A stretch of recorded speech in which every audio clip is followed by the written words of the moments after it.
evening, everyone, and welcome to the April 20th meeting of the Ann Arbor City Council. This is our second electronic meeting. The meeting is performed in accordance with the executive order from the governor to affect social distancing and to mitigate the spread of the COVID-19 virus. We intend to conduct this meeting in a similar manner to an in-person city council meeting subject to standard council rules. However, please be patient if there are technical issues as we implement this format. The meeting is being broadcast on CTN and online as usual. Public comment, both before and after the meeting, public hearings during the meeting, will be held via telephone. Call-in information is available on the agenda through Legistar and will be displayed on the video feed at public comment time. Note that there is no need to call into the meeting unless you are planning to speak at public comment or a public hearing. You will be able to see and hear the entire meeting on CTN or the online video feed. And now, if you will, please join us for a moment of silence. If you're able, please stand for a moment of silence, followed by the Pledge of Allegiance. During our moment of silence, as many of you know, Councilmember Graydon Crapol died last week after a long fight with cancer. He was 59. He was survived by his parents, his wife Greta, and their daughter Grace.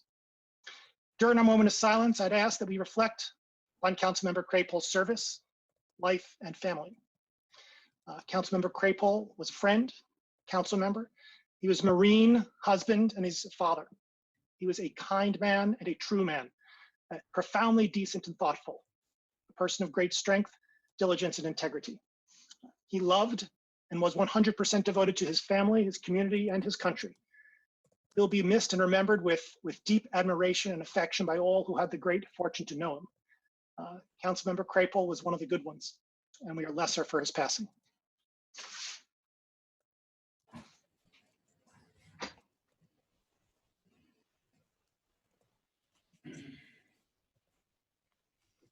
can't hear crap, and I got my video off. It's terrible.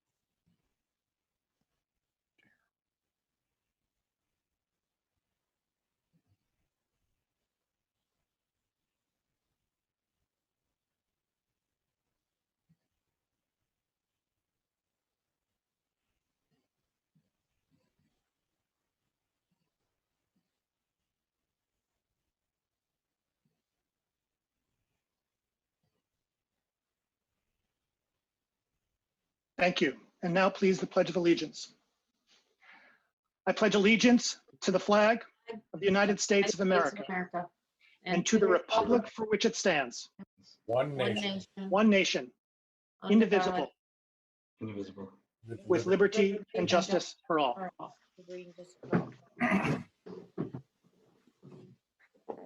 Thank you. Would our clerk please now call the roll of council? Councilmember Hayner, Here. Councilmember Bannister, Here. Councilmember Griswold, Here. Councilmember Lum, Here. Councilmember Grand, Here.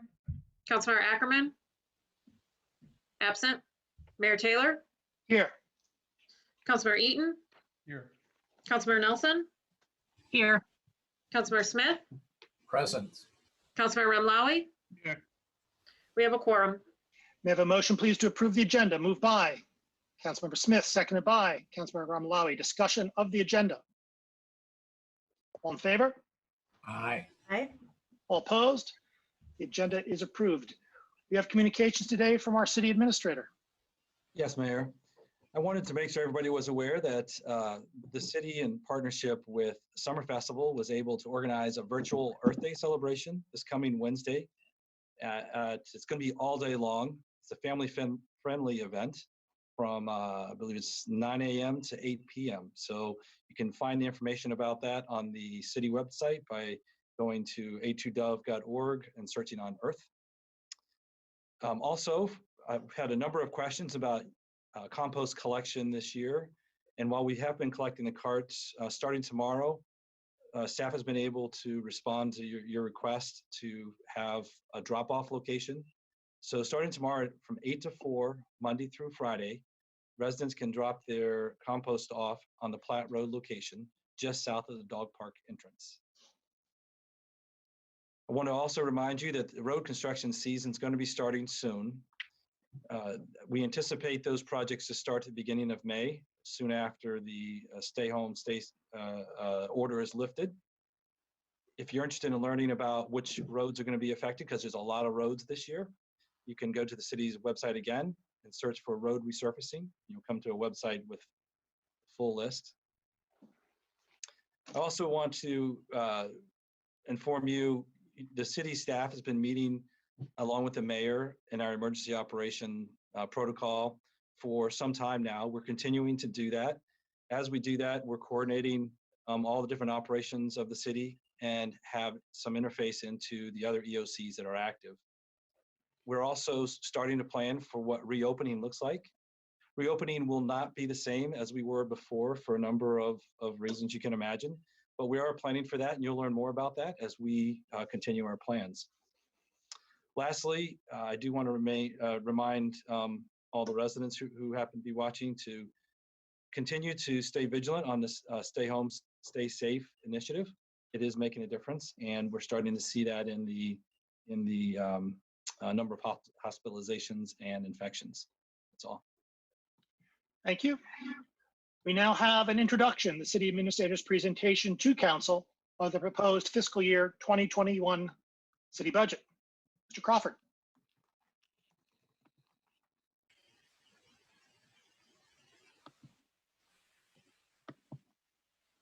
Are you able to see the presentation, Mayor? We are. Thank you.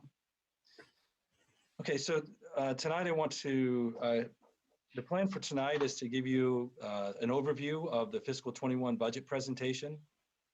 As a reminder, there's a charter requirement that this presentation is provided to you at this meeting in April, and then you get to vote on it at the second meeting in May. Because the budget is a large and complex process and it's time consuming, this presentation tonight really reflects the work from over the past 5 months and not necessarily the past 4 weeks. You know, this budget was prepared really during a time that we had a crisis, in the sense that we've had the climate emergency that council had declared. We've got significant street resurfacing work to be done, affordable housing that you guys have identified that is insufficient in stock, and the need for a water replacement, water plant partial replacement.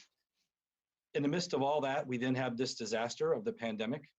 So while this presentation is really going to reflect a baseline budget, not really including the coronavirus, I'll end this presentation with a few comments about where we are in the coronavirus, what projections we're seeing, and then after my presentation tonight, you'll have an opportunity to hear from some of our community organizations about what is going on in our community with the effects and potential solutions for the effects that we're having.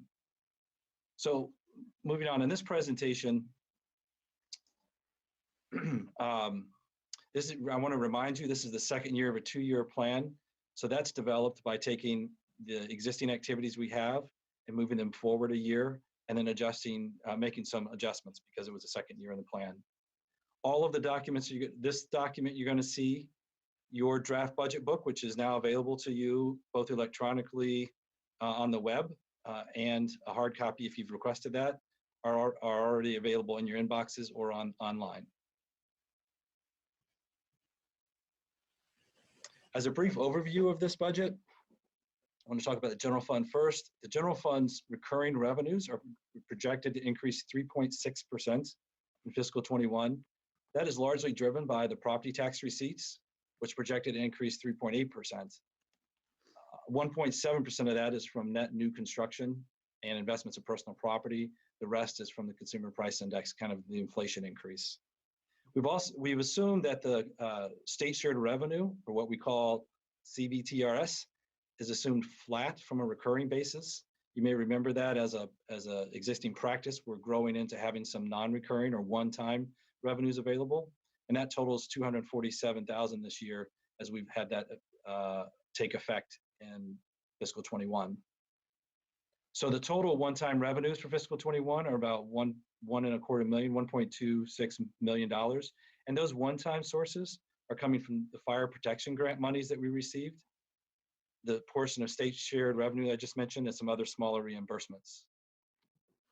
Separate from that, this year we also have the continuation of the county public safety and community mental health millage rebate. That is about, it's about 2.35 million we're expecting of unrestricted funds. Those funds were allocated based upon the priorities that were identified both in council resolutions, a variety of council resolutions that have been passed, as well as a citizen survey that was done in March of 2019. Lastly, the utility rates are included in this budget, reflect the cost to deliver the services of the operations, the cost to meet regulatory requirements, and the cost necessary to complete capital projects for those utilities. When I talked about priorities a moment ago, I did want to share this slide with you, which summarizes some of the key priorities that we had talked about before. These are the priorities that the general fund and the millage are seeking to address, and these are the levels of funding within each of these. As we had our work sessions over the last couple of months, these items had staff commented on how they were going to use these items, and I think most of that information has already been provided to you.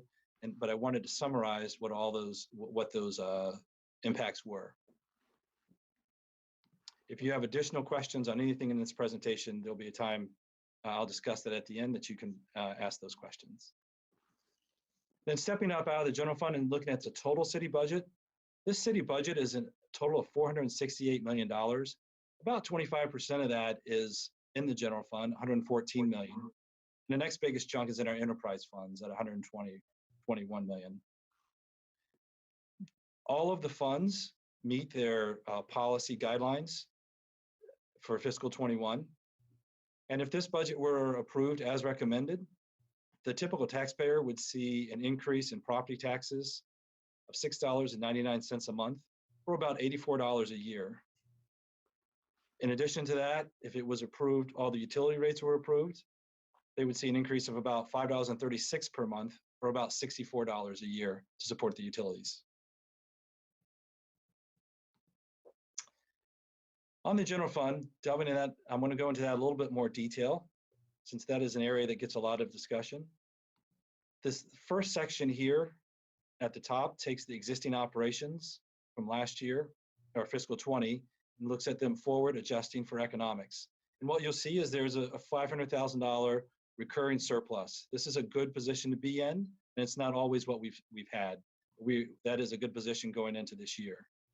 The next section down looks at, as staff met with you over the last couple of months in your work sessions, you were presented a number of staff requests for funds. The first section here looks at the recurring requests. And after looking at those requests, I incorporated some of them. And after incorporating the ones I had along with the revenues, the 500,000 recurring surplus is still in place. However, when you look at the next section down, the non-recurring, there was, as I indicated earlier, there was $1,261,000 in non-recurring revenues. But I am recommending a use of $1,930,000 for one-time expenditures. That will utilize the $500,000 of recurring surplus and also require the use of $164,000 of fund balance. Now, as I indicated, the fund balance is within policy guidelines. We're at about 18% going into this fiscal year, and so we would end the fiscal year at about the same amount, since it's a very small amount being planned to be reduced. I won't go through all of these items, but when I look at the recurring items that were incorporated in this budget, the largest one was an additional or supplemental contribution to the VEBA. This is consistent with the policy that we had. So as our revenues went up, the contribution for the VEBA trust went up. I will talk about FTEs in a more comprehensive manner in a few moments, but I will cover I'll mention a couple of them here. For the police department, we were added $269,000 to cover a data analyst, provide some funds for community policing, training, and some equipment. The Housing Commission was also adding an FTE. This is a person that was being reimbursed to the general fund, but it was actually, I have to include it as a cost as well. So there will be revenue offsetting this one. And then the city attorneys and the district court had some staffing adjustments that needed to be made. And those are the larger items that are here. There are a number of smaller items, all of which were raised during the work sessions and are available with more detail in the budget impact sheet you received, or I can provide more information later at your request. This next slide looks very similar, but it's the one-time priorities or one-time requests. The largest item here, this is the $1,930,000 that I spoke about earlier.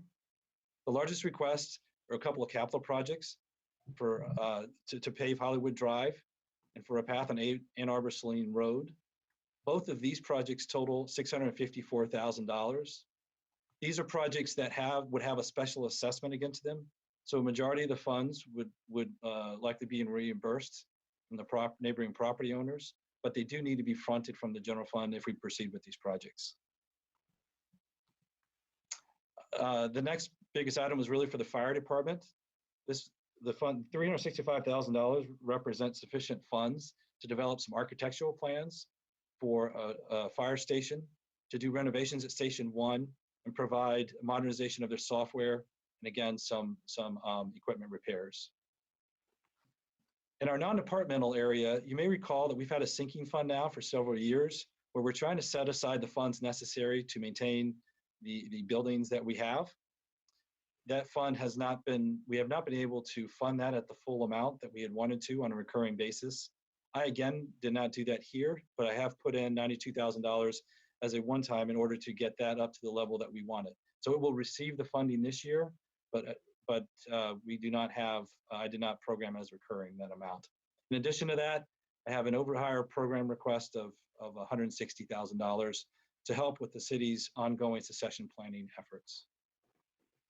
There are a couple of programs for staff development. One of them is the Future Core program in partnership with the Neutral Zone. The $80,000 would help us get through the first cohort of that group and hopefully identify some talented and future employees for the city. And there's also a diversity, equity, and inclusion initiative that the city's been going through, and this provides funding for that continued support. The recommended budget also includes $100,000 for the resident-driven sidewalk program, GAP program, and $75,000 to support the elections through election equipment and a satellite office.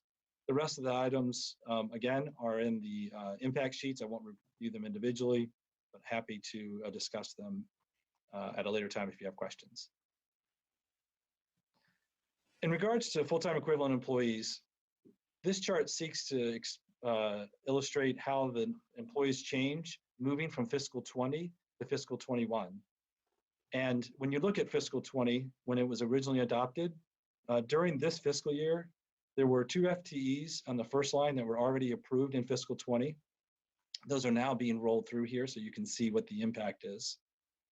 As I indicated earlier, I'm recommending adding the police data analysts along with the next 3 lines, which total another FTE of staff adjustments, basically in a variety of departments. So those are about the 2 incremental FTEs that I have recommended for action. And then I've also recommended the following 4 lines, which start with the mid-year and the Housing Commission Occupancy Specialist, which is also approved mid-year. You'll recall that the Housing Commission and several of our internal service funds have their employees in the general fund, but the general fund is reimbursed for those positions from those fund sources. That is the case with the Housing Commission in this case, as well as the Director of Operations, which is one that they've requested and are willing to reimburse, and we've included here. You heard a restructuring of IT, and those 2 FTEs are included here, and engineering also had 2, one in the general fund and one not. Lastly, we removed 2 positions. One was from CTN and one was from systems planning, and then added in the county rebate millage fund 3 positions for the Sustainability Innovations Office.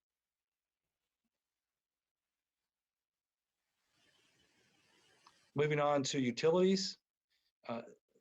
The graphic on this slide illustrates what the plan was for is in this recommended budget for utilities. And what you'll see is that the water rate of increase is up a little bit from the prior year to 6.5%. And the sewer and stormwater are down a little bit from the prior year. So not down, the increase is less than what was the increase was in the prior year. The bottom line effect of that is an increase of 7.5% to our typical resident for utilities. This is about $16 a quarter.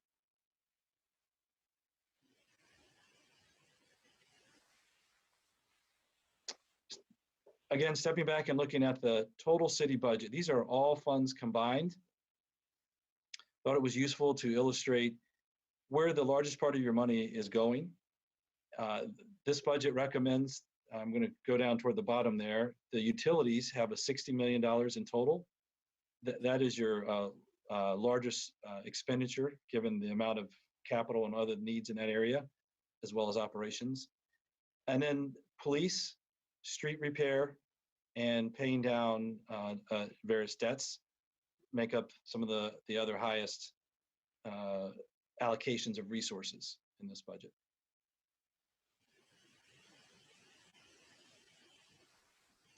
The city has been moving toward using performance measures and reporting those. I wanted to make you aware that the city uses a number of measures internally.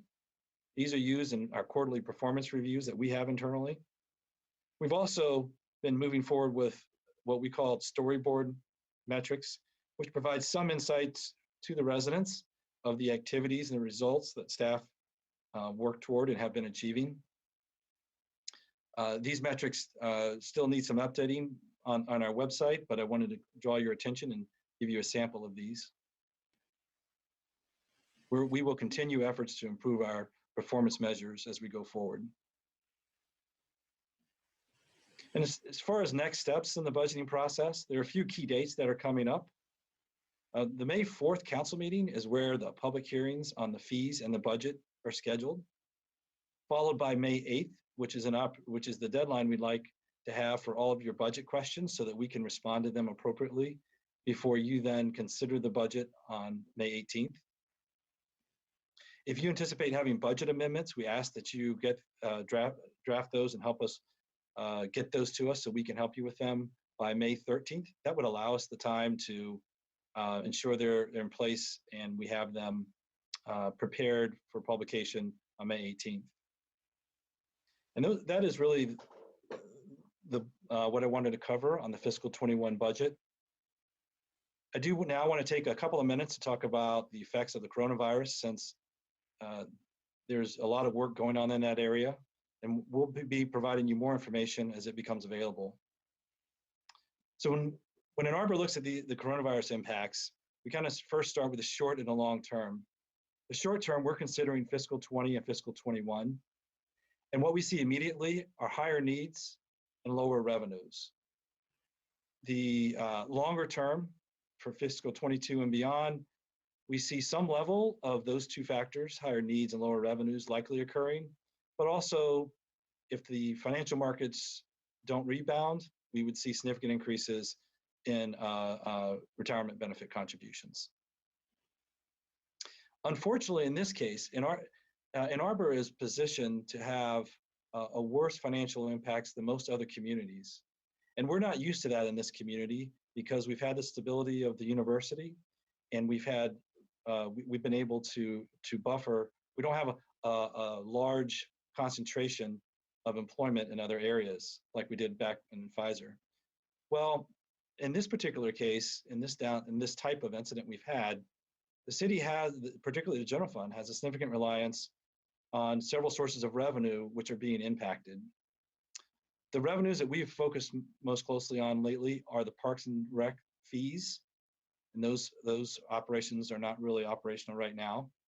The state shared revenue, the revenue from the downtown parking fines, and permitting and inspection fees. And as I said, we look at this over about a 24-month period. We do that because we are making an assumption that any semblance of normality would likely not occur until at least an immunization is in place and inoculations can be implemented. And as we think about where we are now versus how the scenarios could be, a couple of significant risks that we see is the impact of the U of M football season That has impact for us, particularly likely in the utility funds from the reduced usage of water, as well as some parking impacts.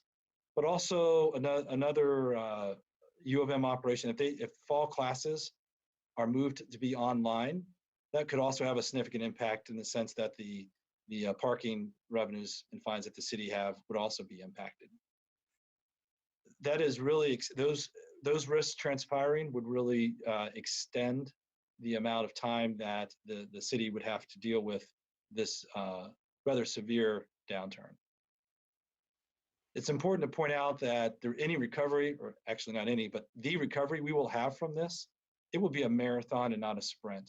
And because of that, it's really important that we retain our fiscal capacity, because we're going to have challenges, and not only now, but in the medium and the long term. We need to pace ourselves for these events. So to provide some projections, we've got two slides here. One is what we'll call the optimistic scenario. This slide shows 3 bars on the left, representing only the revenues that I mentioned earlier. It does not tie to the total general fund or anything like that. It's the revenues that we saw the most vulnerable. And so the 3 on the left are for fiscal 20, the 3 on the right are for fiscal 21. And what you see is budgeted, projected, and the difference.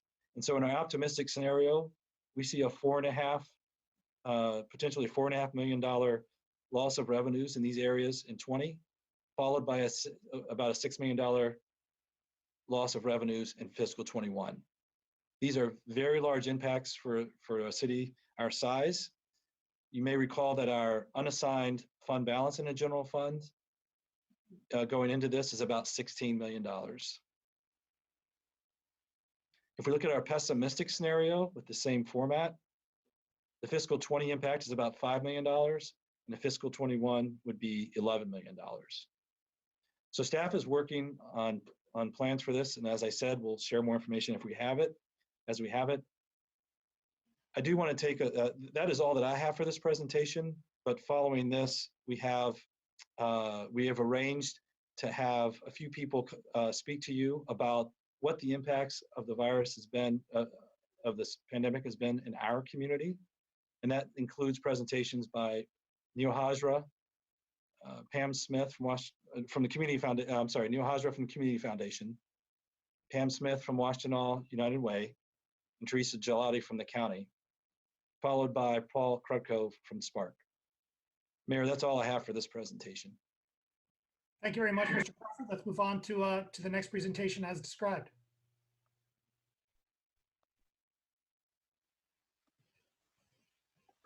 Neil, are you online?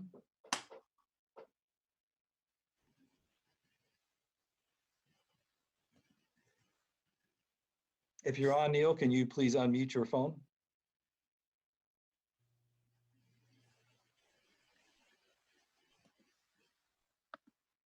Tom, I'm moving them over to the panelists, and just give me a minute. Thank you. Thank you.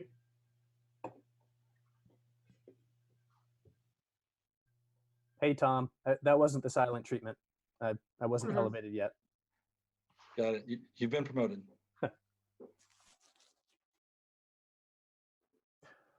You have always been exalted in our eyes. Neil, you're able to start whenever you're ready. Okay, that sounds good. And then I'll hand off to Pam in a few minutes. So first of all, on behalf of all the presenters, thanks, Tom, to you and your great team for your excellent work during this crisis. Mayor Taylor and City Council members, thank you for your public service. It's really important now more than ever. So we've been asked to cover a lot of ground in a short amount of time, and that's exactly what we're going to do. We're going to start off with Pam, Teresa, and myself talking about each of our institutions' individual responses to the COVID-19 crisis, and we're also going to talk about our collective response, and not just among the 3 of us, but including the city and other public funders as well. We're then going to talk about some emerging needs and trends that we're watching really carefully and reacting to, and then share some closing thoughts from the community investment perspective. And then the 3 of us are going to hand it off to Paul Krutko, and he's going to do a deeper dive into economic challenges and responses. Tom, if you want to go to the next slide, I want to start with some good news for City Council, which is that We, for the last decade, have had a highly coordinated and integrated safety net in Washtenaw County and in Ann Arbor. It's known as the Washtenaw Coordinated Funders. It's a public-private partnership that's highly developed. It's won national awards for its unique impacts. And now is the time we can leverage 9 years of development and evolution of that model to make sure we're helping those who need it the most in the Ann Arbor area. I do want to acknowledge we don't have St. Joseph Mercy presenting tonight, but they're a fantastic partner as a health system that's not just a funder, but obviously on the front line of this crisis. And Teresa later will share more about how coordinated funding works as a refresher for City Council and how it's responding to the crisis.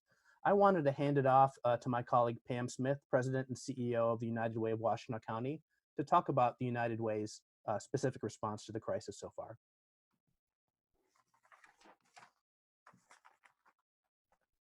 And Tom, you can flip the slide. There you go.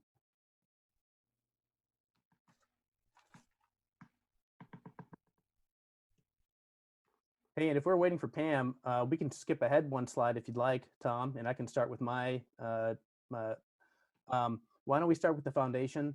I wanted to share with the council that in the last few weeks, the foundation has distributed over $1 million so far in grants in response to the COVID-19 crisis. That includes some allocations to the United Way's Relief Fund, which you're going to hear about next. We're very proud of our partnership with the United Way. We're proud to have one front door in terms of a philanthropic response.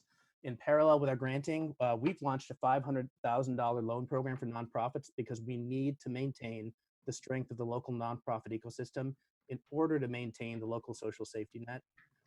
The foundation in particular, we've been focusing on older adults as a priority because we have a lot of expertise and assets in that area, as well as young children. Obviously, two populations that need a lot of focus, and we're well positioned to do that. And lately, we've been focusing a lot on not just nonprofits, but specific neighborhoods that are facing unusually high levels of challenge. The foundation's a broadly philanthropic institution, so we have invested in the Counties and Sparks Small Business Resiliency Fund. And we've also recently invested in the Arts Alliance's Creative Washtenaw Aid Fund, which we think is important because the arts industry is so critical to the economic and cultural vitality of our community. And the last thing I'll mention before we go back one slide, Tom, is that the foundation is really trying to blend 3 different kinds of information to make decisions.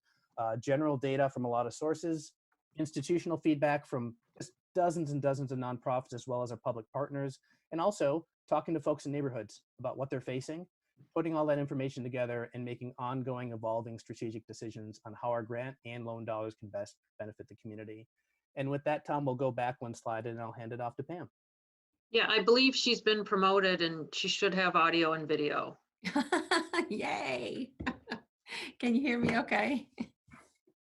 Thanks so much, Neil. And thank you, Mayor and the City Council for taking the time to hear about the things that are happening in your community. We're very proud of the work that we're currently doing and proud to be a partner with the Ann Arbor Area Community Foundation and the Office of Community and Economic Development.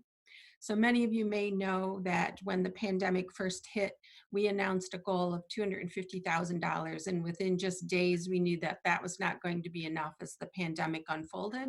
And we increased that to $1 million goal to provide immediate assistance for the nonprofits and programs that were helping the frontline workers and the frontline neighborhoods that were critically and vulnerably affected by the pandemic.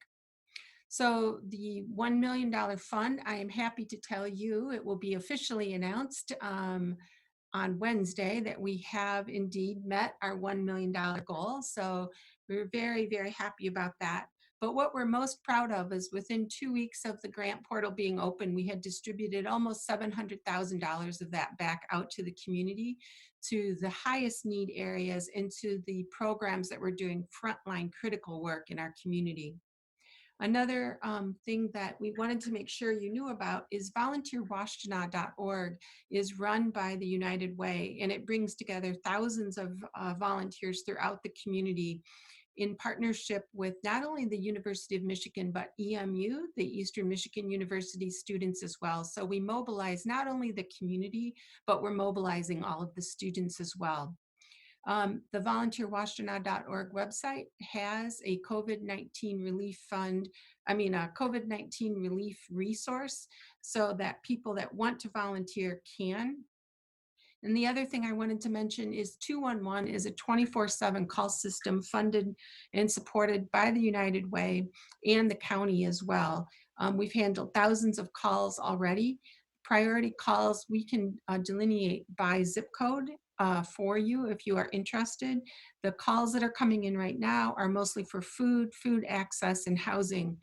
The data gathered is critical for us to know where to put our funds and where to put our attention in community, because it highlights hotspots.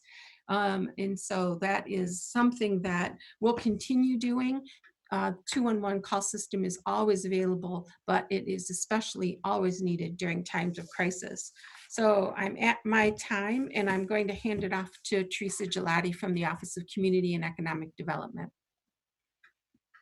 Thanks, Pam. Thanks, Neil. So we're always so proud to be partnering with Community Foundation United Way. There's been so many conversations and coordination around a lot of the different response, and we're each taking as many sections of it, but making sure we still stay as coordinated as possible. One piece that our office takes on is a lot around the homelessness system. And so one of the first things that was a concern was the congregate shelter at Delonis. So we've been working with the Shelter Association to both extend the warming shelter season, but also expand the locations that are available for the homeless population to get those populations down to a smaller size. This has included 5 different sites, including a hotel for some of those accommodations. It's something that we're constantly reviewing and exploring how to, what's the best response. So we're evaluating additional sites, and we're ultimately making sure it fits within the larger system that the folks that are coming in for shelter that we are still assessing and putting through the process to move them into permanent housing. So that's ongoing, and we're doing a lot of contingency planning in case we do see families that are doubled up now, perhaps experience homelessness later on as we see continued unemployment. So we're just trying to always be thinking ahead on the housing side. On the economic development side, and you'll be hearing from this from Spark, from Paul, but we're really excited to have partnered with Ann Arbor Spark along with the Small Business Development Center, the Washtenaw Community College Entrepreneurship Center, and Washtenaw County's Racial Equity Office on the Small Business Resiliency / Relief Fund. It had a little name change halfway through as we got additional funding. We've got about $1.3 million in that fund. We are still reviewing applications. We've committed $577,500, which is amazing. And we're going to have all that money out the door by the end of the month. So we're feeling really good about it, have had lots of really committed reviewers and people participating in that process. We had more than 1,400 applicants with requests exceeding $4.7 million. So obviously there's greater need. That's with an application process that was open about 2 weeks. So we know there's so much more need there, but we're excited to be able to respond as quickly as possible through that process. The other element that we are trying to maintain around both communication and response to individuals and their needs as they're ongoing is the Barrier Busters Network. It's about 100 nonprofit partners. And in this network, we also have the Barrier Busters Unmet Needs Funds that specifically helps with housing, eviction prevention, utility payments, transportation. But we've also expanded it to try and respond to the COVID-19 crisis. We've got additional funding from the county, from the Community Foundation, from United Way, and we've been trying to make it as flexible as possible. So if there's additional food needs, additional childcare needs, whatever it might be, that we can be more responsive to that. So I'll stop there. I know there's going to be some more topics that kind of continue on, and pass it back to Neil. I think, or is it me? No, it's still me. Sorry about that. I did want to remind you, as the coordinated funders, there are 6 coordinated funders, of which the City of Ann Arbor is one of the core members, that actually contribute annually about $5 million in grants through systems change, program operations, and capacity buildings in 4 key target areas: the aging sector, housing and homelessness, safety net, health and nutrition, and the cradle to career, which is early childhood and school-aged youth combined. So we've been able to serve more than 40 local human services organizations every year. And these are really important programs and operations that are essential to the emergency response. And we've been really leaning on this nonprofit system as well as government operations to deliver those emergency services. And they've really come through. It's been an amazing response. You can go to the next slide. One of the things that we've done with coordinated funding is we've realized that in this crisis, while people have applied through a formal process to receive funding, within this last quarter of funding, we've actually kind of said, if you just need these dollars to be for operations, go ahead. You don't have to be so restricted to the program that you applied for, because we understand that we're in a totally different climate.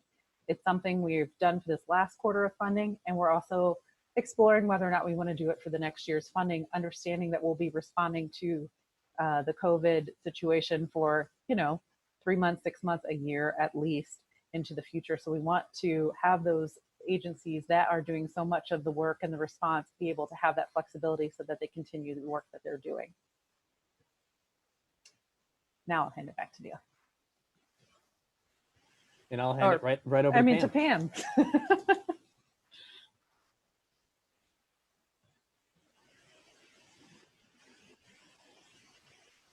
Okay, there we go, unmute. So we wanted to talk to you about some of the basic things that were going on in our community, the highest need areas of food, of older adult vulnerability, and housing insecurity as well. So we are in close contact with food gatherers and a number of the food pantries in our community. The biggest concern right off the bat was that the food supply chain was interrupted. 40% of food gatherers' donations, which operates as the system's food bank, which means they supply 153 food pantries in our community, saw their donations decrease by almost 40% because a lot of it came from restaurants and groceries. There was, at the same time, a perfect storm of a fourfold increase in demand. So families that have never used food security banks and pantries before now need food. Couple that with a reduction of volunteers in their warehouse. They use 40 to 50 volunteers a day to move food through their warehouse. And with the governor's order, we simply couldn't have that many people in a warehouse. Gratefully, the National Guard is now assisting in moving food through their warehouse so we can get it out to the people that need it in community. With reduced volunteerism comes increase in staff costs. So a lot of the grants from the United Way are handling increased staff costs, but they're seeing overtime, and not only overtime, but they're seeing a lot of additional stress and longer hours on the staff that they do have available. We believe that the expanded EBT benefits should relieve some pressure on emergency food and the system in our community, as well as the additional dollars that are being presented to the food security system to make sure people have what they need. So I'm going to let Neil talk about older adults at this point. Thanks, Pam. And to be clear to City Council, all of the institutions you're hearing from are working in all of these spaces. We're just splitting up who's talking about what subject matters. The foundation happens to be pretty deeply involved with older adults, but I wanted to tie back to what Pam said. There's a lot of crossover in need. We know from our networks of nonprofits, as well as hearing from older adults themselves, that food security and healthy food is the #1 issue being faced by older adults in our community. I also want to highlight, I'm sure you've all heard of congregant care facilities, nursing homes, and the acute issues there. But there's actually a much broader set of issues going on in the Ann Arbor area. One is whether or not an older adult is affected by coronavirus itself. Maintaining health is much more challenging in a physically isolated circumstance. So it's not just the coronavirus that's a threat, it's maintaining general health, both physical and mental well-being. And speaking of which, social isolation, which has already been a growing problem, not just in Ann Arbor, but throughout Michigan, is being exacerbated by the fact that a lot of our older adults were never equipped in the first place with effective and easy broadband access. And now it's very difficult to implement given the social distancing requirements. I also want to compliment a lot of older adults have fantastic lived experiences and a lot of wisdom and also a lot of pride. What that means sometimes we're hearing and finding is that means some older adults who could use our help collectively don't reach out. And so we realize we have to be proactive and not just assume that older adults will come to us with their specific needs. I also want to point out that caregiving, both professional as well as informal, has been strained for a long time as families have dispersed over the decades. And so we know that the professional caregiving networks have suffered from low retention and lack of affordability for those who need it. That's being exacerbated. And we'll also point out that it's getting much harder, and I'm sure many of you have experienced this, that families are having more trouble, and neighbors and friends, caring for the older adults in their lives. And then the last point I'll make is that the disruptions being experienced by older adults will no doubt extend beyond the pandemic period. When we're in recovery, and maybe some of us are going back to physical offices, there are still many, many issues, from testing to access to healthcare, to physical mobility, that will mean that many older adults will be on the trailing end of that recovery curve, and we're very concerned about that. And with that, I'm going to hand off to Teresa. Thanks, Neil. So, of course, all of this is interconnected, and housing is connected to food and access, all these things.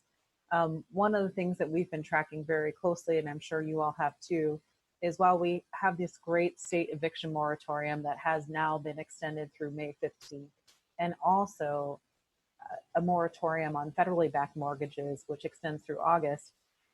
During that time, if people have lost jobs, if they've become unemployed, if they've been laid off, while we do have unemployment coming in and we know that there's going to be a stipend, we're also accruing back rent, back mortgage payments, possibly back utility payments, and those are going to surge at a point in time. And so we're very concerned about that, both for the individual renter or homeowner, but also for those landlords actually who won't be able to receive those funds and have that cash flow to pay their staff to maintain their properties. It's a whole interconnected system.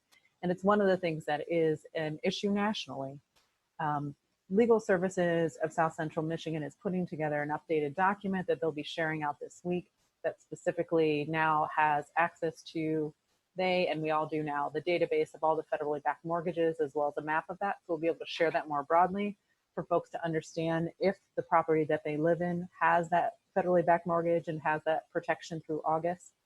But what we're trying to sort of develop is a strategy about how to support those renters, those homeowners, as they start to get behind perhaps on their payments, on their mortgages, and how we can keep them as close to current as we can, so we don't have this surge of evictions in the summer and in the early fall.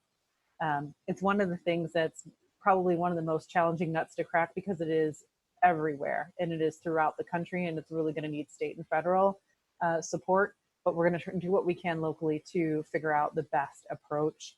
And that's something we're going to be working on. Some of the CARES Act funding coming down is going to be able to support some of that. So there's going to be a lot of work coming on that in the next few weeks. We'll be able to roll out something more comprehensive pretty soon. I did want to highlight, and this leads into where Pam is going next, that we do see that the immigrant community in the housing area is being very disproportionately impacted. So the largest portion of the Barrier Busters funds that have been used through the immigrant community currently.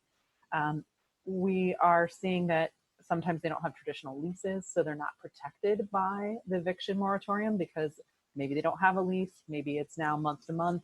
They don't have some of the same protections in place, particularly if they're undocumented. So that is an area of growing need that I just want to lift up, and then hand it off to Pam, who's going to talk a little bit more about some of the disproportionate impacts of COVID-19. Thank you, Teresa, and I appreciate the council's attention as we move through this. I know that we're sending a lot of information your way in a quick manner, but we do feel that it's really important that we get this in front of you, and all three of us would be happy to answer any questions at your leisure after this meeting or at another time. Feel free to get our email addresses from your staff. We definitely want to talk about the disparate impacts of this crisis. The health department recently released a statistic that while African Americans make up 12% of our population, over 48% of the Washtenaw County cases were African American individuals. We have seen an increased amount of racial attacks and xenophobia on Asian Americans. Recently, the United Way of Washtenaw County, in partnership with NEW, which is nonprofit enterprise at work, held a conversation about race and equity and the COVID pandemic. And we had over 300 people on a call and a Zoom meeting that really wanted to dig into this and talk more about the structural and the historical racism and inequities that exist. There's also geographic disparities. And although the example I'm using is from Manchester, this happens also in the city of Ann Arbor. There are real pockets of problems within Ann Arbor. Manchester, for example, has no pharmacy. They just lost one, their last one. They have no grocery store, so they have a 15-minute drive in any direction to get to a grocery store. And more than half don't have broadband for students. So you can see how quickly problems escalate when these kinds of things pile up one on top of another. We also have to look at socioeconomic disparities. And in the city of Ann Arbor, there are real pockets of poverty. There is exceptional need within Washtenaw County. And ALICE data, ALICE is a report. It stands for Asset Limited, Income Constrained but Employed. Is a report that we did that showed over 37% of the population in Washtenaw County were already struggling. And this pandemic has just exacerbated the stress and the financial difficulties of maintaining their households. That speaks to what Teresa talked about with the immigrant population. The COVID Community Relief Fund made numerous grants to organizations that are helping people with English as a second language. Just imagine if you were trying to do any kind of paperwork online or any kind of internet form and English was your second language. It's so hard already, let alone having that, let alone having another hurdle in front of you. Next slide, please. I just wanted to put this in front of you as well. So the poverty rate in Ann Arbor is 22%, but a large part of that is because of students. So we broke it out by age so that you could see in Ann Arbor, there are still 12%, 10% of children are living in poverty, almost up to 15 to 16 in the 12 to 17-year-old age range. The next group you'll see reflects that student group, but our seniors, we have seniors in the city of Ann Arbor living in poverty that need our help. So we want to make sure that we're here doing everything we can. We are proud partners of the city with the Office of the Community and Economic Development. The Community Foundation has done a tremendous job during this. Neil was being humble, I think, in his telling, but their donor advised funds at the Community Foundation contributed a significant amount to the COVID relief fund, and so we thank you for that. But the most important thing before I hand it back over to Neil is we can't do this alone. Now more than ever, it's important to live united, and we appreciate all of the efforts that you are making us on behalf of the city. So to the mayor and to the city council, thank you. Thanks, Pam. And far be it for Teresa, Pam, and me to tell you what you need to do, but we just have some friendly suggestions for how you may want to frame how the city responds to this. And we put our heads together, and our first collective piece of advice sounds kind of obvious, but play to your strengths. While we can build new things, it's better to leverage what already exists to respond quickly and most effectively with your public dollars. And Pam and I think about it in exactly the same way with our philanthropic dollars. We have responsibilities to taxpayers and donors to make the most of the impact. You have a coordinated funding partnership that's an excellent platform for making investments into the local social safety net, and it's working right now. I also want to encourage you to collaborate strongly. I just want to point out Tom's been a fantastic liaison for the city. Mayor Taylor a few weeks ago hosted a great conversation among several multi-sector leaders that helped us all keep informed with one another. Again, that was playing to one of your strengths, and it was very collaborative, and it was very effective. We've already talked about coordinated funding, and Teresa told you about barrier busters. It's a great way and an existing investment by the city to get dollars to people who need it the most, but in a way that's also overseen by case managers to make sure those dollars are being used responsibly and effectively. And the city has a long-standing set of investments in the Shelter Association, as Teresa highlighted, and those certainly should continue as housing insecurity introduces new dimensions of risk during the crisis. I really like Tom's comments about this is a marathon, not a sprint. We've now heard from multiple experts on crisis scenarios at the national level. A very consistent piece of advice is do not use up all of your capacity at the outset. You have to retain financial and other capacity for the longer term because the ripple effects of any crisis are long and intense, and that'll be even more so for an unheard of crisis like the one we're facing. So I think Tom's advice is spot on. And then finally, how how we all operate is, we all hear from our constituents, whether those are taxpayers or donors. It's important that we look at data when all of us make decisions as institutions. It's important that you rely on staff and or experts who are on the ground in the field, paying attention to their expertises and able to inform you on what your best use of resources and activities might be. And finally, I want to just emphasize, and I know Teresa does too, Pam's comments about equity. Now more than ever, we have laid bare the inequities in our community, and specifically in the city of Ann Arbor, as well as Washtenaw County.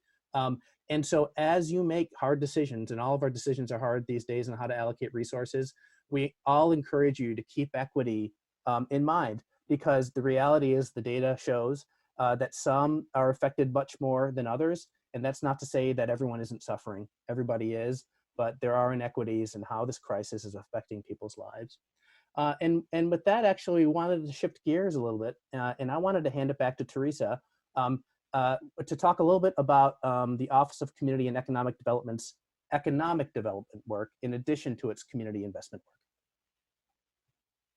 Thanks, Neil. I mentioned a little bit of this before related to the Small Business Resiliency Fund, but as we've been talking about nonprofits and their role in the emergency response, it's also important to acknowledge their role as a great employer and consistent employer in our community. So they do employ nationwide about 10% of the national workforce. So don't want to, sometimes we separate nonprofits and small business together, but really as far as folks who are hiring people, developing people, and employing folks, they're kind of intertwined. And so while we were part of administering the Small Business Resiliency Fund and United Way was doing the nonprofit fund, we're constantly in contact and referring people back and forth as that process went along. One of the other things that is going on, and I'm sure Paul's going to get into this here in just a second, is there's been a lot of interest and requests outside of funding, which is number one, of course, around technical assistance from businesses. So a lot of people are trying to figure out, how do I shift my business to survive if this continues on, or if I have to function with less staff, or it's a totally different environment. So there's a lot going on at Spark, at the Small Business Development Center, WCC Entrepreneurship Center, and others to really adjust that. And that goes for nonprofits as well, who are doing all of their work remotely, intakes, case management, all those pieces. So it's a huge shift that we're all experiencing, and sort of how do we move to the next step. So I'm going to hand it off to Paul, who's going to get in more deeply now on the economic development side and where we are. Hello, I think they're trying to load the presentation. There we go. So thank you for letting us talk with you tonight. These are very challenging times, and the group of folks that you're meeting with tonight in this presentation are working very, very hard to try to meet some of the needs in the community. But I think the message I'm going to share with you is the immensity of what is happening, and how we need to really be smart and think through how we're going to respond. So a few points are on the screen, and I'm going to take you through a couple of them in more detail on the following slide. But relative to unemployment, this is the highest number of claims in history of the Michigan system, far surpassing what we experienced in the Great Recession in 2008. What is important, and I think you all know this, is it's the shortness of that happening. The Great Recession unfolded over a number of months, but I'll show you that in a second on a slide. But what's also changed is our economy has evolved since 2008, with many more people working in what we call the gig economy, many more people working in face-to-face businesses as opposed to manufacturing. You may have heard me talk about in the past, since the Great Recession, we have evolved in private employment from being 2/3 manufacturing to 2/3 manufacturing and 1/3 professional technical, to reversing that. So there's many more people who are employing themselves. The first wave of companies that have been affected are really those people-facing businesses. And that's due to the fact that with some of the federal programming, larger scale businesses have gone to the banks for assistance. What we've seen in the assistance that we've been distributing is it is the restaurants, the retail, the personal care, the face-to-face kind of businesses that have really come forward for the programming that we've been working on. In terms of the support, and I'm going to talk about the Paycheck Protection Program in a couple slides. But I think as you've heard, the $350 billion that was focused on certain categories and sizes of businesses was exhausted. We're hopeful that Congress will approve additional funding tomorrow. But just in the case of our own small program that Teresa described, we had 20 million worth of grant requests against only having 1.6 million available. And the revenue losses, I think, are really, really important, because as you think about ways to impact and help businesses that are in this particular category, very small businesses, our ability to help them is somewhat limited, because the average loss in a month's time is something on the order of $50,000. And as we point out here, the restaurants right now are essentially operating about at 10% of their normal revenue. So what's happened at Spark is that because of the platform that the partners have put together, the public sector, our private sector partners, our academic partners, we have structure in place that has allowed others to who want to support and provide money to help people in businesses. We provide a way for that money to get to them, because we have the structure to manage that money as a fiduciary. So small business grants through the foundations. We also have an MEDC program that I'll talk to you about in a couple slides. But then, very community-minded individuals coming forward and saying, we want to do these programs. A2 Helps, A2 Neighbors are really connecting restaurants to healthcare workers. And so it's a small program. Money comes into it. We turn it into gift cards, which then turn into benefits to those particular individuals. So we're working in a variety of ways using our platform to help the community deliver these resources. Next slide, Tom. So, I mentioned the unemployment, and this is just to give you a sense of that. The spike at the left was the Great Recession. And what you see on this slide is that it had that effect of the buildup of unemployment over time to get to the peak of January 24th, 2009.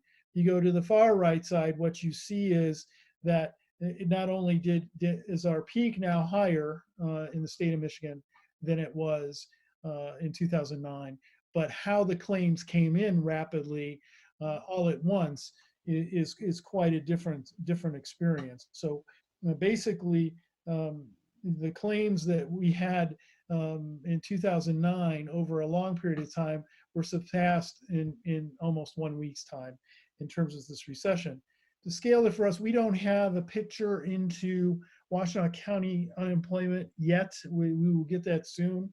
But to frame this for you, private sector employment in the state of Michigan is about 4.75 million.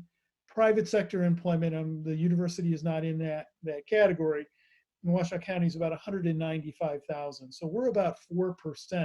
So if you just say we are tracking the state, 4% against that unemployment total would say we might have 15,000 individuals claiming unemployment right now who weren't doing so a month ago in Washtenaw County. So when we get more data, we'll share it with you. Next slide, Tom. What's important, I think, and this is just a slide for your benefit, is the $2 trillion that the Congress passed is broke out into these various funding streams. And we've kind of summarized it for you on the right. And obviously, components of these different streams are going to flow into Washtenaw County in different ways. One of the things that I think Jane might have pointed out to me, or someone else on the council, was that there is additional block grant money coming, as well as EDA money. But Teresa will tell you, we don't know the rules yet. They haven't figured it out. Now, to calibrate that for you, $5 billion, in CDBG is more than has been ever allocated in recent years. It's been in the little $3.5 million range, I think, Teresa, if I'm not correct. So this is a significant amount. EDA has never had $1 billion ever. And so we're not really sure what the rules are, but we are definitely going to pursue those as a team when that happens. Next slide, Tom. In terms of the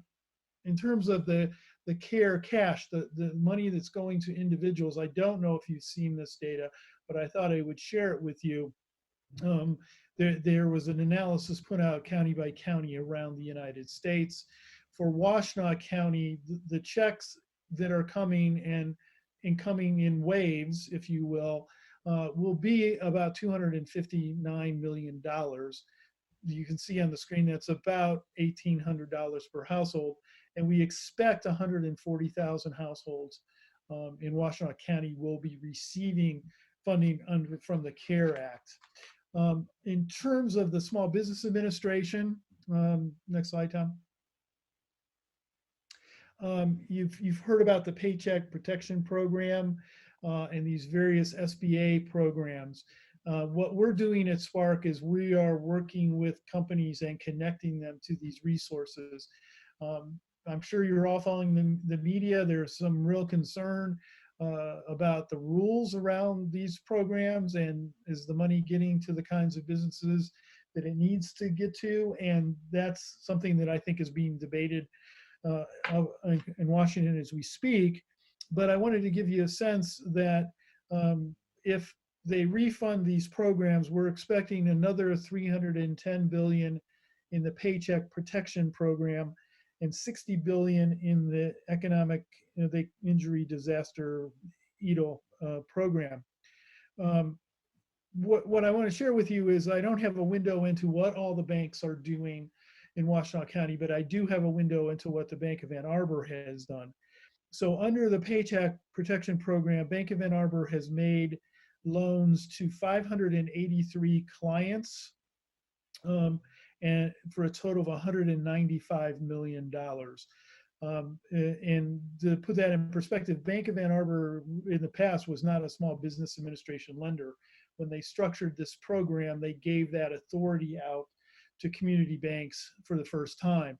And Tim Marshall told me just a few minutes ago, if Congress approves the additional funding, they're in line for another $400 million that the Bank of Ann Arbor could lend, and that would be about 125 more loans he expects that they will make. So just to give you a sense, these programs you're hearing at the federal level are being implemented. And as we get more information, what has PNC done in Ann Arbor? What is other institutions done? We'll try to get that to you. But we have our, the homegrown community bank, Bank of Ann Arbor, and that's what they've been able to do with this program. Skipping ahead, Teresa talked about this a little bit. Tom, if you can go to the next one after that. We because of the structure, Teresa initially came to us and said, that the county is not really has the structure or the ability to provide direct assistance to businesses, and could we help with that? So the county initially seeded this small business grant funding, and what I really want to do is highlight and thank the others on the screen. The county obviously took the lead in this, but we have now been able to get grants from not only from Neil's organization, but from the New Economy Initiative, from the Ralph Wilson Foundation, the Bank of Ann Arbor. Pittsfield Township contributed money to be targeted to small businesses in Pittsfield Township, Chemical Bank, and most importantly, to very, very generous, Doug and Lynn Song provided $1 million worth of resources to do these kinds of assistance. But the numbers we have right now, the slide's a little, as of noon, I think Teresa mentioned the larger amount. We've done 162 of these by noon. But if you look over at the left, 1,400 applications, 4.7 million requested, and we only had the 1.3 million available. As we get more money, if we can, if others step forward, we are ready and willing to just funnel that right out to those businesses. Spark also, next slide, Tom, the state uses organizations like Spark to deliver support as well. There's 10 regions in the state. If you might have recalled, the Regional Prosperity Initiative was a structure that was set up. We quarterback that for our Washtenaw County and 5 other counties. And the state, the Strategic Fund Board approved some funding for the entire state of Michigan, $10 million for grants, $10 million for loans. And we have been administering that program. We allocated the money among the counties based on the number of small businesses that they have. And so we distributed about $380,000 in grants, in terms of, well, 327 is what the exact number. Sorry about that. It's at the bottom of the screen. And those companies that came in basically had that many employees. They had laid off that many. This is how much revenue they had lost, and we were able to make 66 grants of 5,000 to those companies. The loans, the state set a structure that the minimum loan size was $50,000, and so we were able to send 6 loans to the state. The state is actually making the decisions. We package the loans up, and then they have their own underwriting effort to finalize that process. What I wanted to share with you, just to close this out, on the next slide, is where the applications came from. This is for the Washtenaw County program that we talked about, that both Teresa and I talked about, and you can see that 63% of the applications actually came from Ann Arbor small businesses, 17% from Ypsilanti, and then scattered among the other jurisdictions in the county. Next slide, Tom. And this was, as I said, this was sort of the first wave of this, and sort of manufacturing businesses, other kinds of larger scale types of businesses knew they could get more money from the PPE program and qualified, so they went to the banks. What we've received is 100% of the people we've been able to assist so far. We have some more to go, as Teresa said, are in the personal services category, and you can see, sort of the breakout there of the types of businesses that were served. And then if you go to the last slide that I have for you before a summary, one of the things I want to share with you is that the restaurants, the personal services, the gyms and rec centers and those kinds of things are vital businesses in our community, but the total of those kinds of businesses with 50 or less employees represent about 5% of all the businesses with 50 or less employees. So while a very important and visible component, there are many more businesses who aren't in those categories. And we saw most of the applications that came into us from these categories.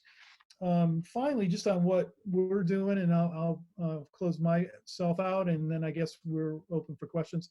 Time to go to the last slide.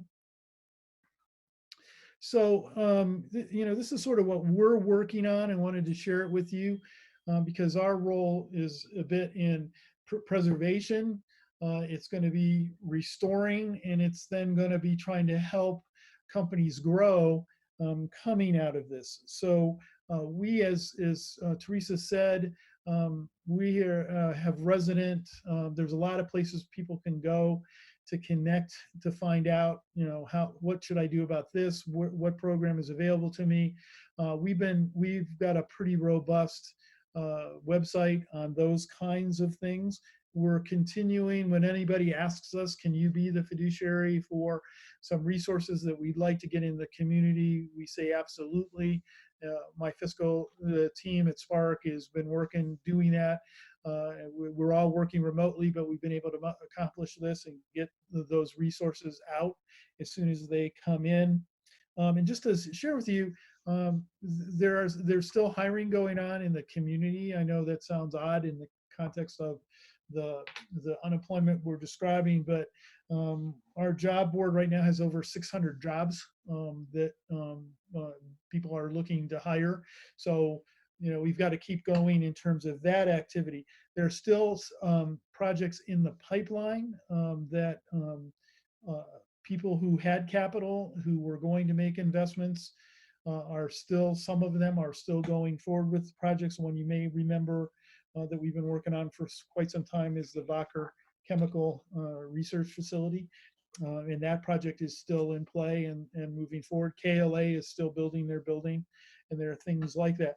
We're really focusing on what's going to come out of this as we all live a different way, and companies have been impacted in a variety of ways. So thinking about that there's going to be a major supply chain potential reset where we may see opportunities to attract companies to put facilities here and bring jobs here where they may have been far away and have experienced some great dislocation.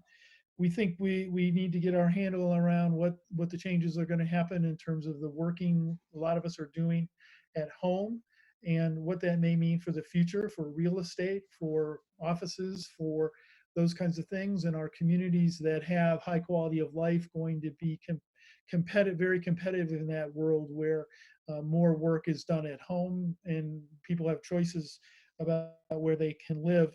The business education programs are well subscribed. We describe that. And then just at the end, we're very known for our work with startups. Startups are nervous, but they're always nervous.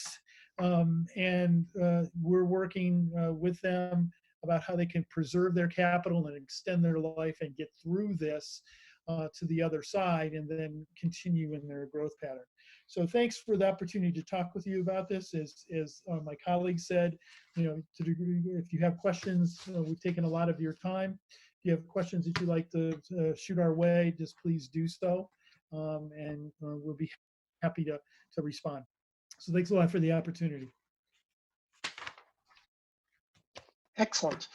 I and I'm sure I speak for all of us, are very grateful for the presentation, for letting us and the community know of all the activities, all the opportunities, all the resources that are available. And in addition for that, of course, and most importantly, thank you for the work that you and your staffs are doing. This is a time where we all need to band together. We all need to deploy what resources we can in the community for the good of those. For the good of all of us, frankly. And so it's good to have you working with us. So thank you. If there are questions from council members or such, please probably channel them through Tom, who'll get them out to the team. Thank you, everyone. We now come to public comment reserve time. Public comment reserve time is an opportunity for members of the public to speak to council and the community about matters of municipal interest. To speak at public comment reserve time, one needs to have signed up in advance by contacting our city clerk. Speakers will have 3 minutes in which to speak, so please pay close attention to Jackie, who will notify you when you're at your 30 seconds point. We're doing this, of course, via telephone, so the phone number and meeting ID to call in will be displayed on the screen. Callers who are online will be called one by one by the city clerk using the last 3 digits of your phone number. You'll hear an automated announcement that the host is allowing you to speak, and then you'll be available. If for some reason you are not on queue, please press *9 to electronically raise your hand to indicate to the clerk that you wish to speak. When you're speaking, while you're speaking, please move to a quiet area and mute any television or background sound so that we can hear you clearly. The clerk will, as I said, keep time and announce when 30 seconds are up. When your 3 minutes in total are up, you'll be placed on mute so that we move on to the next speaker. If there are any new speakers to City Council, please note that public comment is an opportunity to provide comments to council and the public. City Council members listen, but typically do not respond. Our first speaker today is Ralph McGee. Mayor, it looks like Ralph hasn't joined us yet, but the second speaker is here. Thank you. Our next speaker is Jan Wright. Muted? Okay. You know that I'm Jan Wright. I'm actually speaking on behalf of Interfaith Council for Peace and Justice. And I want to thank you both for the opportunity to do this public comment in such challenging times. And I also want to thank the people who just made the presentations on COVID-19. I was aware of some of that, but most of it I was not aware of. I'm it's wonderful to hear that that's all going on, and it's also terrible to hear how much need there is that isn't being met, which I'm also aware of, but again, have now more information. So the Interfaith Council for Peace and Justice strongly endorses the carbon neutrality plan presented by the Office of Sustainability and Innovation and the 2021 budget request for plan implementation.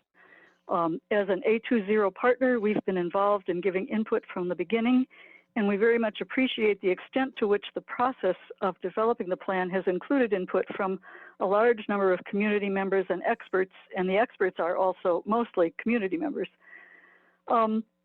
We know that Council will be weighing seriously the effects of the pandemic we're currently experiencing, both the known effects and the as yet unknown effects.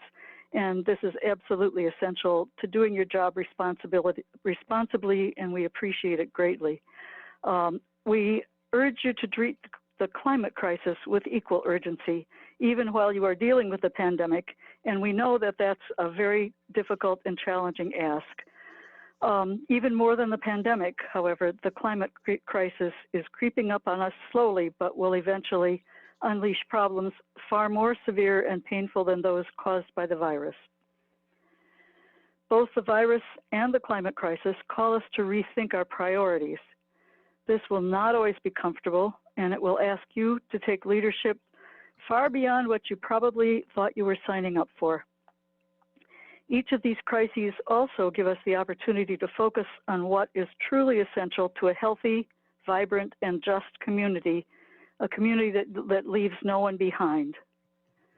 As an organization, Interfaith Council for Peace and Justice brings together people of faith and people of conscience to work against systemic violence and to help create a community in which compassion and respect create systems of justice and environmental sustainability. We know that the success of the plan depends on all of us, not just on Council, and we are more than willing to do our part. But this first and major step depends on you. We strongly urge you to adopt the carbon neutrality plan and to allocate the funds that are requested for the 2021 budget. Thank you very much. Thank you. I understand that Mr. McGee has come on and come off the queue. Mr. McGee, if you're listening, please call in. We'll be sure to work in. Our next speaker is Chris Olson.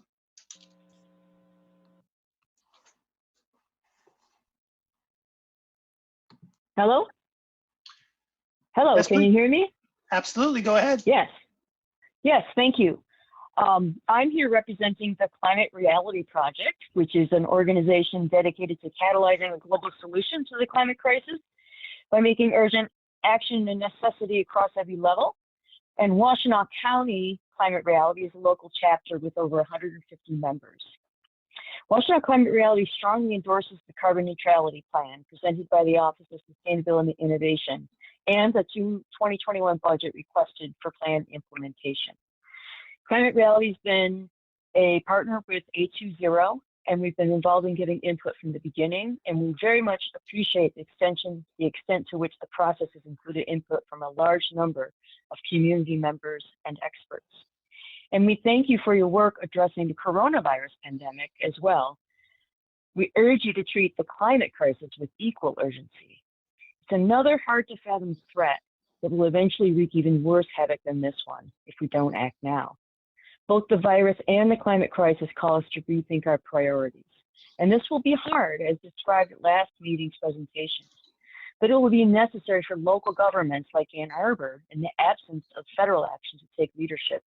Each of these crises also gives us the opportunity to focus on what is truly essential to have a healthy, vibrant, and just community. The plan has already become a model, and it's being shared by our chapter to communities across the country. It needs big investments now, that's true, but it'll put our city and neighborhoods and businesses ahead of the transition this country and world are making to a clean energy economy. Already, solar and wind power are becoming cheaper than fossil fuels. In fact, a 10-second Google search I did this afternoon found this article about 3 cities from 2015 that went 100% renewable and are saving money, and that link is in a letter that I also emailed to you all in Scientific American. We know that the success of this plan depends on all of us and not just the council. Its first and major step depends on you. We strongly urge you to adopt the carbon neutrality plan and to allocate the funds requested for the 2021 budget. Thank you. Thank you. Our next speaker is Evan Redmond.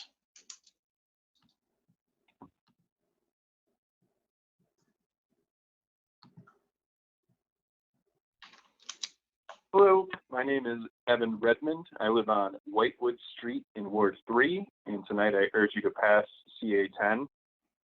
Today I reviewed the November 4th meeting in which the climate emergency was unanimously passed.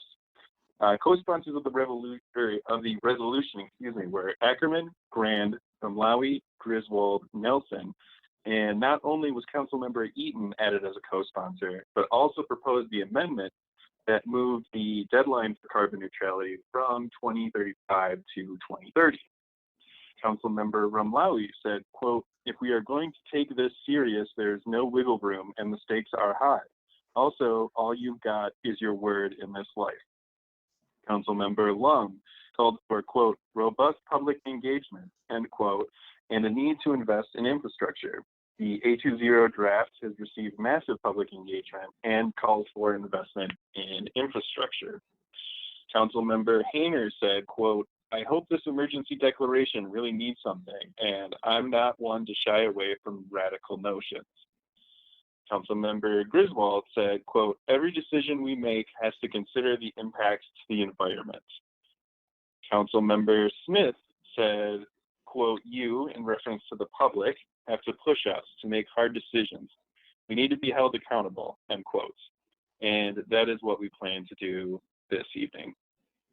The A20 draft is not perfect. I believe we need to establish a publicly owned energy infrastructure instead of relying on for-profit companies. Additionally, I believe there should be an amendment to stop the construction of new natural gas infrastructure in the city of Ann Arbor. But it is clearly a step in the right direction. Climate change is an existential threat, and I'm worried that we use the term existential threat so much that it's lost its punch. But many young adults I know have decided not to have children because of the devastation climate change will cause in the future. And even with the best case scenario, parts of my neighborhood in Pittsfield Village will be unlivable in 20 years due to flooding. Our old way of life is incompatible with saving the planet, and that is the existential crisis. The next few years will be our last shot to curb the worst effects of climate change, and now will be the time that young people will remember. They'll know if their governing body has the grit and courage to do what needs to be done, or if there are politicians that make sweeping decrees whenever it is advantageous. So please, tonight, for the love of your city, your state, 30 seconds. country, and your planet, please approve CA 10. Thank you very much. Thank you. Mr. McKee, I understand you're with us now. Our next speaker is Ralph McGee.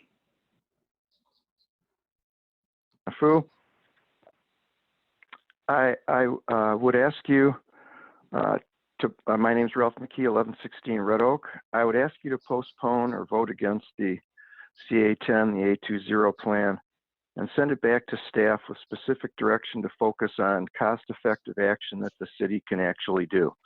I'm definitely in favor of fighting climate change, but the report has a major flaw and the timing is bad. First, it makes no sense to hire new employees due to the pandemic financial situation and the instability it will bring. In addition to the concerns that your city administrator brought earlier tonight, people might actually not actually be able to pay all their property taxes. So I think you might have a problem just keeping the employees you have now. Second, several of the major action items require serious cooperation of the state legislature, DTE, regional transit, or the university, none of which have shown much propensity to cooperate on the serious level that these items require. Third, the plan has no cost-benefit analysis at all.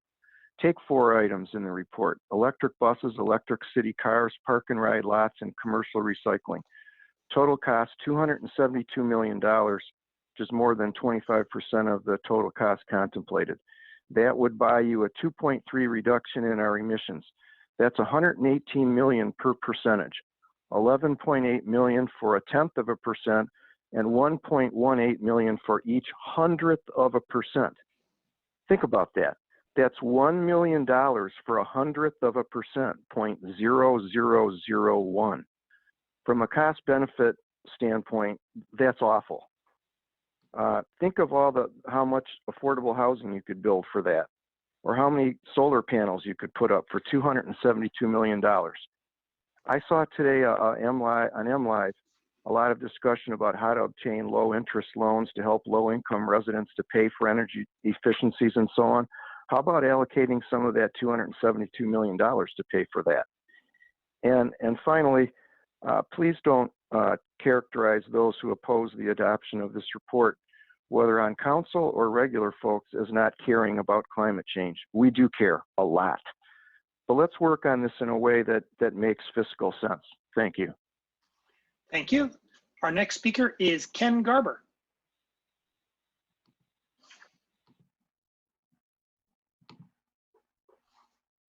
Yes, this is Ken Garber, 28 Haverhill Court. Thank you everyone for your service to the community, especially in these hard times. On 820, this is a really good plan. The previous speaker, Mr. McKee, misread the plan in terms of emissions reductions return on investment. He makes it sound like we're getting next to nothing for our money. It's an easy error to make. He talks about $227.2 million for just 2.3% emissions reduction, and he cites 4 different areas. Well, the electric buses, yes, the cost of electric buses is high per volume of emissions saved, but we have to buy buses anyway, so the incremental cost is actually much, much lower. The same thing for the city EV fleet. We need vehicles regardless, so let's make them electric. Emissions reductions from commercial recycling aren't counted by the plan formally because they happen outside the city. So it looks like we're not getting much for our money, but the atmosphere is benefiting. And we need park and ride lots to connect to transit and for EV charging. Without them, transit doesn't work. So their impact is huge, but it doesn't show up in the emissions figures. Carbon neutrality is really very simple. Swap out all gas furnaces and boilers for heat pumps or geothermal. Get people out of cars and onto bikes or electric buses or into their own EVs. Make our own clean electricity from solar energy and buy the rest from a utility that can sell us their clean electricity, as opposed to DTE, which will be addicted to fossil fuels for several decades at least. And the plan does not presuppose coordination with DTE once community choice aggregation is achieved. Those are the main elements. We should have begun 30 years ago when we could have made a gradual transition. Instead, we burned fossil fuels like there was no tomorrow, and that includes me. Now we're in a climate emergency and we have to cut emissions all at once. The 820 plan checks all the boxes. I don't agree with everything in it, and it merits scrutiny like any proposal. Make changes if you must, but do not weaken it. A weak plan is worse than no plan at all because it gives a false sense that you're doing something. We are truly in a climate emergency. Our global carbon budget for keeping the temperature below 2 degrees Celsius heating is almost gone. We're looking at disaster and irreversible tipping points. We've already stolen the future from our children and our youth. Don't take the nihilistic position that, since the problem is so big, what we do in Little Ann Arbor doesn't matter. With our huge per capita emissions, you and I are directly responsible for the crisis. And the coronavirus outbreak shows that not only does every city matter, but every household matters when it comes to solving a global problem. Pass the 820 plan. Let's get to work on this. Thank you. Thank you. Our next speaker is Ginny Rogers.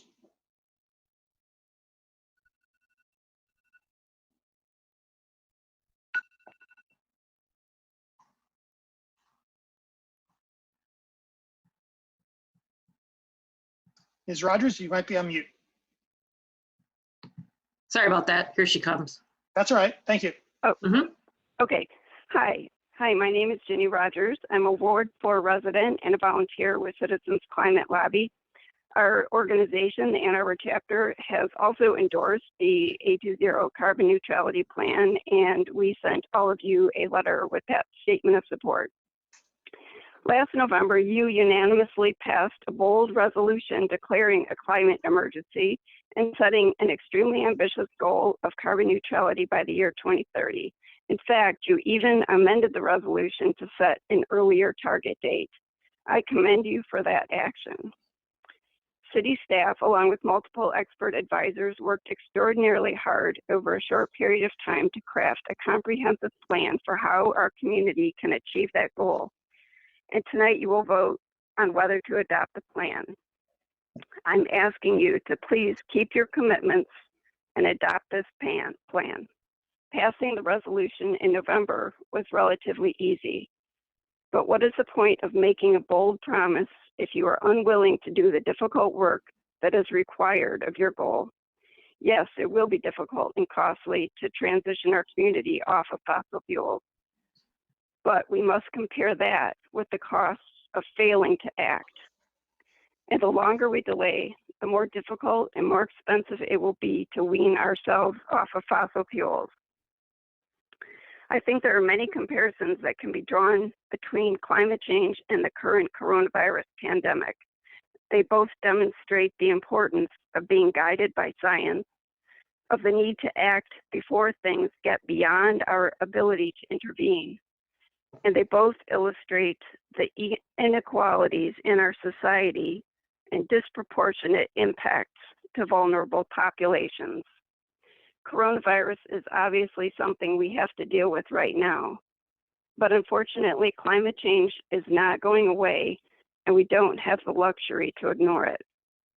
So I urge you to move forward with a carbon neutrality plan and commit to the hard but necessary work. I would also like to add that I'm also fully in support of the affordable housing items on the agenda tonight. Affordable housing is another long neglected issue in our community, and we desperately need more housing right now. 30 Thank you seconds. very much. Thank you. Our next speaker is Jan Fogel. Mayor, I don't see Jan Vogel, but I do have the next 3 speakers. Thank you very much. Our next speaker is Mike Scherberg. Opportunity and for the step. Oops, hello, thank you. Thank you for the opportunity and for the steps that you're taking to keep our community safe and compassionate during this troubling time.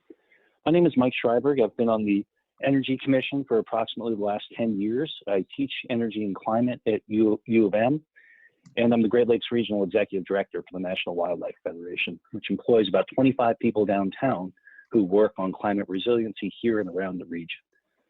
I urge you to fully support and fund Ann Arbor's Living Climate Neutrality Plan.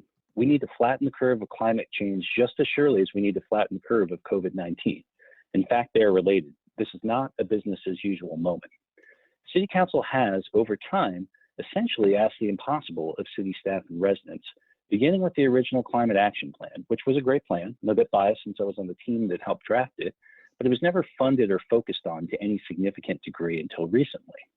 Over time, the city of Ann Arbor went from the front of the pack to perhaps the middle, not because of lack of interest from citizens. This remains a very high concern on every reasonably designed survey and focus group, but because of the lack of investment and focus.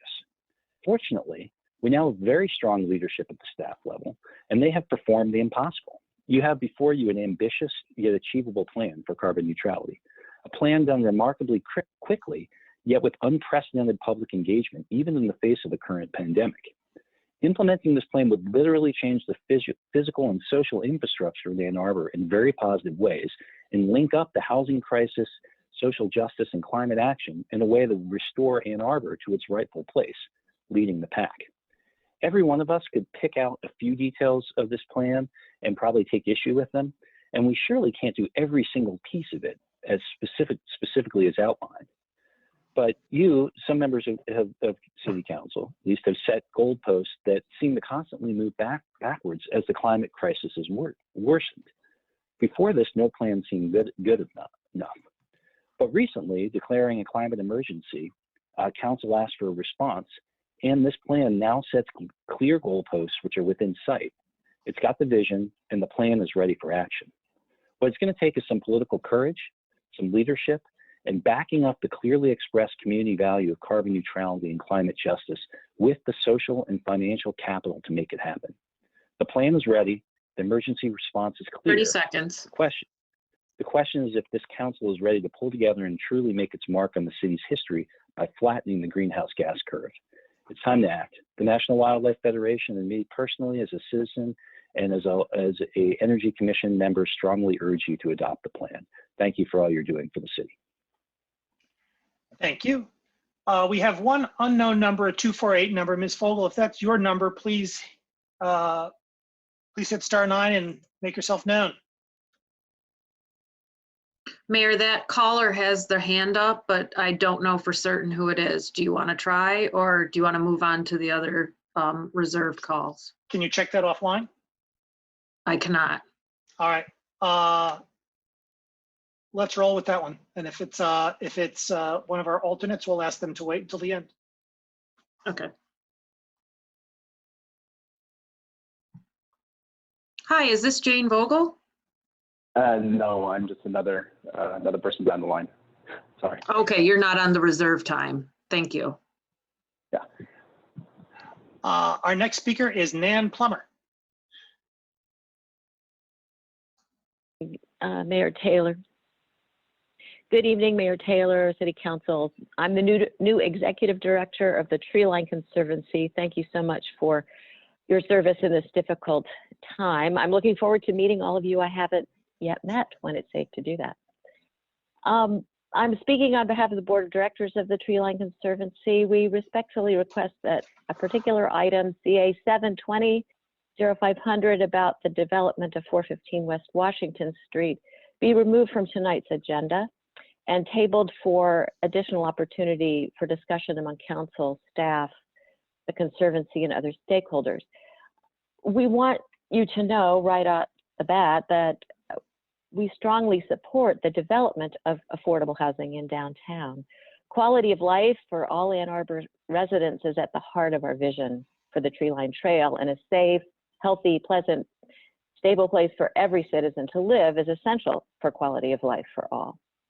Our problem with this resolution is based on its advancing one particular use for the parcel at 415 without a process for exploring other or additional uses for the site, including the tree line and other amenities related to it.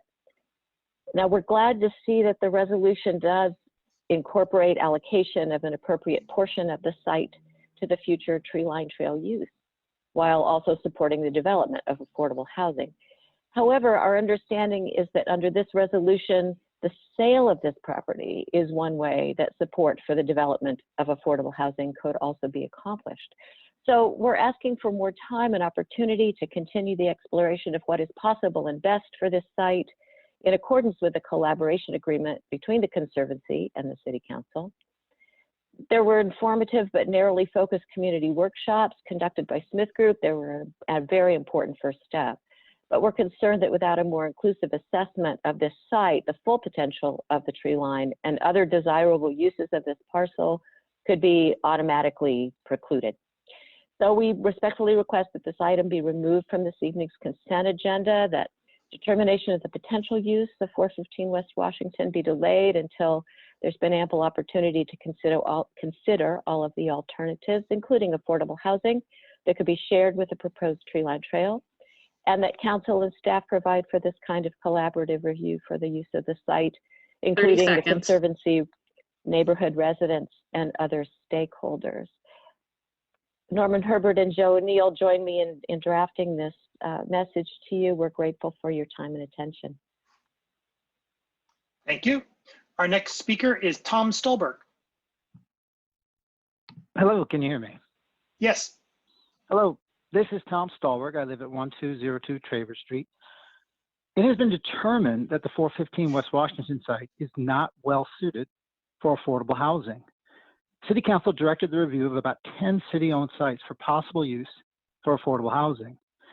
The study for 415 West Washington concluded that because of the floodplain and the floodway and the railroad, that this site is not a good candidate for funding for affordable housing. Please move on to sites that are feasible for this purpose. The Y lot was also in the same study. That seems to be universally regarded as what the city should be moving forward on to get affordable housing units actually built downtown. Let's get to work on that. The immediate neighborhood was not aware of this action on 415 West Washington and never given notice. The Smith Group acknowledged that they did not follow the standard notice protocol that the city or a private developer would have been required to do. 415 West Washington is literally in the backyard of a friend of mine. She was completely unaware of the Smith Group study. She had no knowledge of any of the meetings.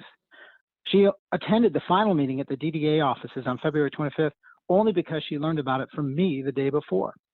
And other neighbors in that area report this as well. They should be further engaged before proceeding to the next step. Advancing pre-entitling now does not make sense here. The purpose of pre-entitlement process is to create a level of certainty. We go through a planning process with our own plan and we get that approved, and then the city can market that to developers who can rely on being able to build that project. To work on a plan to pre-entitle this site without input from the neighborhood or from the Historic District Commission, which must also approve it, won't achieve that goal, that pre-entitlement goal. Also, proceeding from the Smith Group's preferred option does not recognize that the option was created from a process that was for a different purpose. That purpose was to evaluate the site for the feasibility of affordable housing. So we don't really have a plan that we can move towards entitlement with yet. Also, the Planning Commission just reviewed a proposed floodplain overlay ordinance. The presentation was thorough and well received, and questions were asked of staff, and staff will address those questions, possibly making change to the proposed new ordinance, then bring it back to the Planning Commission. Then the public will be engaged, and council will also have input. This floodplain overlay ordinance may very well change before adopted, if even adopted. I hope that some version will be adopted, but we don't know what that will be, and we won't know that for a while. This site will be subject to that ordinance, so working on a plan for this site before that ordinance is created is premature. Thank you. Thank you. Ms. Fogel. Is Ms. Fogel on the line? Jan Fogel. Mayor, I do not see her number. Thank you. Our next speaker is Mojan Savabiasfani.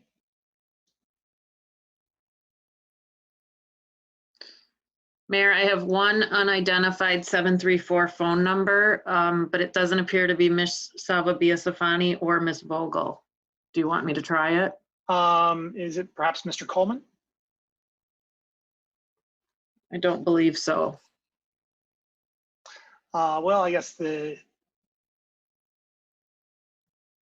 people are obligated to sign up in advance. Let's find out whether it's either Ms. Savabiasfani or Mr. Coleman, and if it's neither, then I guess we move on. My name is Blaine Coleman, and before me is Mojgan at the 313 number. Thank you for that, Ms. Beaudry. Okay. Can you get the 313 number? Yep. Thank you.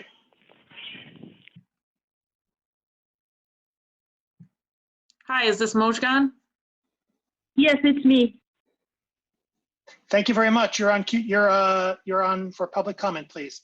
Proceed at your convenience. Hi, I am calling about DC1, the resolution to push the Gelman contamination to EPA.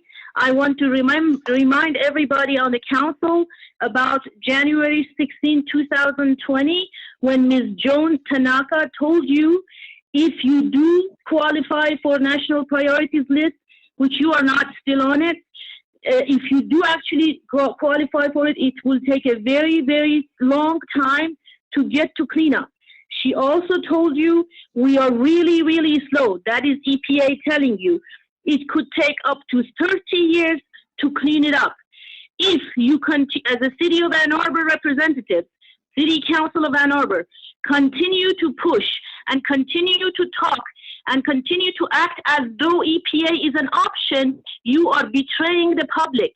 The public is going to be left for another 30 years of dirty dioxin-contaminated water. Please, You can see what Corona can do to a population that has nobody who cares about it. You can see what will happen. Please, you are abandoning the public. Act now to clean it up right away. Clean it up now, put a millage to the public, clean it up now. Show respect for the environment and the people in it. You can see what disrespect for environment and people can do to a population. Look at the 42,000 dead. In China, only 4,600 died after months and months of this. Look, this is a society that needs to take care of its people instead of putting money before everything. Clean up the Gelman contamination. Clean it up. It is abominable that it hasn't been cleaned up in 50 years. It is a shame to our record, to your record, that it still goes on. I am sickened to see how slow and how totally useless your behavior has been. I can't understand why you're taking this time. I am sick of it. Many, many people are sick of this behavior. Keep pushing it for EPA. You know the EPA has told you we won't do it. How much clearer do you want the EPA to be? It's ridiculous. It's ridiculous. What do you have to say for yourself? 30 you see seconds. how angry I am? People in Ann Arbor are twice as angry.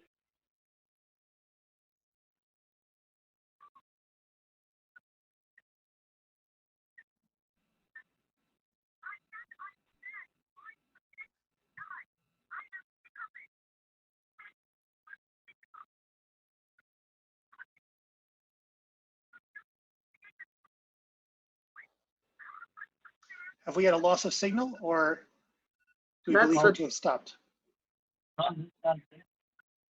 That's the Thank you. time. Bye. Okay. Thank you very much. Are there communications today from council? Councilmember Eden. So I wanted to follow up on the mayor's statements about our recently passed colleague, Graydon Craypole. I served with Graydon for a couple of years. I was sad to see someone so young pass while he was still so full of life. I found him to be a true gentleman who had a subtle sense of humor. He dedicated his life to public service, including the military and public office. It was a pleasure to serve with him. He was a brave man who fought a terrible disease with dignity and grace. My sympathies go out to his daughter and to his wife, and I think that we all share the grief of the loss of our former colleague. Thank you. Councilmember Ackerman. Thank you, Mr. Mayor. Turning attention to city business, as spring is coming, a lot of residents find themselves with extra yard waste, and I'm excited to announce that starting tomorrow, April 21st, from on Monday through Friday, 8 a.m. to 4 p.m., residents can drop off bags of yard waste at the city's public works facility at 4170 Platt Road. There you'll see dumpsters designated for yard waste drop off. So thank you to a resident of the 3rd Ward for this idea, and thank you very much to public works staff for making it happen.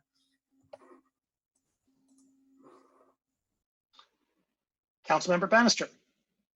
Yes, I just wanted to add on to Tom Crawford's announcement about the city's Earth Day festivities this week, and particularly on Wednesday. Alan Haber is also hosting a virtual Earth Day celebration, and it's a complicated Zoom link.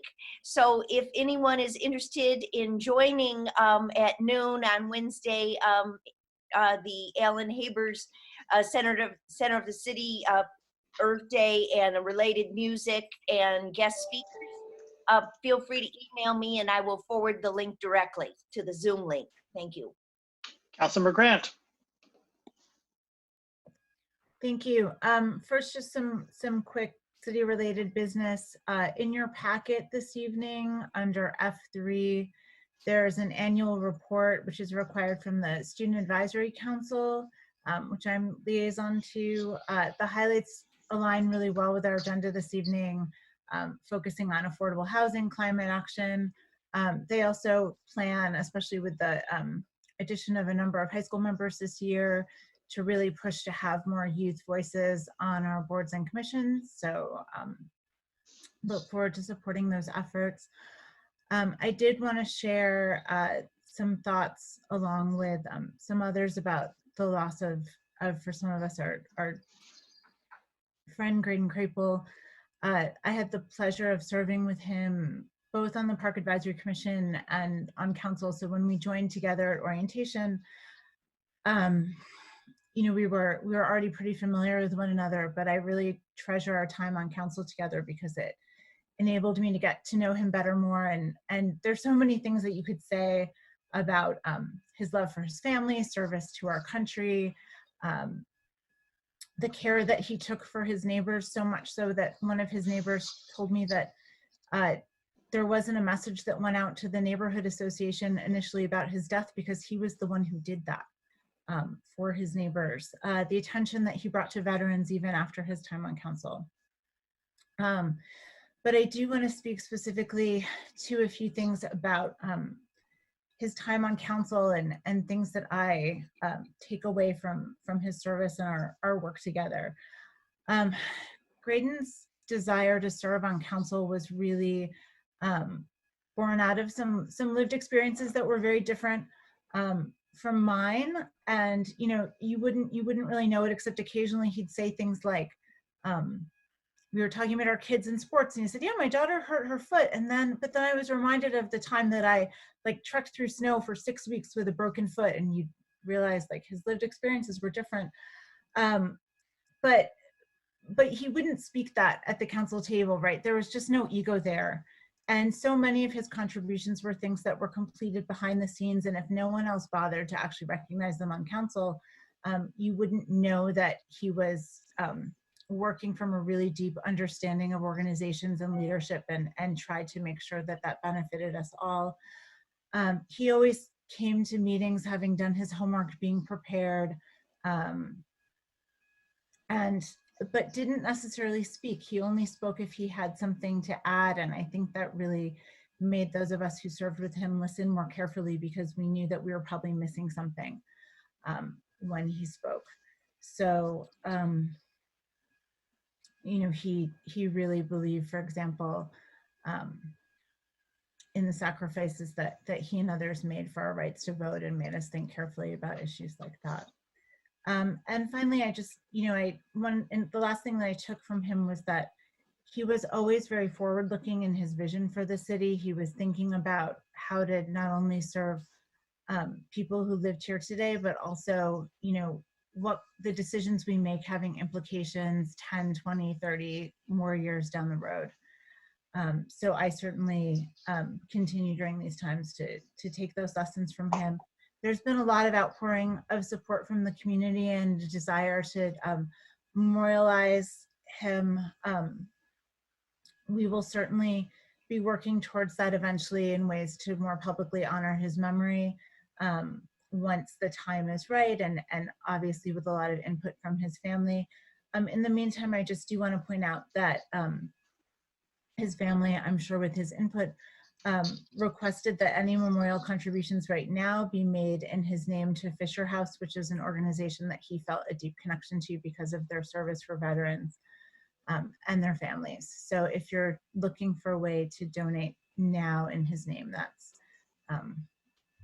that would really support his wishes. Thank you. Councilmember Lumley. Thank you, Mayor Taylor. And just to echo the comments made by my colleagues, I didn't get to serve with Council Member Graydon, but I appreciate what you said about where those contributions could be sent to, and I just wanted to give my condolences to his family, Greta and Grace. Such a young age to lose your father, that's just really tears your heart. But I biked by the Fisher House actually just yesterday, and it's almost constructed over there on Fuller Court. Looks like it's going to be a great asset and a huge benefit for the people that need to use that. So on to some city matters. I just wanted to, applaud our community with obeying the social distancing. We're starting to see numbers flatten finally, thankfully. And for people who have reached out to us with concerns about members of our community still congregating, not practicing social distancing, I had a meeting with our police chief last week, our monthly ward meeting. We had a great conversation. We talked for well over an hour and made it clear that, that's where they want us to send people, is to call 911 if there are issues with social distancing, or if people see something in the community they're concerned with the government's executive order, the governor's executive order, to just call 911. So continue to please do that. That's what they're there for. If you see anything that needs attention. And while we're on this topic right now, or slightly different topic, but when we're talking about, our finances here locally with COVID-19 and a looming recession, who knows how deep and how long that will go. But there's always been a debate locally about how we fund our city operations, whether it should be a city income tax or property taxes. And I'm just grateful, at least right now, that we have our property taxes as a way to fund our city operations. I think it would be a lot harder right now to talk about next year's budget if we were funded with a city income tax. So I am thankful right now that's not one of the challenges we have to face with the type of tax system that we have. Also wanted to thank the Ann Arbor Community Foundation for what they're doing. That was really a great presentation we heard earlier today. There's been many members in our community asking us what's being done, and it's great and relieving to hear that the county is stepping up and doing some great things. Food Gatherers is doing some wonderful things. The United Way is stepping up in a big way, and also Spark. And so it's great to see our organizations in this community stepping in and filling the gap. Spark has helped 2 community organizations who are helping feed the workers at the hospitals and helping local businesses, both with A2 Helps and A2 Neighbors. If people want to reach out and chip in, those are 2 great local organizations with others that Spark has stepped in and helped them take care of the 501c status and be in a fiduciary capacity of facilitating the funds. So great to see that. And also during that presentation, it was just good to hear about the efforts that are being made to protect the most vulnerable in our community, the minorities, the immigrants, the undocumented. It was good to see attention being paid to that. There's been a lot of attention paid to PPP and everything else, which has failed to make it to many people I know. But that's another topic. But it's great to see the county is working to help protect those who are in the shadows. So I'll leave it at that, and thank you. Councilmember Nelson. Thank you, Mr. Mayor. I wanted to share that Councilmember Eaton and I had a conference with Police Chief Cox this week, and we had heard from community members about concerns about the clearing of encampments, places where homeless members of our community are sheltering in place. We mentioned these concerns to Chief Cox, and so I just want to take this opportunity to say that as a policy, during this time, the city will not be disturbing any encampments where homeless residents are sheltering in place. I appreciate hearing concerns about this issue. And I do understand that, I think everyone in the city understands that the significance of disrupting someone's living situation right now. So I guess just to emphasize, the city of Ann Arbor agrees with the CDC's recommendations about these encampments, the value of them in helping homeless people better isolate and prevent the spread of COVID-19. And then just briefly, I wanted to echo some of the positive comments made by my colleagues about the passing of Graydon Crapel. And I just wanted to comment that his contribution as a public servant to his neighborhood, to Ward 4, and to the city overall is an opportunity for all of us to feel grateful for his life. And so I look forward to opportunities, whatever present themselves, to honor him. The only other thing that I wanted to mention is that the last few weeks, I've been working on a project of interviews with people, discussions about how we in Ann Arbor are coping and adjusting to COVID-19.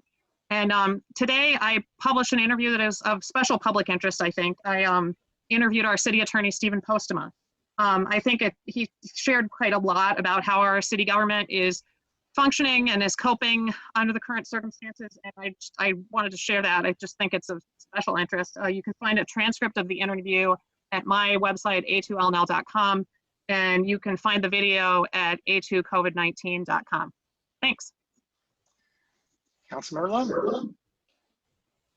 Thank you, Mr. Mayor. First off, I too would like to echo the thoughtful sentiment expressed about the loss of our former council member, Graydon Crapel. I had the privilege to serve with Graydon, and I know he will be missed by all of us. He was so committed to our community, of course, his country, as has been noted, and his neighborhood, his extended family, and so many, and many are grieving his loss. And I too would like to extend my most sincere sympathies to his wife and daughter and his extended family and extended network of friends. It's very sad that he fought a valiant battle against his cancer, and but he did it in his own quiet way, I believe. And obviously he was ill when he was attending council meetings, and he managed that all very and privately, and it was very much like him to manage his illness in that way and to not skip a beat, really, in terms of his dedication and his work ethic. So he will be greatly missed. And again, I'd like to thank the mayor and my colleagues for the comments that I too share and echo. I appreciate that Councilmember Grand noted that I was not aware of this. If you would like contributions made to the Fisher House, I appreciated always seeing Graydon and his wife Grace at many Fisher House fundraising events, and Grace actually spoke at one a number of years ago. They always feature a speaker and to share their personal story. And so I know that this is an organization. It's Fisher House is in the 2nd Ward. It's a wonderful project, and it's really a Ronald McDonald House sort of home for Veterans Hospital patients and their families. And so how nice that they would like people to direct contributions in his memory to the Fisher House. A few items of city business. First, I too would like to just thank Spark, the Community Foundation, the United Way, the Office of Community and Economic Development for their presentation tonight, which reveals a heck of a lot of work that they've been doing for our community. And they have been obviously a tremendous resource for so many in need, and all of their outreach and support is greatly appreciated, and I know makes a huge difference. In terms of Spark, it's nice to see that they are facilitating all of these applications for and networking in a helpful way, so that the small business community, the resiliency fund, the CARES Act, and other funding sources, that they have access to these greatly needed funds. And obviously, as Paul noted, these programs are well subscribed, and the need is just so significant. Similarly, with the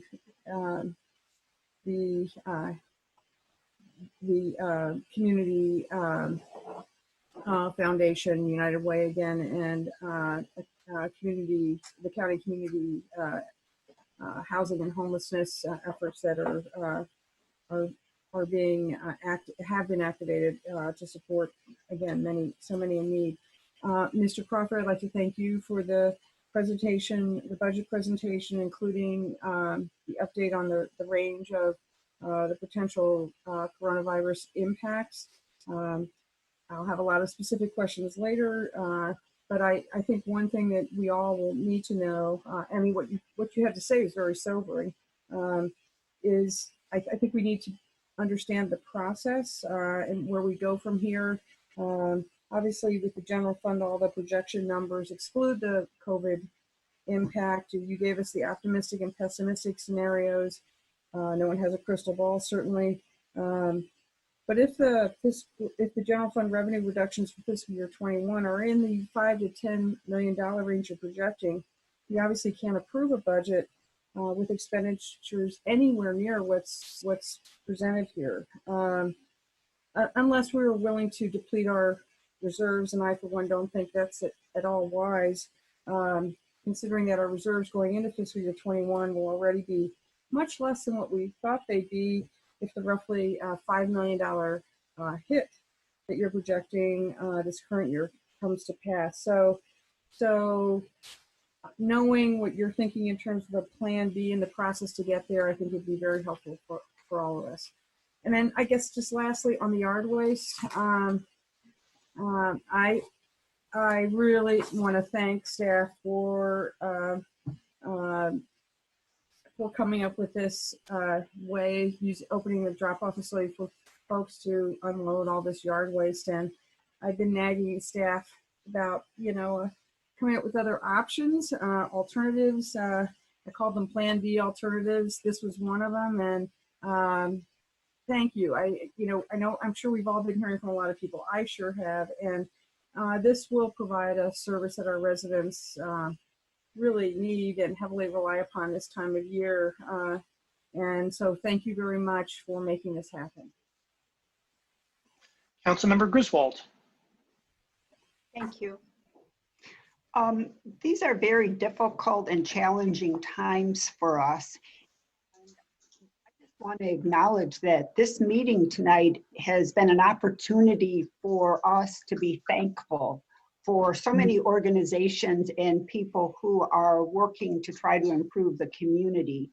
And I just want to give a couple of personal thank yous. One to the community members who joined us for our Zoom caucus last night, and also for the students who called me today to talk about carbon neutrality. So I was really impressed with how intelligent they were and how thoughtful they were, and they truly understood the subject. Two resolution areas that I'm working on right now with staff. One is what I'm terming outdoor safe social distancing. That is moving forward. And if anyone would like to reach out to me either by phone or to schedule a Zoom session, I would welcome that. Another resolution is that I've asked staff about is to put a moratorium on new mid-block crosswalks until the crosswalks that we have adequate illumination. When we have crosswalks without illumination, it puts people at risk. And as one constituent referred to it, it's almost like a Sophie's choice of crosswalks. It's something that we should not have to make a decision about, a choice. We should have a high standard. And finally, I want to repeat something that Neil said earlier tonight about maintaining capacity. I think it is critical that we determine what's essential versus non-essential, and that we look to the University of Michigan for their aggressive program to try to maintain their capacity, and we do the same thing. Thank you. Are there further communication from council? Let's take a short break. It is 9:18. Let's reconvene at 9:25 if that's all right. Thank you very much.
back after a short break. Thank you very much. We now come to the consent agenda. May I have a motion, please, to approve the consent agenda? Moved by Councilmember Alawi, second by Councilmember Smith. Discussion of the consent agenda. Councilmember Smith. I'd like to pull CA 10. I think that warrants further discussion. CA 10, Councilmember Lum. I'd also like to pull CA 7 and CA 8.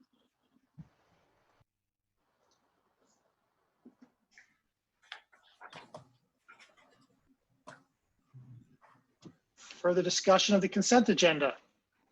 I'm sorry, was CA 7 pulled? It was. Okay. Yeah, we've CA got 7 and what, CA what? We've got CA 10 pulled, CA 7 pulled, CA 8 pulled. Further discussion of the consent agenda? All in favor of the consent agenda, please say aye. Aye. Aye. All opposed? The consent agenda is approved with 11 council members present, all voting in the affirmative, thus satisfying the 8-vote requirement with respect to CA 5. CA 7, 8, and 10 have been pulled. CA 10, resolution adopting the Living A20 Ann Arbor Carbon Neutrality Plan, moved by Councilmember Smith, seconded by Councilmember Ackerman. Discussion of CA 10, Councilmember Smith. Thank you, Mayor Taylor. On November 4th of last year, this body voted unanimously to create a plan that could guide Ann Arbor becoming carbon neutral. In 4 short months, the staff of the Office of Sustainability and Innovation has given us such a plan. Cannot thank Dr. Stoltz and her team and the rest of the city staff for working so tirelessly and collaboratively with the community to develop this plan.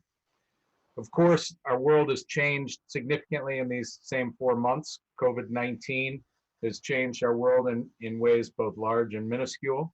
And COVID-19 has certainly laid bare the breaks in our society, locally, regionally, nationally, and internationally. What COVID hasn't changed, though, is climate change. COVID has not changed the fact that global emissions of greenhouse gases need to drop by 45% from where they were in 2010 in the next 9 years to limit warming to 1.5 degrees Celsius. Failure to keep warming at or below these rates will be catastrophic. COVID has not changed these facts, nor has it altered our climate change trajectory or lessened the need to act now. In fact, what COVID-19 has done is to force us to rethink our society, our culture, how we do things, and how we go forward together. As we develop these plans for how we evolve through this pandemic, carbon neutrality has to be the foundation of everything we do coming out of it. Our economy needs to be reshaped to be both more equitable and more environmentally sustainable. We need to take this opportunity to realize vast improvements in electrification, transportation, and housing. And at the root of all of these efforts is equity. We cannot abide a society in which we continue to leave the vulnerable and the poor behind. And the A20 plan is rooted in equitable solutions. Adopting this plan is not the end of the process started on November 4th. It's just the beginning. Adopting this plan gives us the baseline from which we work, the starting point for the carbon neutrality effort. The A20 plan is intended as just this, the initial work plan for what we can do to achieve the goal of becoming a carbon neutral city by 2030. The A20 plan will evolve as conditions on the ground do. Future city councils will have to make value judgments on priorities and projects. These projects and the impacts of them will change over time as conditions change. The truth of the matter is that we will never have all of the answers on how best to do this. There will always be a variable that's dependent on something that is outside of our control as local government. We cannot pause because there is uncertainty. We have to take the best information that we have right now, and we have to get to work. Climate change does not give us the luxury of time. We cannot wait even for a fortnight to get moving with this effort. We need to be using every second of the time afforded us to plan for how we function post-COVID-19 and to make sure that carbon neutrality is the underlying tenet to everything that we do.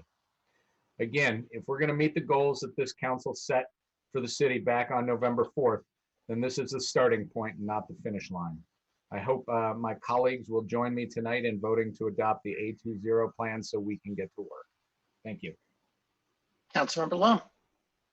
Thank you, Mr. Mayor.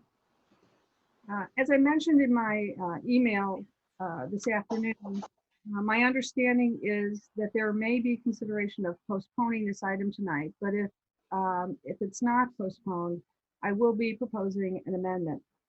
I won't do that yet, so we can have an open discussion first, but here's where I'm coming from. The resolution before us adopts the carbon neutrality plan. The Merriam-Webster definition of adopt is, quote, to accept formally and put into effect, end quote. And the last resolve clause in the resolution requests the administrator, quote, begin or continue work to implement the actions outlined in the plan, period, end quote. In my opinion, there are quite a few reasons why we are not ready to, quote, put into effect, end quote, or to, quote, implement actions, end quote. Here are a few. One, we do not have a funding plan for the city actions, which are at least $140 million and upwards of $300 million when you consider park and ride and the landfill solar facility. Two, the strategies and actions have a wide disparity in their cost benefit, and we do not have a framework or mechanism to prioritize them. Three, the city and our residents are facing uncertain economic and financial impacts from COVID-19. Four, we are simultaneously embarking on another multi-million-dollar initiative, affordable housing. Five, the plan includes land use actions, density, and mixed use in neighborhoods that could adversely impact neighborhood character with minimal emissions benefit. Six, and last but certainly not least, implementation likely will require a new city tax millage on top of likely new millages on AATA and RTA. And beyond that, the city may have two more requests for affordable housing and a heavily override to the solid waste millage. Please do not get me wrong. I'm not critical. I'm not being critical of Dr. Stoltz or her team. To the contrary, they did an outstanding job in a short period of time and provided council exactly what we requested. Now the ball is in council's court. For all the reasons I listed, I will not support adopting the plan tonight. To me, the two most important issues are the first two I mentioned: lack of a general funding plan and lack of a framework or mechanism to prioritize actions. So my amendment focuses on those two items as key deliverables by staff before council considers formally adopting the plan. More specifically, my amendment would replace the existing resolve clauses with 3 new resolve clauses, and I sent you the language this afternoon. The first resolve receives the plan rather than adopting it and expresses council's appreciation for staff's efforts. The second resolve clause requests the administrator to develop a general funding plan and a framework or mechanism for council to use in prioritizing high leverage actions. I recognize this won't be a firm, fixed, quote unquote, to the dollar funding plan. It will be directional and may have ranges of external and internal funding, but that is okay. It at least gives us a sense of what the cost to Ann Arbor taxpayers will be. And a mechanism or framework to prioritize is absolutely essential. This is not an all or nothing proposition. And the third resolve clause requests the administrator to bring the plan back to council for further consideration when the funding plan and prioritization framework have been developed. At that point, council votes to formally adopt the plan, and if adopted, we begin earnest implementation. Again, I'm not moving the amendment right now, so the discussion can be open. If it is council's preference, thank you, Jackie, for sending that on, I just noticed, the amendments to postpone, I am fine with that. But if not, I will be moving my amendment. Thank you for listening. Councilmember Ackerman. Thank you, Mr. Mayor, and thank you, Councilmember Smith, for introducing this so comprehensively. Thank you, Dr. Stoltz, for getting us here by April. Incredible work. And thank you, Councilmember Lum, for being transparent in your process, giving us the space to have this conversation, and being honest about your priorities and how you analyze this issue. It's refreshing, sincerely. I'll now continue to disagree with some of it, but I think 2020 has been a long year for all of us. And it's hard to remember that earlier this year, the crisis of the day was that the world was on fire only 4 months ago. Climate change and the emerging climate crisis stand to be humanity's greatest challenge. Unlike COVID, this crisis won't just last the 24 months it takes to inoculate the American public.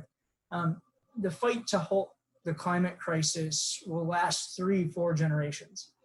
I think Dr. Stoltz rightly compared the mobilization needed to respond to climate change as equivalent to our nation's response to World War II. For those who live in the path of natural disaster, fire, hurricane, tornadoes, for our residents, it's flooding. The fight may feel like sitting in a foxhole in Europe or the Pacific trying to survive. But for the rest of us, our fight is going to look different. Like Rosie the River will mean rolling up our sleeves and creating new technology, like Ford's Willow Run plant pumping out B-25s that will require companies to retool, to adopt to adapt to a changing world. But for most of us, it's going to require us to be true patriots by paying taxes and by buying bonds, investing in our shared future. So I'll be glad to vote for this tonight. It's thorough, it's deliberative, and it gets us to where we need to be in 10 years. Thanks. Councilmember Ramlawi. Thank you, Mayor.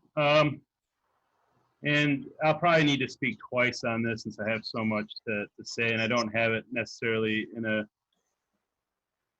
in order of thought that would flow as much as I want. But I'll just begin by saying we've been told, and I appreciate the work that Dr. Stoltz and her staff has put into this. Let me not forget to say that to begin with. But we've been told that this is a living document, and that's become apparent real quick. It's already become outdated. I mean, COVID-19 has already introduced a whole new set of issues that we weren't contemplating when we asked for this to be brought back to council. So as we can see already, only a few weeks or months into this, it's already outdated. We have huge financial assumptions in this plan. Financial assumptions that we rely on state and federal funding for much of our goals. And, so I appreciate the plan, but I don't think it's a home run. I think it's a start, but it has a lot of fallacies to it. And I think it's dangerous to hitch our wagon on this plan and say, hey, we found the answer to climate neutrality. It's all right here. It frankly does not fit that. We don't have the commitment from the University of Michigan, who is a contributor of 1/3 of our carbon emissions. We do not have the upstream and downstream emissions calculated in this. We are talking about equity. I appreciate what my colleague, Councilmember Smith, said, but this could be the opposite. This could actually make Ann Arbor even more unaffordable. It does not take into account the costs that residents and businesses must incur into making the switch over to electrification. It's a huge cost, and that's not even a part of this. And it's not to say there's nothing here to work on and work with and go forward, but this has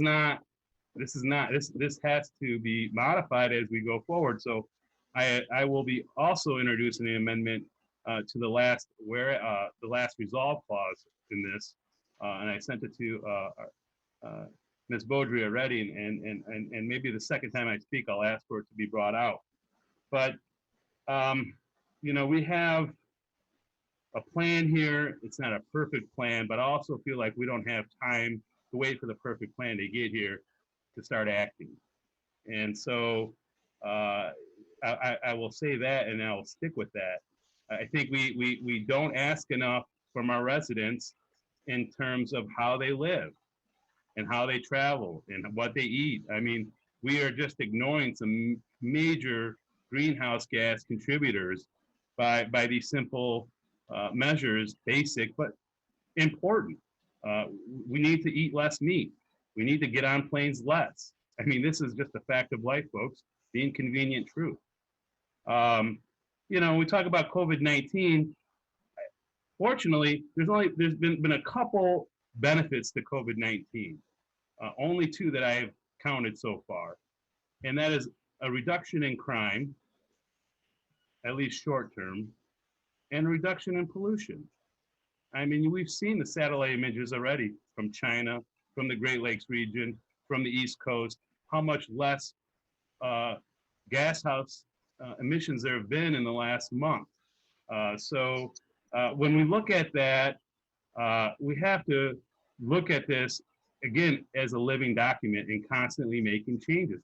I mean, we had price for crude today fall to negative $38. People were selling crude negatively to get rid of the contracts they had. So we are living in a different world, and that needs to be taking place here. We are living in a world where I believe we've reached peak enrollment with the University of Michigan.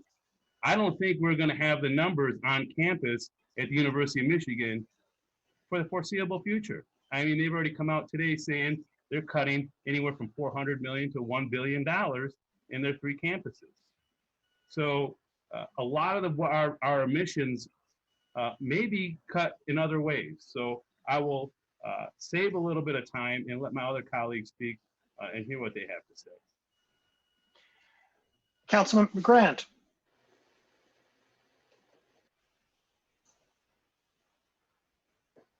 Councilman Grant, you're on mute. Sorry, I should be good now.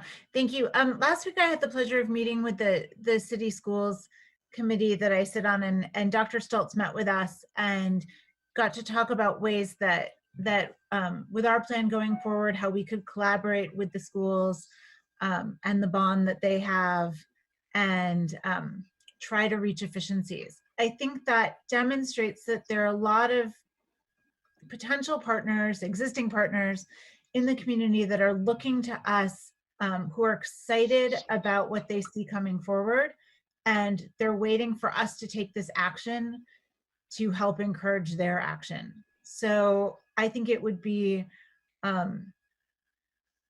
it would be thinking more in the short term to postpone this. I think it's, even as Councilmember Lum said, Dr. Stoltz gave us exactly what we asked for. We asked for this unanimously. Within 82 days, she did unprecedented community input and engagement, which is what we all always ask for. We can all agree upon that. They're excellent recommendations. And I think many of them actually do capture, maybe it wasn't thinking exactly of COVID, but because it was based in equity, because it was based in resiliency, we have, maybe we take certain steps sooner than we thought. And that's the whole point of having an iterative living document, that maybe now we take more steps towards resilience hubs that maybe we weren't going to take initially, and other things go on the back burner. There are new ideas that we're hearing about. We got a lot of messages in full support, but we also got some that said, but you didn't think about X or Y or Z. And I think that's the whole point of going forward with this plan, and coming forward in support of it, not delaying, not asking for information that will effectively kill it, but to get behind it, go forward, put what we know we can into our budget, and then give Dr. Stoltz and her very talented staff the ability to go out and find funds. Now, there might not be funds that we thought, that's true, but there might be other funds through stimulus, depending who's in charge of the government. Maybe there are all sorts of opportunities through new green economy stimulus packages that we'll be able to leverage because we have this plan in place. And that might even be a requirement to get money like this, to have a carbon neutrality plan. So I hope that, you know, we're going to stick to what we asked for, move forward. There'll be plenty of times in an iterative living plan to argue about the details, but with approving a budget just a few weeks away, I hope that we can take this important step and then continue to work at it, because that's what it was designed to do. Councilmember Hayner. Thank you. Hopefully this will work okay, because I'm having real network troubles over here. I got to look at Councilwoman Lum's suggestions, and it certainly takes some of my concerns away that I had addressing this tonight. A speaker earlier went back and looked at a video and quoted me as saying I support radical notions, and I think people know that that's true, that I do.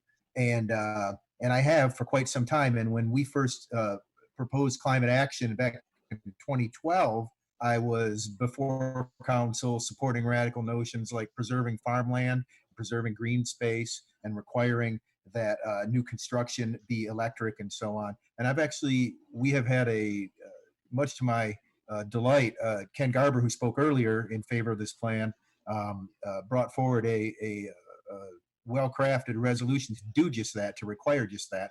And it bounced into Energy Commission and kind of died. And so I sent that forward to legal today again to get that going. There's no reason that we have to wait till 2022 to require that type of building in new construction. So yeah, if that's a radical notion, I'm all for it. There's things that since 2012 we could have been doing, but we haven't been. And so if that's considered radical, then I'm for those too. And that's things like banning plane travel, preserving green space and farmland again, and doing all the things that we can do with as little research falls we're about to have, and the university is about to have. So when we speak to the university's part of the plan not being dependent on us, but just generally their own climate action plan, I'm sure that theirs is in a great deal of flux too. And those radical notions that I support are things that unfortunately some of them aren't in this plan, but I would like to see put into the plan, which is why I like Councilwoman Lum's suggestions. And that's things like counting embodied carbon in new construction, and somehow assigning a carbon load to our commuters, and potentially doing a trade study to find out what our best return on investment is in this plan as we move forward to, as I spoke to at our last meeting, to prioritize our investments in light of our budget woes. And so, I don't want to give people the false sense of doing something, because this is the time where we need hope. But we also do have to realize that the inputs into the system, they're there. And while we are leading as a city, and we hope that others follow, we also can't bankrupt our city in trying to do something that really accounts for 1/100,000th of all the carbon on the planet, or whatever Ann Arbor's little portion is. And so I think there's lots of ways we can take the best of what's in this plan and make it work for us and prioritize those efforts. And I also think there's things in here that may or may not be necessary, or maybe could wait, especially in light of the notion that when we declared a climate emergency, we backed it up from 2035 to 2030. And so we put the pressure on ourselves, and I think rightly so. My big support for declaring a climate emergency is around the resilience issues, stormwater issues, energy independence, local farming, and things like that. And so I hope to see more of that in this plan moving forward, and reprioritize it potentially, which is why I think Councilwoman Lums has some good ideas with those resolve clauses. And I also would like to see that we ask all of the folks that we contract with, and I don't mean like road builders, but I mean folks like Spark, to take a look at who they invest in and the types of businesses they invest in, and try and focus that investment on things that support these climate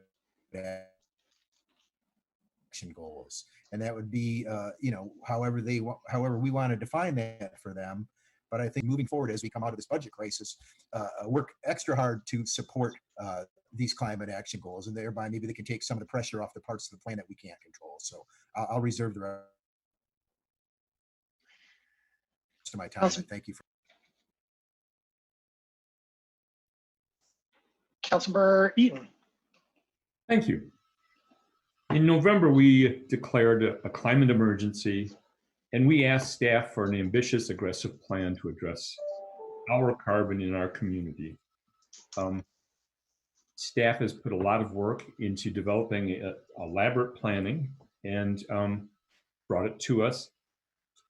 But I'm disappointed in that plan. The plan spends millions of dollars per year, and really has little impact on the overall amount of carbon in the community until the year 2026.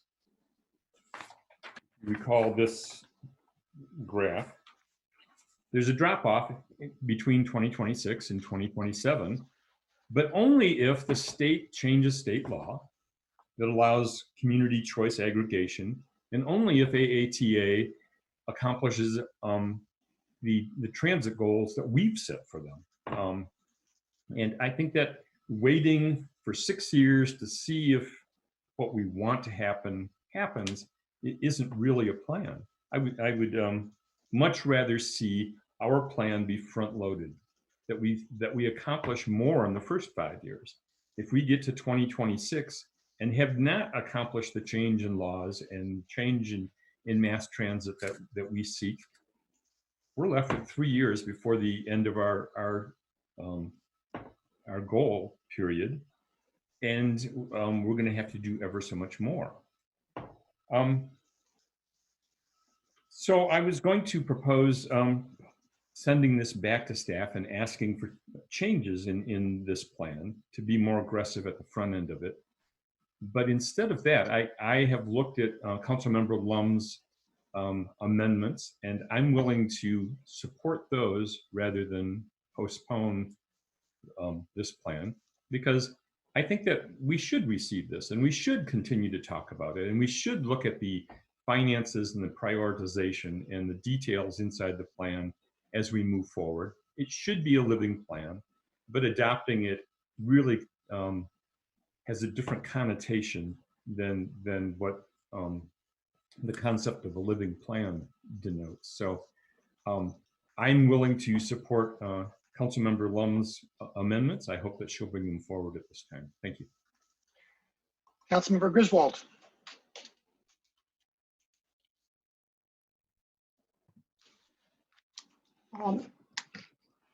Yes, I'm 100% behind the goal here. And I just have a couple of process questions. And that is, if we approve the plan tonight, given that much of the plan and the dollars are not within our control, I'm just wondering exactly how that works. And secondly, if we approve the plan tonight and then we approve a budget in a few weeks, will that possibly override some of what we've approved tonight? And I'm just trying to better understand the process. I'm not trying to be negative in any way, but I'm trying to understand the significance of tonight and in future actions. Dr. Stoltz, perhaps? Thank you very much. Yeah, my understanding is no, it wouldn't override, underride kind of the budget discussions. It's a directional strategy. And as indication, for example, we're working on shovel-ready projects for a green stimulus or a stimulus if it comes forward. And what we've been able to do is use the plan as direction to say these are exactly the kinds of projects we want to seek funding for, because we're assuming that there is support for at least some of the concepts. And I'm taking copious notes here to kind of validate that. So I would default to Administrator Crawford for any other procedural things I may have missed, but my understanding is no, it wouldn't disrupt the budget. Oh, okay. And shovel ready, I think, is a great opportunity at this time because there will probably be stimulus money. Exactly. Oh, okay. And then Mr. Crawford, what will happen when we approve a budget that may not be identical to what's been laid out in this plan? Well, the fiscal 21 budget is consistent with the initiation of the plan, and the resources applied in 21 help. The intent is to help that start the production of the out years.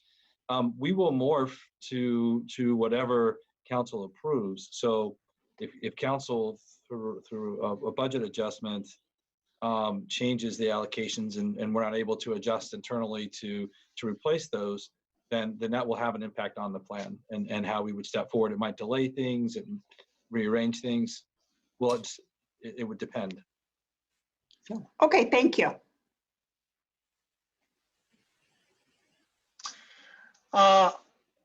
I'm going to use one of my times now to speak in favor of the plan as is. We declared a climate emergency back in November, and the rise of COVID-19 has not changed the fact that a climate emergency exists, and it has not changed the fact that our changing climate is our number one threat. Our number one threat to us as a local community, as a state, nation, and a global society. We are feeling the effects of climate change now, and we know that there is a failure of leadership in Lansing, and there's a failure of leadership in Washington. And what it means is that local governments need to take real and concrete action to affect carbon neutrality. And that's what we've done. We have asked our experts, we've asked the experts on our staff, we have asked the experts in the community to band together in an incredible amount of, in an incredibly swift, broad, and deep process to give us their best suggestion at this time on the information that we have today, how we can move forward to achieve carbon neutrality by the year 2030. And that's what they've done. And if there are things in the plan that we wish were different and that we'd like to change and that don't meet our thoughts about how best to achieve carbon neutrality, well, I'm a lawyer and I don't have any idea how to achieve carbon neutrality. I don't know of any climate scientists here on City Council. I don't know of any experts in the area.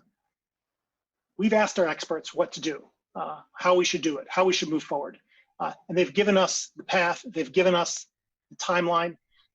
And if we really believe that it is an emergency and we want to achieve the goal of carbon neutrality by 2030, we need to adopt the plan, not dither, adopt the plan and move forward. Adopting the plan does not affect budget changes. It does not obligate us to write $1 billion check. What it means is that we have a set of projects and a set of goals and a set of areas in which to take real and concrete action. It establishes an ability for us with an adopted plan to go out and get grant funding, to work with community partners, because it expresses our full and deep commitment to achieve the goals represented in the plan. Failure to do that, to do anything less is in my view entirely unacceptable, and I think entirely unacceptable throughout for the community as a whole. Councilmember Lum. Thank you, Mr. Mayor. I would like to move the amendment, which I sent you earlier today, to replace the existing resolve clauses with the 3 resolve clauses I sent you. And I would also just note that to address this, the first resolve clause resolves that the Ann Arbor City Council receives the plan. I mentioned this earlier. In terms of the argument that we must adopt the plan in order to get any external funding, I think that's a major overstatement. But in any case, my amendment doesn't preclude the adoption later. In fact, it says once that we have a directional funding plan and a framework for prioritization, council will consider formal adoption. And my amendment simply says that we'll approach this logically and responsibly with a general funding plan and framework to optimize cost benefit before we start spending on. There are 7 strategies and 44 actions here. And I will note, it's been implied or stated that adopting a plan doesn't influence budget planning long-term.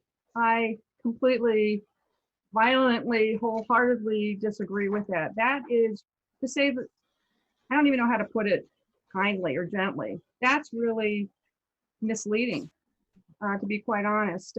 Think 40-40-20. I can rattle off all kinds of examples.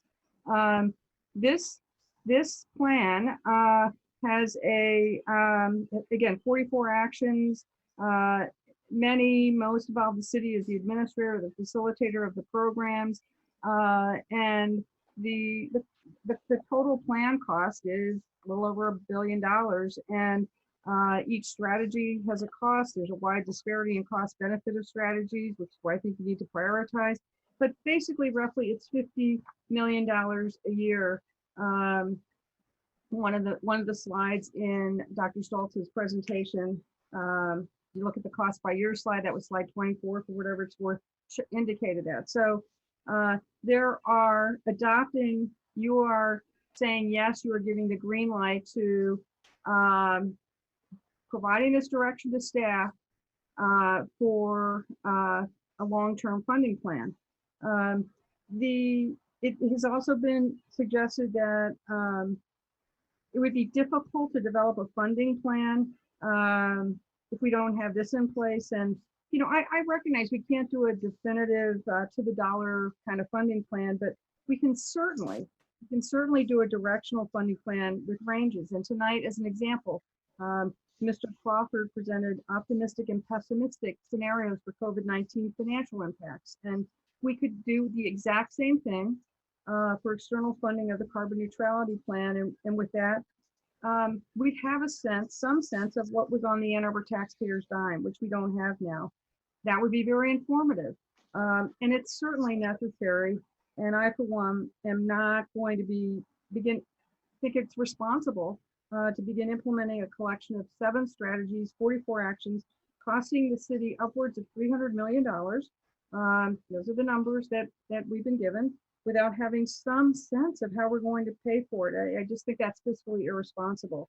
I also recognize the plan will be fluid and incremental, but that doesn't mean it's appropriate to just get going on implementation before we have some reasonable handle on the cost to residents. So that's what these amendments do.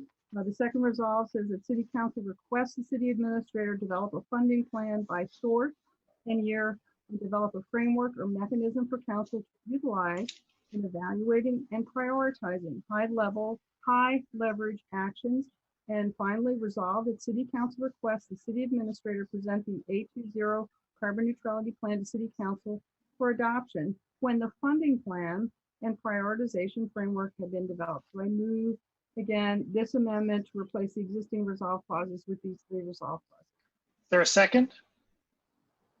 Seconded by Councilmember Eaton. Let's have a new queue on these amendments. I've got Councilmember Amlawi. You're on my old queue. Do you want to be first on this queue? I'm sorry, I didn't hear you. On mute. So yes, Councilmember Amlawi, you have the floor. This is just a question for our city administrator to ask how long it would take for the second resolve clause to be executed and presented back to council to satisfy the third resolve clause. Like, what kind of time frame are we looking at in getting that? I'd want to consult with Dr. Stoltz, but I would think we could do the second resolve clause. I don't have that in front of me. Which one was that? Was that the funding plan? I'm sorry, it keeps cutting out. I didn't hear that. I'm sorry, I don't have the second resolve clause in front of me. Was that the funding plan? Yeah, the funding plan by source and year, and develop a framework or mechanism for council to utilize in evaluating and prioritizing the actions. I would want to consult with Dr. Stoltz, but I would believe we can get back to you and before your budget adoption. And this would be to Councilmember Lum. Would it be possible to combine those 2 resolve clauses into one? Is there a reason they're Which 2? There are 3. Second and third. I'm replacing the existing with these because I would like to also provide, thanks for asking, that this then be brought back for adoption when the funding plan and prioritization framework have been developed, because we have neither. So I think it's important to give direction that is what would trigger bringing it back to us when this information can be provided us. I appreciate you bringing these resolutions forth. It is important for us to have a solid base, a good foundation before we just go forward, because I don't think it's too much to ask. I think it's only prudent to be asking these things, and I would support this as long as it did not delay the adoption in this year's upcoming budget. I want to know that we can have this in place and have this identified and adopted, or at least looked at before we formally adopt it, and it does become formal policy. And as you said before, good luck untying that after it's been tied. Councilmember Hayner.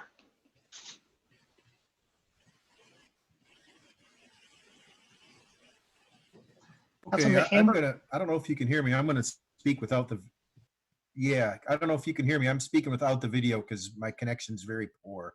We can hear you. Okay, great, thank you. So, yeah, I'm gonna support these resolutions as I indicated earlier, because I think it's only appropriate. When we take a look at, we take a look at, say, you know, I mean, we all know it's a fact that how, as U of M goes, so goes the city. And even in this case, without drastic action on the city's part, like former Mayor Heafia did, where we dramatically cut staff in the 2008 recession, what do we think is going to happen here? And so I think this is perfectly appropriate to ask for a skeletal outline of how we're going to pay for this. Even suggestions I would be happy with. That way people know what we're getting into. I think when we saw our presentation of community needs earlier, we saw that, you know, almost I would suggest that fully a quarter of the people in Ann Arbor receive, you know, either their kids receive a federal free school lunch, or they are in some way considered poverty, and not just in association with Ann Arbor and Washtenaw County, but federal poverty levels. And so it's fully a quarter of us here in the city are questioning, how are we going to pay for this? And so that means that a couple of us here on council are going to speak up for those people, and I'm going to be one of them. And so I'm happy to see that we are asking, how are we going to pay for this? You know, I think this is a living document. And so one of the questions I would have moving forward on this, and I'll send this to Dr. Stoltz myself, but how do we get things into this document? How do we find out and make the suggestions? Well, you know, I've read through it. I've taken input from the community and my neighbors and even people that sat on the various groups and committees that help you form this document, Dr. Stoltz. And how are we going to, you know, reprioritize and get the things that we need into this living document? Because this, you know, being inflexible and saying that we can't even ask for a spending guideline before we vote for it doesn't fill me with the hope that this indeed is a living document and that we indeed do have opportunities to get things in there. The notion that this is an all or nothing thing doesn't sit well with me, especially, you know, when you may all recall that I proposed net zero for all our affordable housing units, and I was scoffed at, and it was voted down by the majority of people who are now sponsoring this resolution. So I think it's time for a gut check about what we're up to here. Thank you. Councilmember Nelson. Thank you. I just want to verify some things that I feel like I heard. A couple of things. My understanding is that a large degree of the funding for this plan is not front loaded. It's pushed off into the future. And what I heard Mr. Crawford say was that the current budget, as planned, as anticipated, is fully funding the upcoming year of the beginning of this plan. Did I hear that right, Mr. Crawford? Almost all of it, yes. There were a couple of minor items that were not included. Okay, all right. So, yeah, I guess I would share the surprise at how this issue has been framed.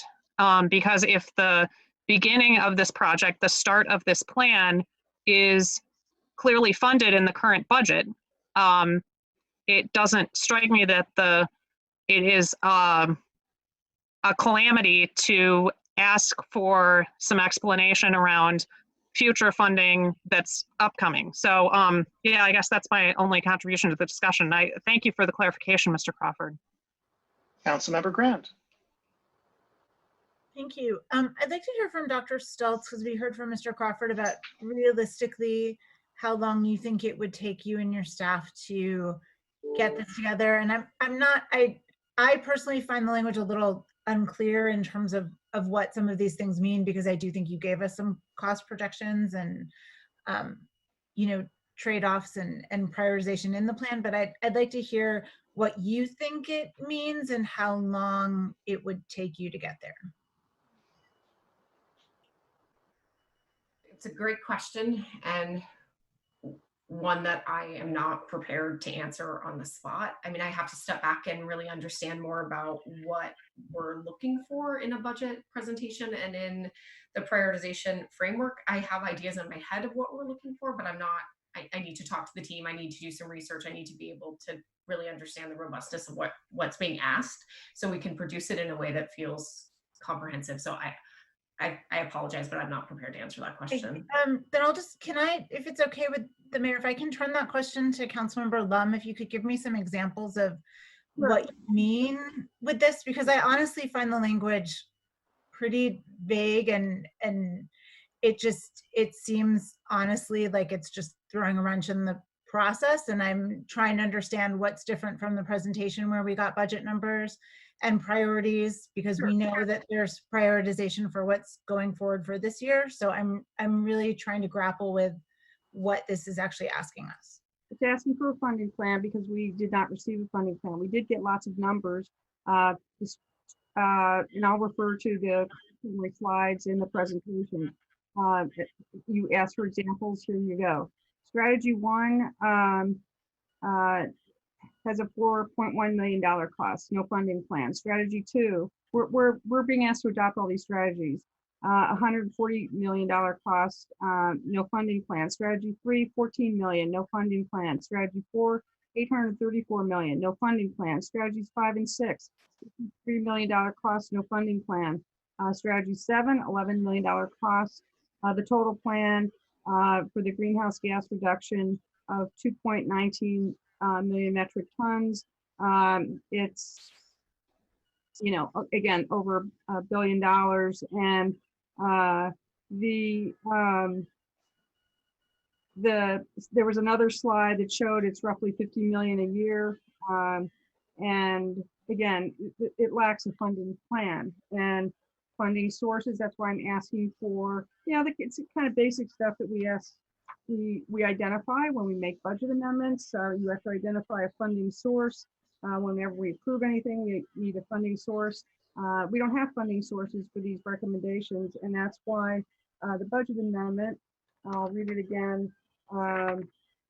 You don't need to read it again. It's okay. I can read it. For funding by source here, and a framework or mechanism for us to that we can utilize to prioritize the high leverage actions, because again, there's a wide disparity in cost benefit for the 44 actions.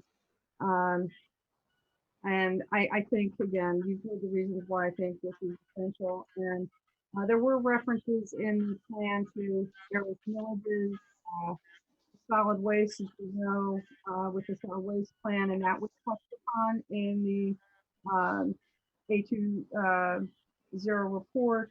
There was reference to what would be. Yeah. Thank you. Councilmember Lum, I think I hazard a guess that Councilmember Grant sees her question as answered. Yeah. Well, or not answered, but that's but no, I'm not asking you to continue to answer it. I got the answer I was looking for. Thanks. So I won't be supporting this budget amendment or this amendment to this. I think it represents a pattern that I find particularly troubling with this council, where we ask for some things. We have our expert staff go out and come back with a plan. In some cases, not everyone in this body, but we insult our experts, and then we obstruct and we delay, and then we don't do anything. And if there is a concern about this council not getting anything done, here's Exhibit A.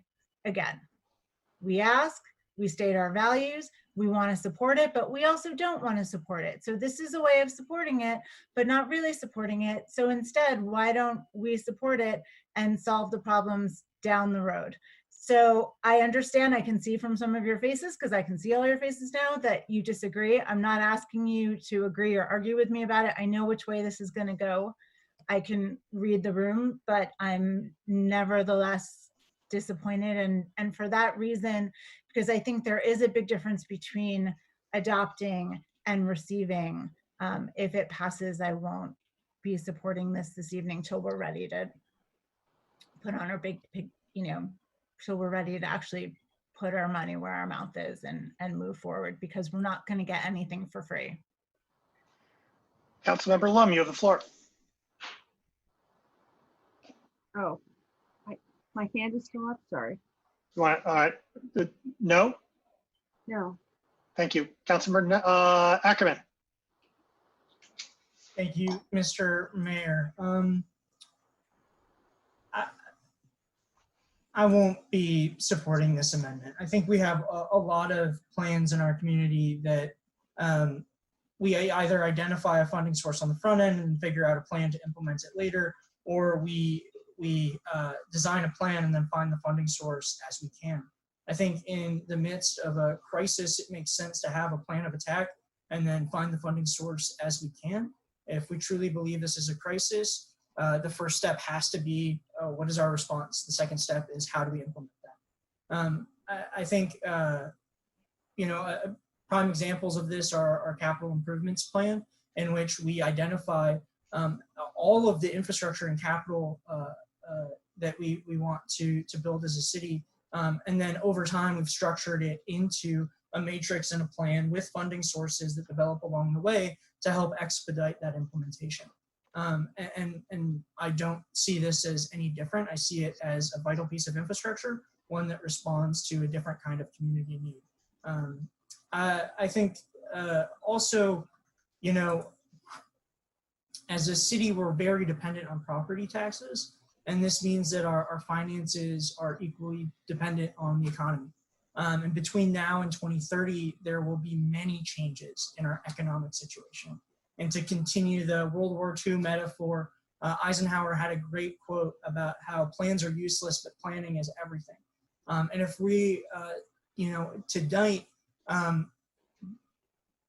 build a belt around ourselves about how exactly we need to finance things, implemented or rolled into this plan, we run the risk of limiting our ability to adapt to changing environments, because the science of how we get to carbon neutral in 10 years is a lot clearer than the science that predicts our economy in 10 years. And so we know how to get to carbon neutral. How we fund it in the next 6 years, the next 10 years is open to more information that we'll need. That's not to say that the approach won't be strategic. We know what financial tools are at our disposal, and I'm confident that our professional staff has the ability to apply intentional and practical strategies to approach these plans. And that's not to say that there won't be oversight. Every tool we could possibly implement will be subject to council scrutiny and approval. And I'm confident that this council, first with this budget, and then future councils, as we figure out what our economic situation is and what financial tools we want to wield in response to it, I trust their abilities, our future council's abilities, to serve their constituents based on the facts of the ground at the time. So I won't be approaching it. I don't think it's necessary. I think it delays things without need. And I think we've got a ton of detail already, and now it's time to take action. Councilmember Hayner. Thanks, Mr. Mayor. I'll just be brief again. I'm going to support this. I don't think this is a challenging request for someone of our staff's ability. It's a basic project management document that we're asking for here. We're asking for a total funding requirement that might include management reserves, and we're asking to identify the sources of the funding. If we have a 10-year plan to reduce our carbon to zero, then we need a 10-year project management plan to accompaniment, and those always identify funding at each step of the way. It's just that simple to me. As a former project manager, this is what I would have, and I don't think it's a big ask, and I don't see it delaying anything outside of the necessary political delays that are the political hay that's trying to be made out of this. And, what it's showing is that let no emergency go unwasted to try and consolidate your political stance in this town. That the people who are responsible for a $500 million annual budget are asking for a project management plan for something that represents, almost that amount again over 10 years is not an outrageous request by any stretch of the imagination. I think this is fully worthy of our support, and I think that the plan is going to move forward with it. Thank you. Councilmember Smith.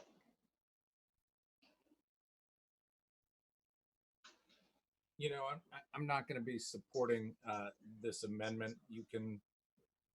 My colleagues can throw around in terms like political hay and making crisis. I'm not running for anything. I don't care. What I care about is getting to carbon neutrality. We've been talking about it for a really long time. This is a really tremendously complex thing. It's perhaps the most complex thing the city has tried to tackle. We came up with an exceptional plan in 80 some days. It is not a standard project, with all due respect to my colleague. Certainly we didn't start out with a project management plan for World War II. These conditions are going to change rapidly. They're going to change based on the actions of other actors that we don't control. They're going to be influenced by decisions that others make. We have to be able to react to that. I think adopting this right now sets our compass in the right direction. Will we adapt? Will we change as things change? Yep. Will there be different funding sources that come available in the next 10 years? I certainly expect that they will. Certainly as other places begin to feel the crisis and realize how acute it is, I would imagine that it will change funding very dramatically across the board. I think we adopt this, we move forward when we need to pivot to identify different sources of funding, or because we're not able to find that funding, then we'll pivot. I think that future councils are perfectly able to make value decisions about, is reducing greenhouse gases by this amount worth this much money? That's their job. That's our job. So I'm not going to support this amendment. I'm disappointed that we're going this way. Receiving reports is where reports go to die in this city. And I'm just very bummed out by this, but that's okay. We all are held responsible by our constituents, and I'm okay with that. So cede my time. Thanks. If I can, it strikes me that I think that there's a reasonable middle ground here. I think there's a reasonable middle ground in adopting the plan and asking for the funding plan on a funding plan by source and year. I think Councilmember Lum's second resolve clause, resolve that the city requests the city administrator develop a funding plan by source and year, and develop a framework or mechanism for council to utilize in evaluating and prioritizing high leverage actions. I think that resolve clause can be incorporated into the existing resolution language quite neatly. I think that the plan is meant to be iterative. The plan is meant to be modified and improved as time goes on. And I think that a reference to a funding plan in the resolve clause would make sense.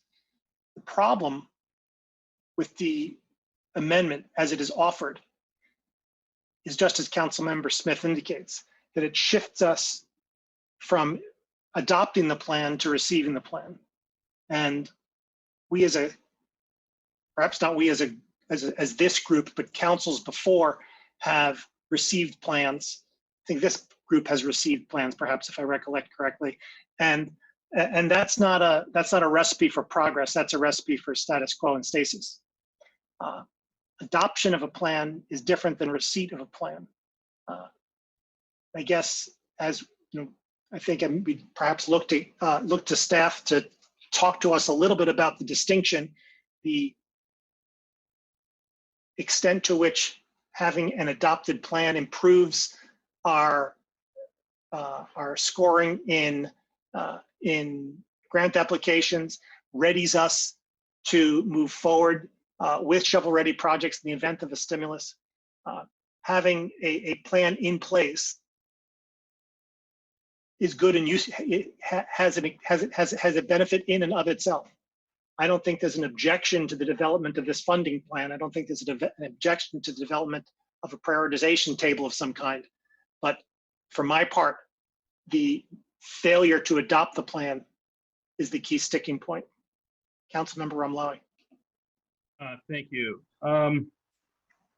No surprise, I respectfully disagree with some of my colleague characterizations. We asked for a plan to come back. It doesn't mean we have to adopt it. We receive it. It's a living document.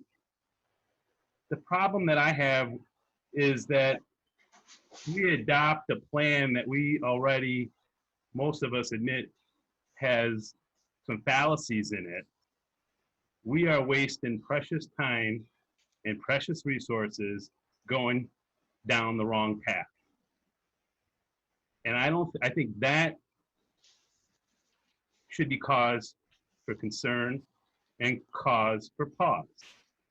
We issued, we all, an 11-0 vote, declared a climate emergency. That's our plan.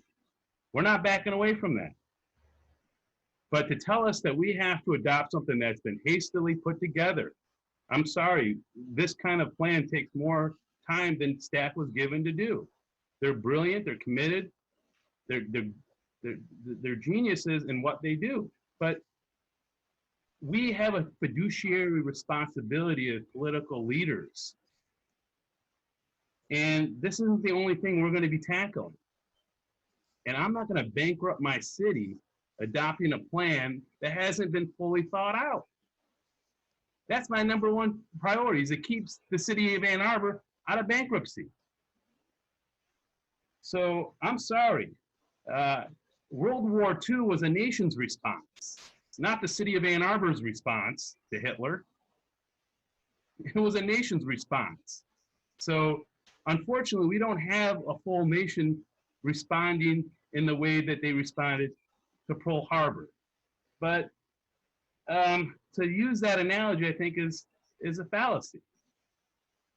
And back to funding source, my first months on council, I heard my colleagues now who are not supportive of this attacking members who want to see a funding source. But for the first year I was on council, we couldn't get anything done unless we identified a funding source. But now we can't, now it's too much to ask. So, you know, please, with all the personal attacks, it doesn't get our community anywhere. Let's stick to the facts and let's stay consistent. And I don't want to bankrupt my city going down the wrong path. Attack me for whatever reason you want to, but I will not send my city down the tubes. Councilor Lum. I've talked a bunch of times. I probably shouldn't. I would like to thank Councilmember Ramlawi. I love your straight talk, your straight, honest, you know, talk. It's refreshing and intellectually honest, among other things. Thank you. Yeah, we're asking for developing a funding plan, and the argument is made that this is difficult to do. And so go ahead, just, you know, adopt this monumental plan. We don't know how it's going to be funded. There's no funding plan, but we're good to go. And it's, in all due respect, Councilmember Ackerman, it's not like the CIP. CIP, you know, right now there is no incremental plan for this. There's no framework or mechanism for prioritization, and that's why I'm requesting it with this amendment. The CIP, it's an incremental plan. You know, there are years identified for when these actions will be taken. It's often referred to, the capital improvements plan, as a wish list because lots of things have been in there for many years and they're not undertaken for various reasons, but they're never undertaken until a funding source is identified. And everything in that plan has an identified funding source. We can't make any budget amendments without identifying a funding source. It's like, you know, budgeting finance 101. We all know that drill. It's, you know, and think about this as if it's our own money, and it is. It's our citizens' money. You'd expect a funding plan. We should provide that. It's, you know, it's required. And I'm sorry, there is a huge difference again in adopting this. And I know, Mr. Mayor, you said that this is what you're suggesting is a middle ground. Honestly, what you're proposing changed nothing in terms of the substance of the original, you know, resolution. You did throw in one of my resolves, I think maybe to kind of placate me, you know, but it's like patting me on the head, but it didn't change it in terms of the substance. And hence why I have these amendments in front of us, and I appreciate everyone's helpful input. So thank you very much. Councilmember Bannister. Thank you, Mayor Taylor. I want to thank Jane and Ollie for their candid discussion on this, and I think it is reasonable to the amendment. I would support the amendment for pulling together our funding plan and a prioritization framework. I am 100% behind the goal, like I think everyone here is, but through the lens of the pandemic, I think Ali was right that this plan has already become somewhat outdated already. I appreciated what Tom Crawford and Neil from the Community Foundation were saying about the recovery from the pandemic is going to be a marathon and not a sprint. And so I'm trying to disconnect or reconnect and be realistic about the funding plan and the prioritization of the plan for climate action.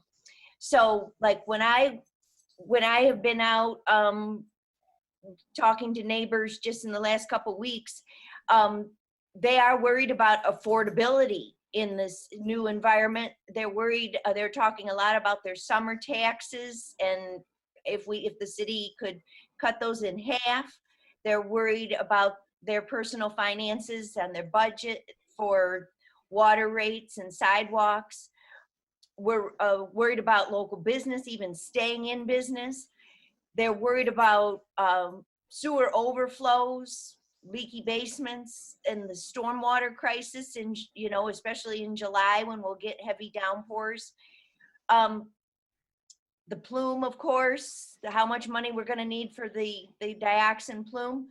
And they're talking a lot more about community gardens and protecting our trees and supporting food gatherers for all the good work they do in the community for to decrease methane gas, which is actually, we've learned is worse than carbon emissions.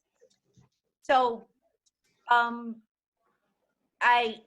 again, I'm 100% behind the goal, as we all are, but I do think it's a good idea to focus a little more on the funding plan and our prioritization framework. And I'm hoping that AAATA and U of M is going to be willing to buy a bunch of EV buses. And we do know that U of M is taking more time than the city to develop their plan, which I thought was a little telling. Thank you. Councilmember, Mr. Crawford.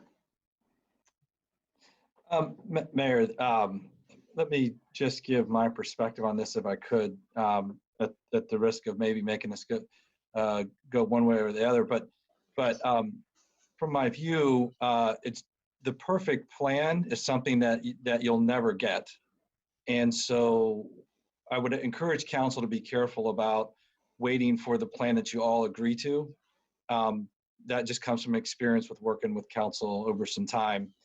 And I would lend some credence to the conversation around the financing of the plan as part of an implementation of a plan. it is, I recognize that whether it's adopted or received, setting the direction for staff that you want to go is helpful. And I think council's made some good points that the coronavirus has really changed the situation. But when you have a kind of a master plan like this, from my perception, that doesn't necessarily change the direction you're going. It changes when, it changes how, and staff needs to respond to your desires to navigate that tactically. So I just wanted to offer those comments. Councilmember Ackerman. Thank you, Mr. Mayor, and thanks for the lively debate, everyone. With respect to the CIP, just to respond to a couple things directly, you know, when the city has either built or annexed 300 miles of roadway, we knew that there were going to be capital needs, and the capital improvement plan developed out of that need. Similarly, I trust that as we implement the investment in new infrastructure and green infrastructure, so too will city adopt similar lessons learned and even faster and proactively apply methods like the capital improvements plan, the prioritization metric, identifying funding sources. But in order to implement a plan, there's a natural order of things that I think Mr. Crawford spoke really well to. To Councilmember Ramwali, just with respect to World War II, it's an analogy, but just to be really clear, you know, we have no constitutional ability to declare war on a foreign state. We do have the constitutional ability to do what we can when we can to take action against an impending crisis, and we should, because we can. And if we don't, it's going to hurt future generations, life or death to future generations. Then also, I don't want to read too much into intent, but fallacy is usually a very insulting word. And if you're going to accuse the plan of containing fallacies, and you're going to accuse Dr. Stoltz's work of being reliant upon fallacies, that's generally an insulting thing. And if you're going to, please be very detailed, please be very specific, so that we can get responses back from professionals who know a lot about this. I'm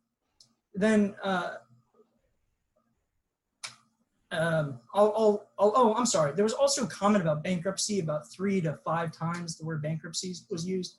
Mr. Crawford, would you mind talking a little bit about the means through which you would avoid bankrupting the city of Ann Arbor? Because I think that felt over the top to me, and I trust your ability to make sure we don't bankrupt ourselves.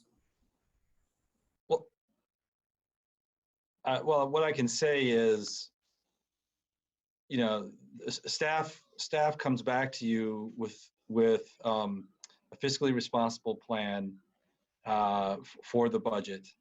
In this particular situation, it incorporates much of what Dr. Stoltz asked for. It does not include a lot of funds. I think it was like 27 million that presumably could come from other areas. When you talk about this being outdated, we had an event happen that changes things.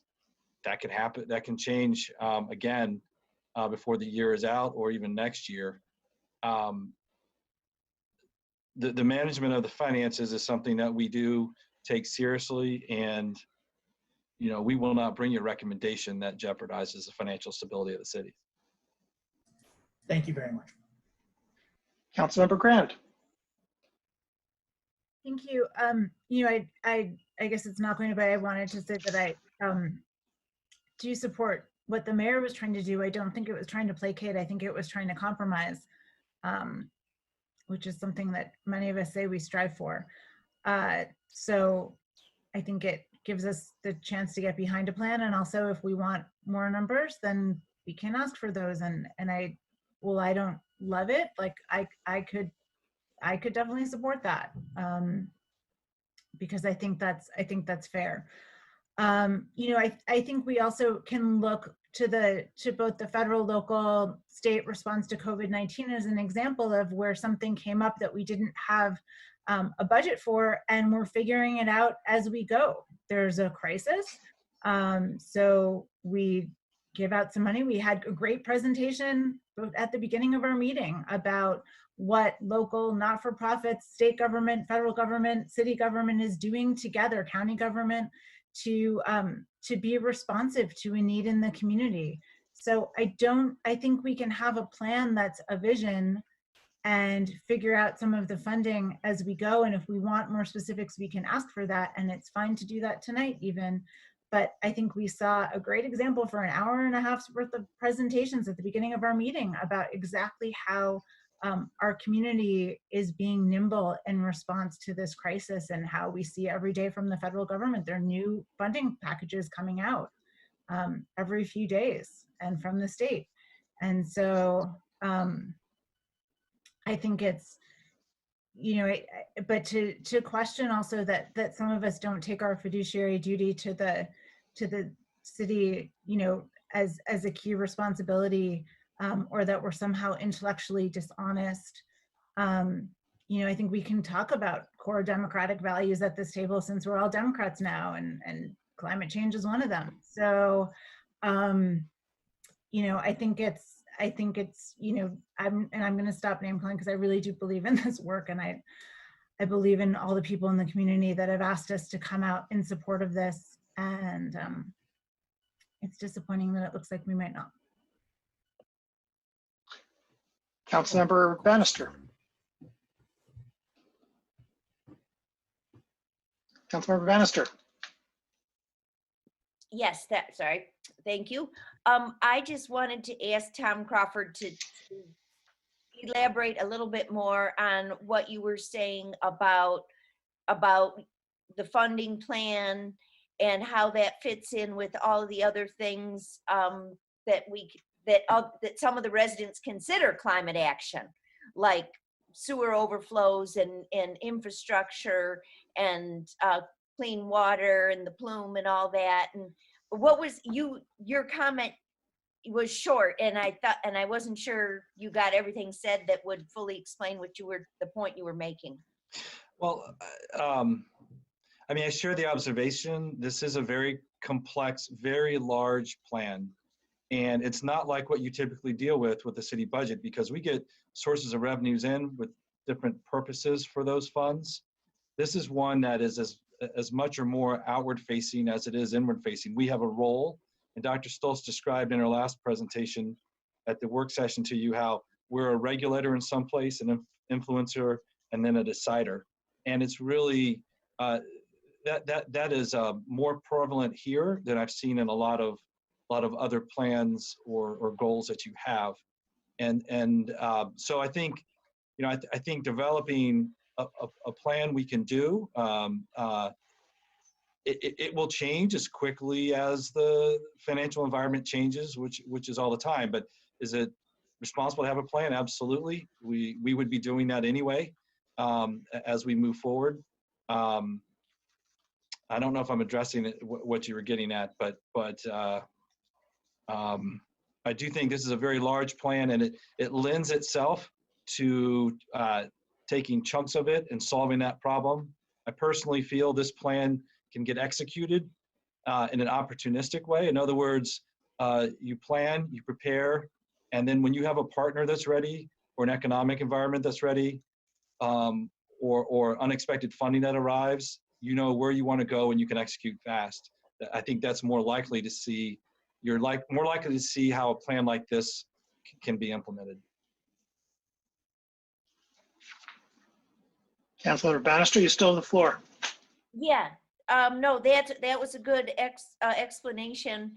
And I think maybe some of the residents are just worried that that this will unleash some of the political underpinnings that were in it, like that we need a lot more density. And so there's just some concerns there about that, or some of the other assumptions about mobility and sidewalks. And so there were some political undertones to the plan that may or may not be fully accepted as climate action by all of our residents. Councilmember Lum. Thanks. This would be for Mr. Crawford. I just would go on to Councilmember Bannister's questions. It's just, I don't know if it's not clear what's being asked to be provided in terms of a funding plan, but there is so much in here that is the responsibility of the city and city taxpayers. And, you know, just take the second strategy, for example, to switch all the appliances and vehicles to electric. You know, there's about 6 million, just under 6 million to convert all city facilities. There's, we're saying with this plan that we want to adopt, electrify the city fleet by 2025. 90% of the fleet to be transitioned. And those replacement rates and costs would be to be integrated into the budget. That's estimated at 4 million, that cost. The, again, there's so much here. The, you know, expand the composting program, and that's a $26 million cost over 10 years. That one, that's strategy 5, that reduces greenhouse gas emissions by 0.3%. The cost is $45 million to do that. On and on. Again, all these strategies have a cost associated with them, and it seems to imply that this is more about these external costs, but there are many costs, vast majority of which our city taxpayers would bear. They're significant costs, and we're simply asking, feeling with some pushback that there's some difficulty in coming up with a financing plan, and I would certainly hope that that would not be difficult to do. And I don't know if you want to respond to that, Mr. Crawford. No, I agree. We can come up with a plan. My caution is, you know, council has the opportunity to approve and move forward parts of the plans as they come along, and just recognize that if we come up with a financing plan, you know, that may change based on the circumstance, you know, at the time that it's ready to move. Yeah, and I will just note that you keep mentioning an incremental plan, and I asked, what is the incremental plan? I've gotten no response. If we don't have one, that's why we're asking for the prioritization. Because today, the incremental plan doesn't exist. So that's why I propose one of these amendments as well. Thanks. I guess there's been a suggestion that there's no plan with respects to what we would do in the short and medium term to begin to affect the carbon neutrality goals in the plan. Is that true? I guess Dr. Stultz is probably best to address that. Isn't there a don't we have a work plan presently in OSI? Sorry, I was actually working on the prioritization framework while we were on the phone because we have a draft of it. Yeah, there's a 5-year work plan, and we obviously modeled for the next budget year exactly which activities we had the current capacity to move forward with. Then you saw the budget ask, which we kind of then put together additional requests. And I believe, I was pulling this up, we typed this up in response to a question from Councilmember Lum, where we outlined exactly what we were proposing to do with budget request for the fiscal year. And I'm happy to re-forward that to anyone that wants it. And just to, since I have the floor quickly, there's no pushback on any of these things. In fact, the funding work was something we already were starting to develop with members of our community who have expertise in different funding sources. So I think that is a phenomenal idea. Any pushback you hear from me is more clarity to understand so we can deliver what council really needs. So it's useful. And that's what that's all I'm trying to elucidate in my response. It's just, that's why I want to do more research and kind of talk and understand the request so you get what you want and don't feel that frustration. Councilmember Eaton. May I suggest that we vote on the amendment? Thank you. Anyone else like to speak on the amendment? Roll call vote, please, starting with Councilmember Eaton. So this Councilmember Eaton? Oh. This is a roll call vote on the amendment. On all three? Yep. So this is That's the correct. amendment offered by Councilmember Lum to remove the existing resolved clauses, to receive the plan rather than adopt the plan, to request the funding plan prioritization. Okay, I'm ready now. Thank you. And I'm sorry, I know I already spoke twice, but there was long deliberation. I have to ask our city administrator, because he has concerns of the direction that we're giving staff.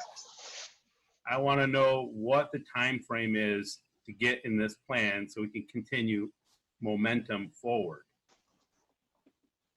I don't really have concerns with it. I will, I'd have to consult with Dr. Stoltz on that. I don't have a timing for you tonight.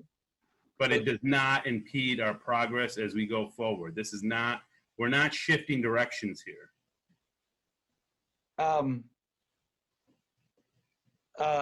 No, it's a matter of, no, it's a matter of priorities, right? I mean, no. Just want to make sure we're not slowing anything down and we're not changing direction. I don't think so. Dr. Stoltz, do you have a comment on that? I mean, to the extent that it's additional work for staff, which is totally appropriate, I mean, it does slow other things down. Like we'll have to pull people off of other assignments, of course, but that, I mean, I just want to be transparent. You know, some things we're working on won't move as fast, but that's not anything I'm concerned about. As long as, okay, great. Thank you. Yeah.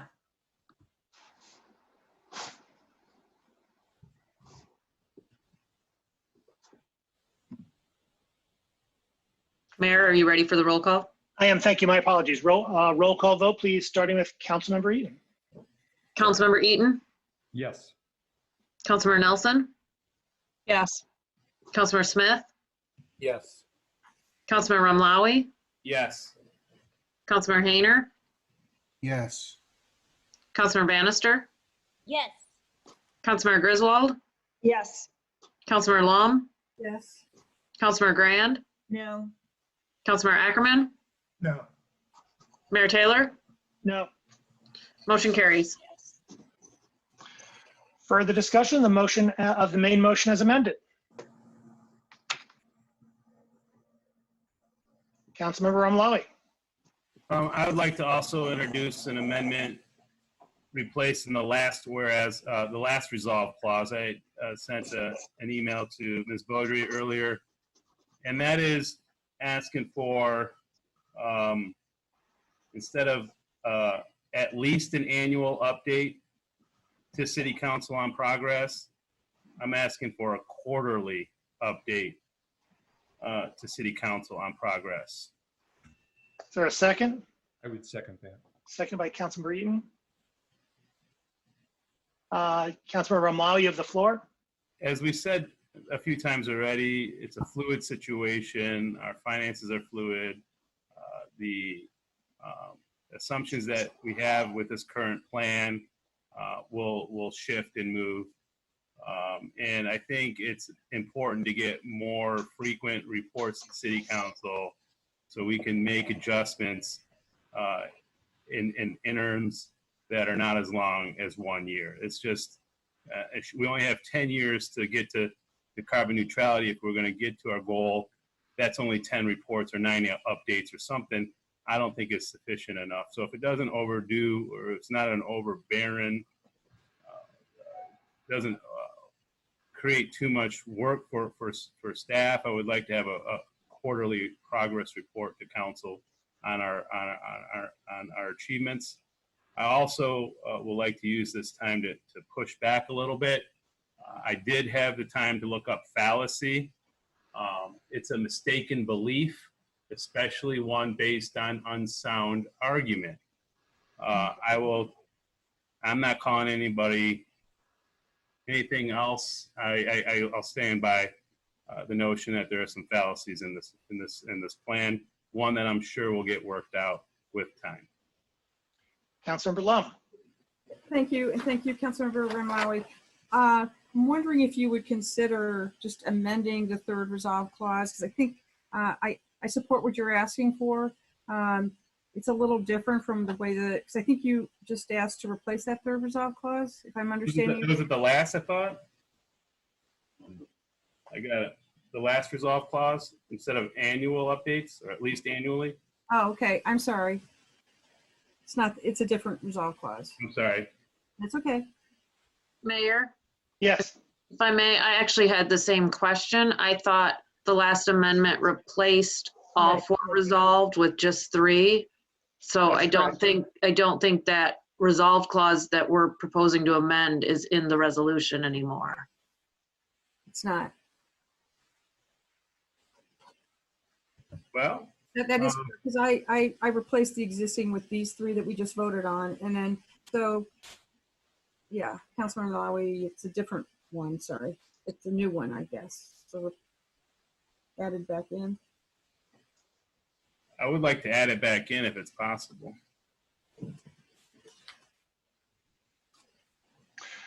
So your resolution is to add your proposed resolve clause as a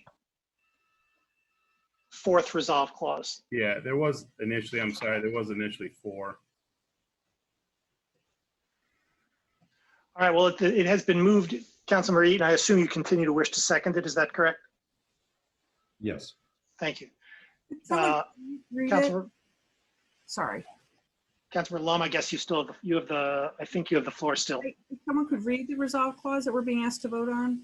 Resolved. Ann Arbor City Council requests that the city administrator begin or continue to work to implement the actions outlined in the plan and provide at least quarterly reports to City Council on progress. Okay. Is that correct, Councilmember? Yeah, thank Lawley? you, Mayor. That is correct. Thank you. Councilmember Lum, you have the floor.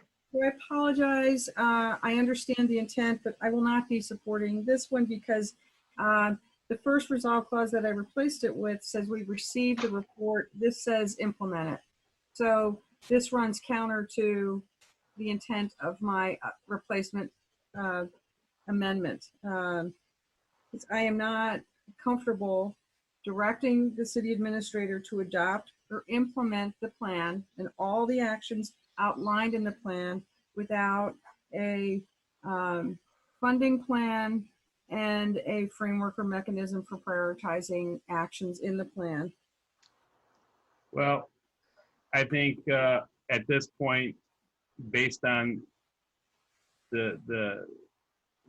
what was last voted on, I'll just rescind this. It's not a big deal. I figured I just have it in queue ready to go, and I didn't realize the implications that prior vote had. Does anybody have any objection to its removal from the queue? No. Are you objecting, Councilmember Ackerman? I am. Let's vote on it. It is, once proposed, it becomes council's. So I think I'm going to look to a vote on that. Further discussion of the amendment? I guess I have Councilmember Grand, you're next.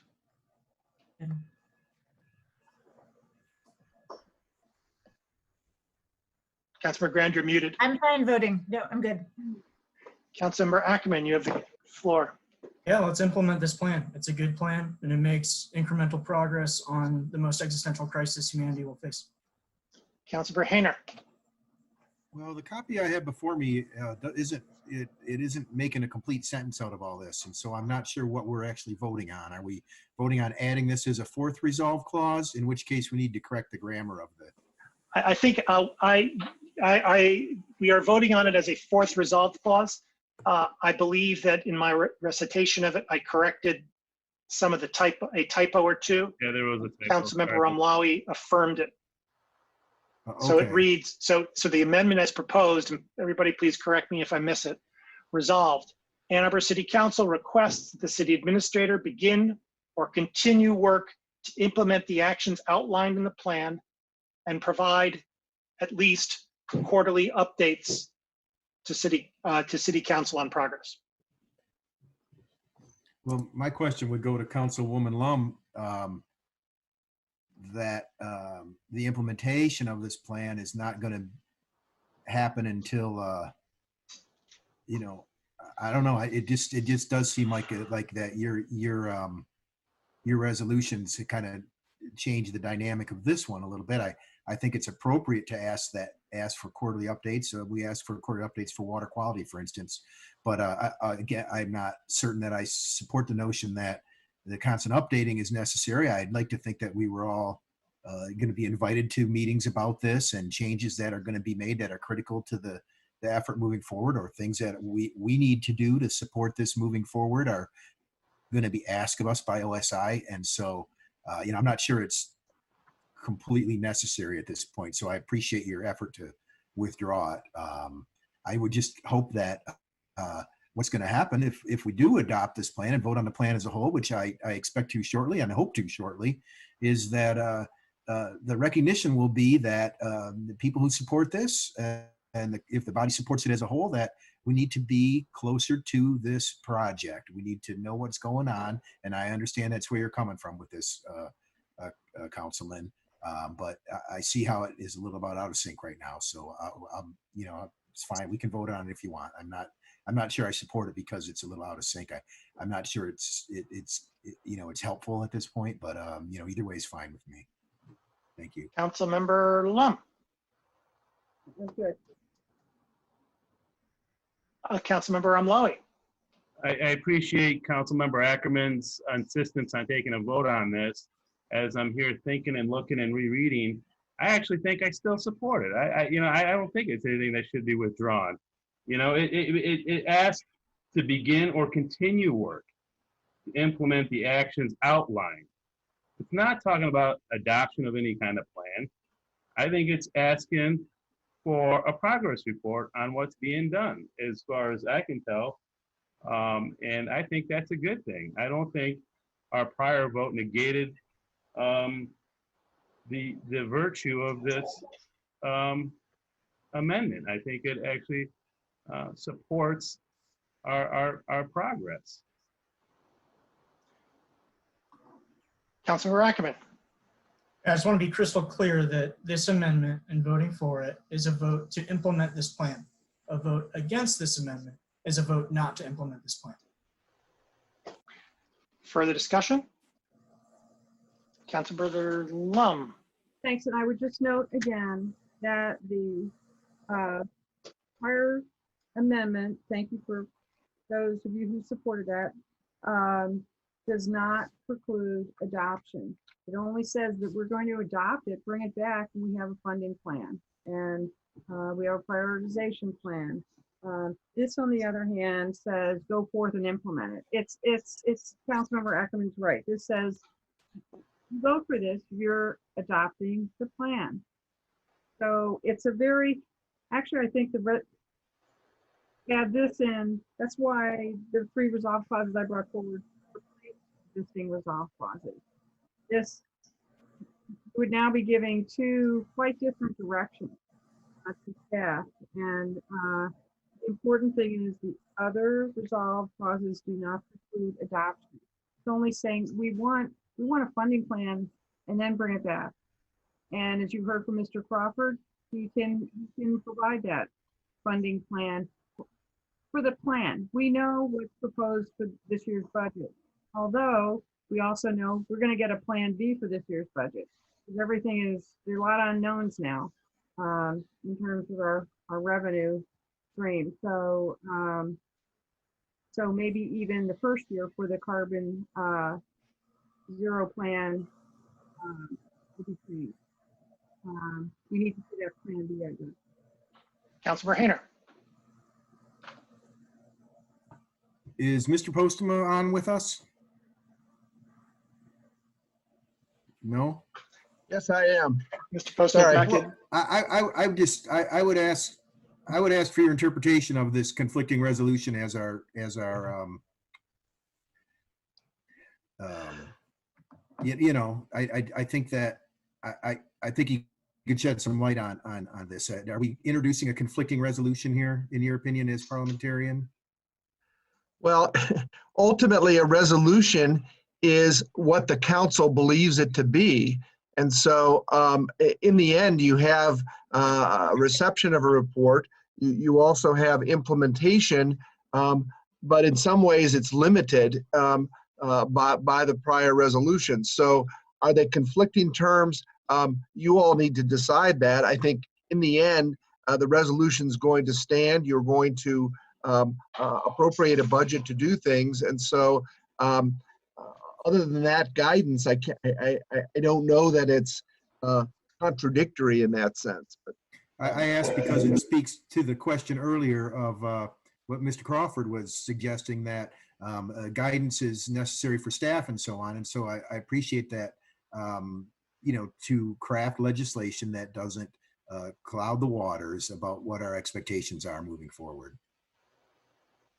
And again, I can't give much more guidance to that because number one, I'm not the city administrator. And number two, you all are the council. You're providing the direction. And so with the resolved clauses. And so I think that there's really two parts that Councilmember Ramali has in here. One is a procedural, that he would like to have a quarterly report. That certainly could stand alone if people wanted it, and that is a procedural aspect. The other aspect, is something that the council is going to need to interpret. I can't give much more guidance than that. Further discussion on the amendment? Roll call vote, please, starting with Councilmember Eaton. Councilmember Eaton, No. Councilmember Nelson, Yes. Councilmember Smith, Yes. Councilmember Ramlawi, Yes. Councilmember Hayner, No. Councilmember Bannister,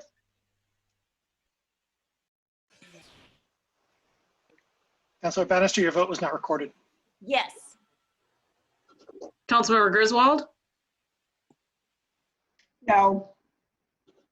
Councilmember Lum, No. Councilmember Grand, Yes. Councilmember Ackerman, Yes. Mayor Taylor, Yes. motion carries. Further discussion of the main motion as amended.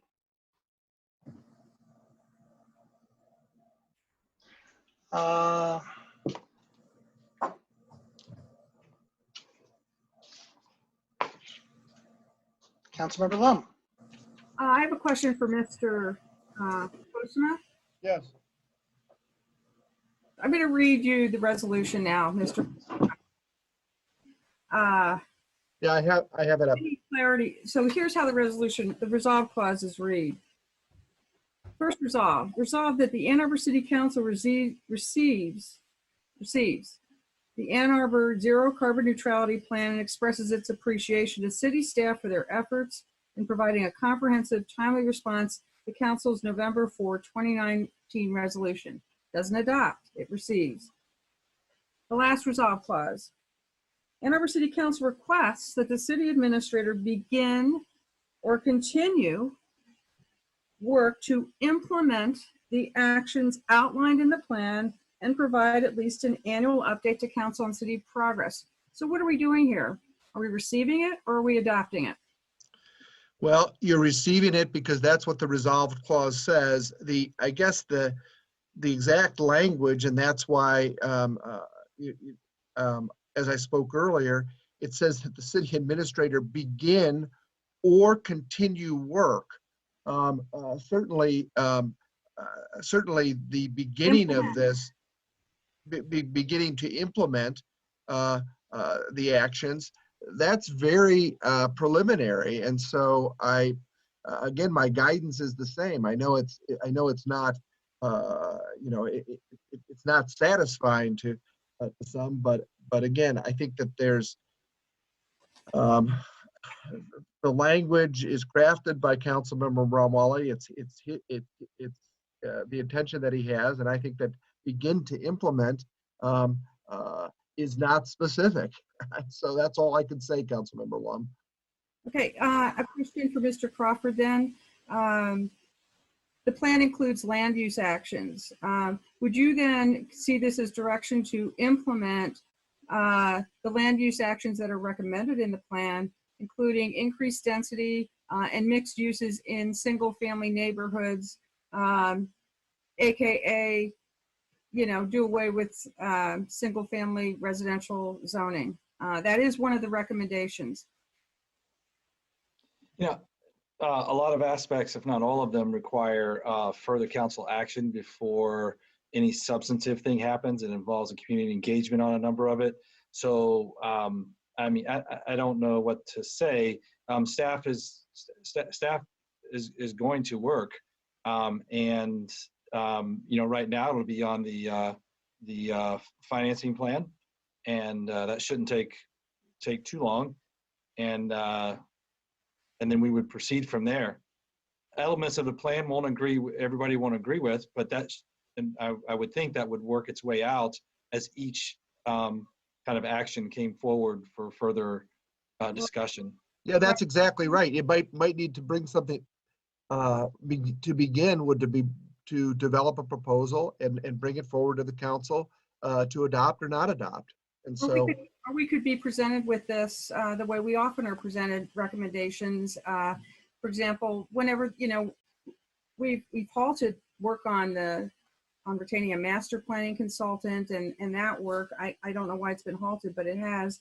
But I can see how, this sets the stage for that. There are many overlays here with the solid waste plan that we didn't adopt because there are recommendations in here for that plan. There are land use recommendations in this plan, and on and on and on. And you adopt one plan, it is then utilized, we do this all the time, as a green light for the recommendations in those same areas. We see that happen over and over again. In all due respect, Mr. Postum, you said didn't work on implementation. I asked for the implementation plan, and I asked what that was and got nothing in response. So that is a big unknown. That's a big question mark. right, I can't tell you what the implementation plan would look like. That would be that would be from the administrator. Yeah.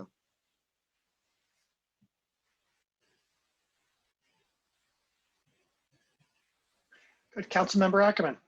Thank you, Mr. Mayor. I guess in response to Mr. Postuma, I appreciate a little bit of a sidestep on your part, but I think the resolution as written and amended currently is linear and clear. We will receive this report.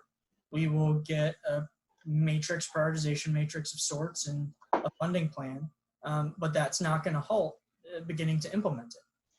And so I think we create two parallel tracks by which we implement this plan, adopt and implement, and we also receive the follow-on information that Councilmember Lum has requested. Right, it's not a sidestep, Councilmember Ackerman. It's a reconciliation of resolved clauses that the council is in real time putting forth and voting on and looking at it. So So my interpretation of it as reading linearly, in which we receive something, we direct staff to do something, and we also implement the plan, is that an accurate reading and interpretation of it as written currently? The language is to begin to implement, and that has several processes depending on what action is being talked about. And Councilmember Lum asked me about one concerning housing and so on. That has its own process that you all know, and it would come back before you. So again, that's the best answer I can have, given that this is a complex process. So it wasn't meant to be a sidestep. It was meant to really make coherent of several competing desires here. Fair enough. Councilmember Hayner. Yeah, and we're speaking to the main motion here. That is correct. Okay. Yeah, I think it's odd. I don't dislike the notion that it keeps things moving, and as Mr. Postumus suggested, whatever that interpretation of the administrator is, that it's moving for all intents and purposes.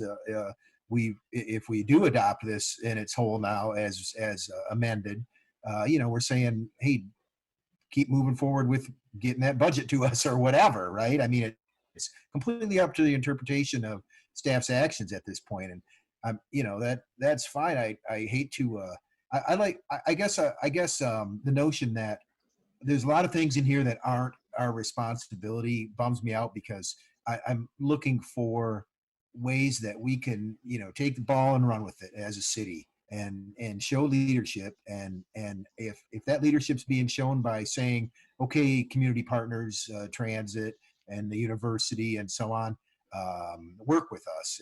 If that's a way to show leadership, that's fine. But I also like direct action, because I can control that direct action, and we can make sure that we get the kind of results we need from that action. And so my biggest concerns to the whole of this is that the vast majority of carbon reduction efforts in here are not under our direct action. They're under our pleas and our valuing our community partners and reaching out to your community partners and saying, you guys have to act too. We all have to act together. And so it makes it less than satisfying a plan for me to support. Although obviously we have to do something. I appreciate Councilwoman Lum's suggestion that we apply some money to it, because I mean we simply. I felt the same way about the schools. We simply can't have a blank check for endless climate war, just like we couldn't have a blank check for I really felt we shouldn't have a blank $1 billion check for the schools with no spending plan for it. And we're kind of it's sort of analogous, although ours is not really $1 billion. The vast majority of that $1 billion is on other members of the community, which makes us even less empowered to act in our own good for our own good against climate change. People need hope in these times, these troubled times. I hope that they feel that our adoption of this gives them the hope that they need.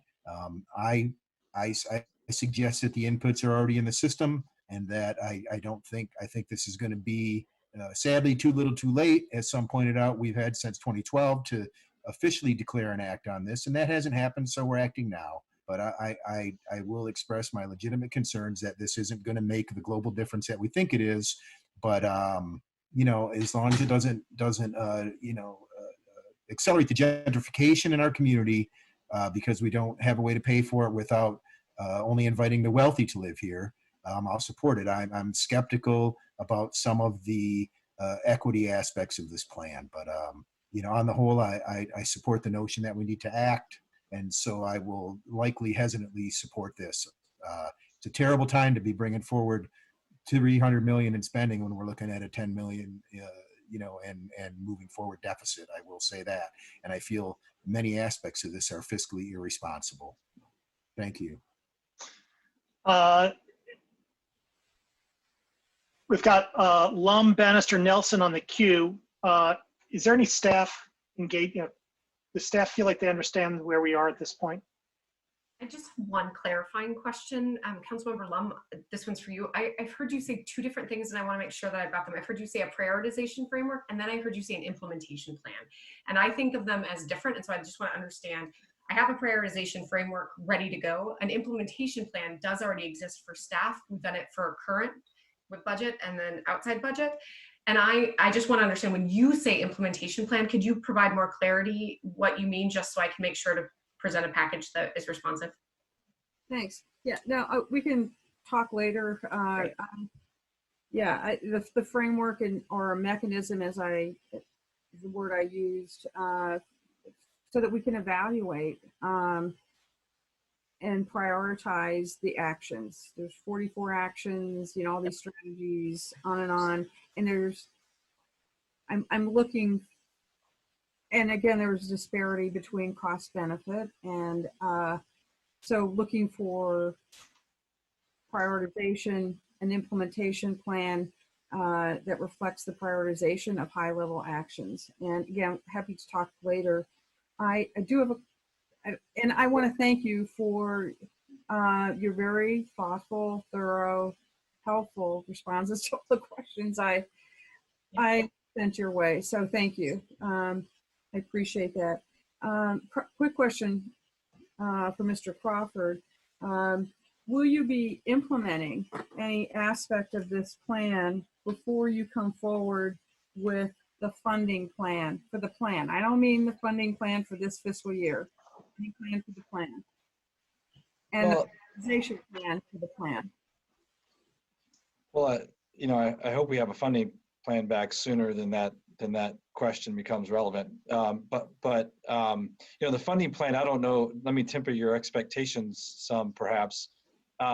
Much of the plan relies on outside monies. The idea that I can give a plan to you that reflects how other entities choose to spend their money, whether that's the federal government, whether it's AAA, ATA, I hope you bear in mind that anything that I provide to you is kind of a theoretical possibility, but it really would be up to, for that to be a plan. That's what I mean earlier when I said these things need to happen in chunks.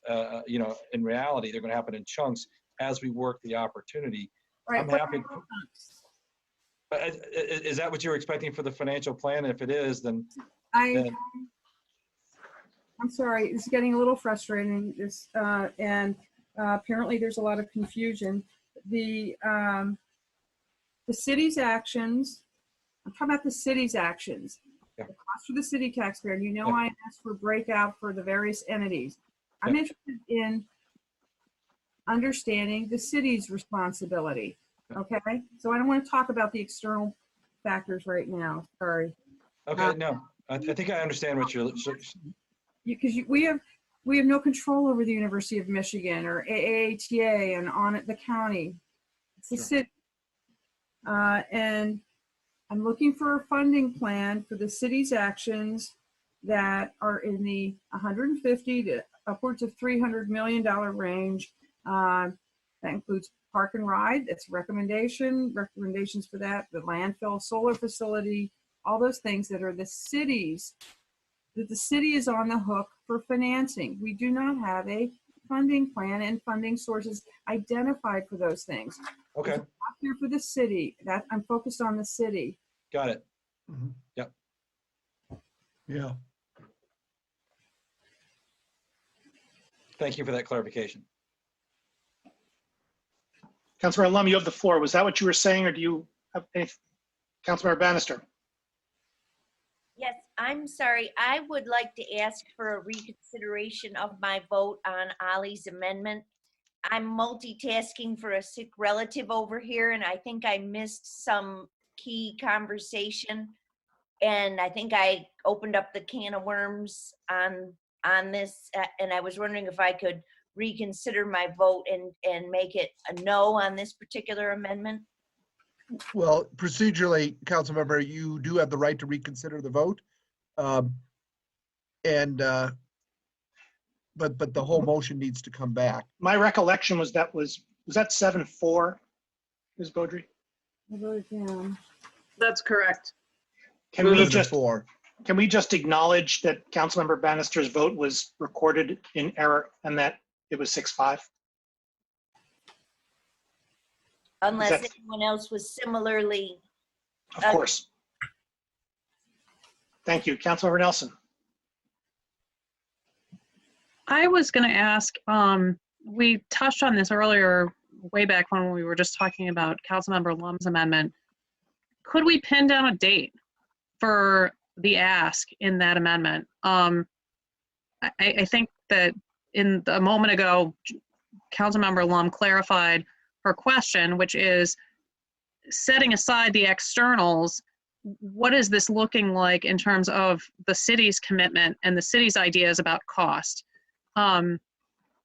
Could we, I guess I'm proposing an additional amendment, another resolve clause, asking that the financials that are asked for in Jane's amendments be fixed to a date to be reported to council. Can we do that?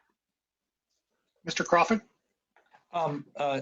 Council, I don't know if you need to, this seems to be very prescriptive.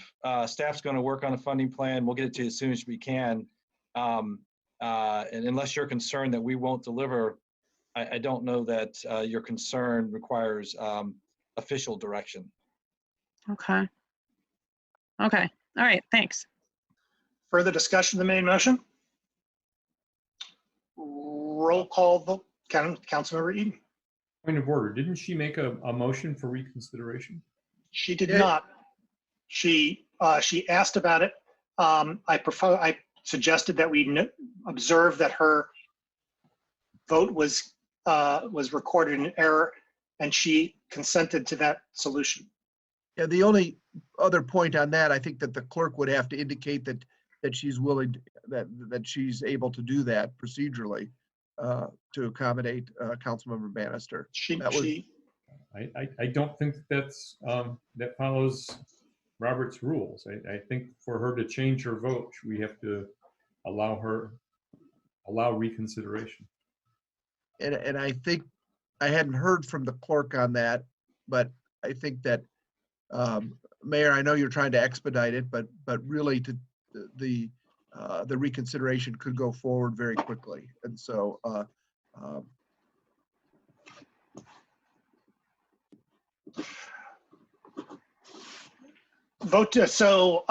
Councilman Bannister, you vote to, so you're bringing forward a motion to reconsider the amendment. Yes. Second, I'm seconding that. discussion. I'm going to assume that all in favor of the reconsideration, please say aye. Aye. Aye. Opposed? It is up for reconsideration. Is there anybody who wishes to speak with respect to the reconsideration? I just want to go on record to oppose. That's all. Thanks. I'm sorry, to oppose the reconsideration? My apologies. Let us run the reconsideration vote because there is objection. I'm sorry that I didn't conclude that. I didn't expect that there would be. Roll call vote, please, with respect to the reconsideration of the amendment, starting with Councilmember Eaton. Councilmember Eaton, Yes. Councilmember Nelson, Yes. Councilmember Smith, no. Councilmember Ramlawi, No. Councilmember Hayner, Yes. Councilmember Bannister, Yes. Councilmember Griswold, Yes. Councilmember Lum, Yes. Councilmember Grand, No. Councilmember Ackerman, No. Mayor Taylor, Yes. motion carries. Reconsideration of Councilmember Ramlawi's amendment. Roll call vote, please, start with Councilmember Eaton.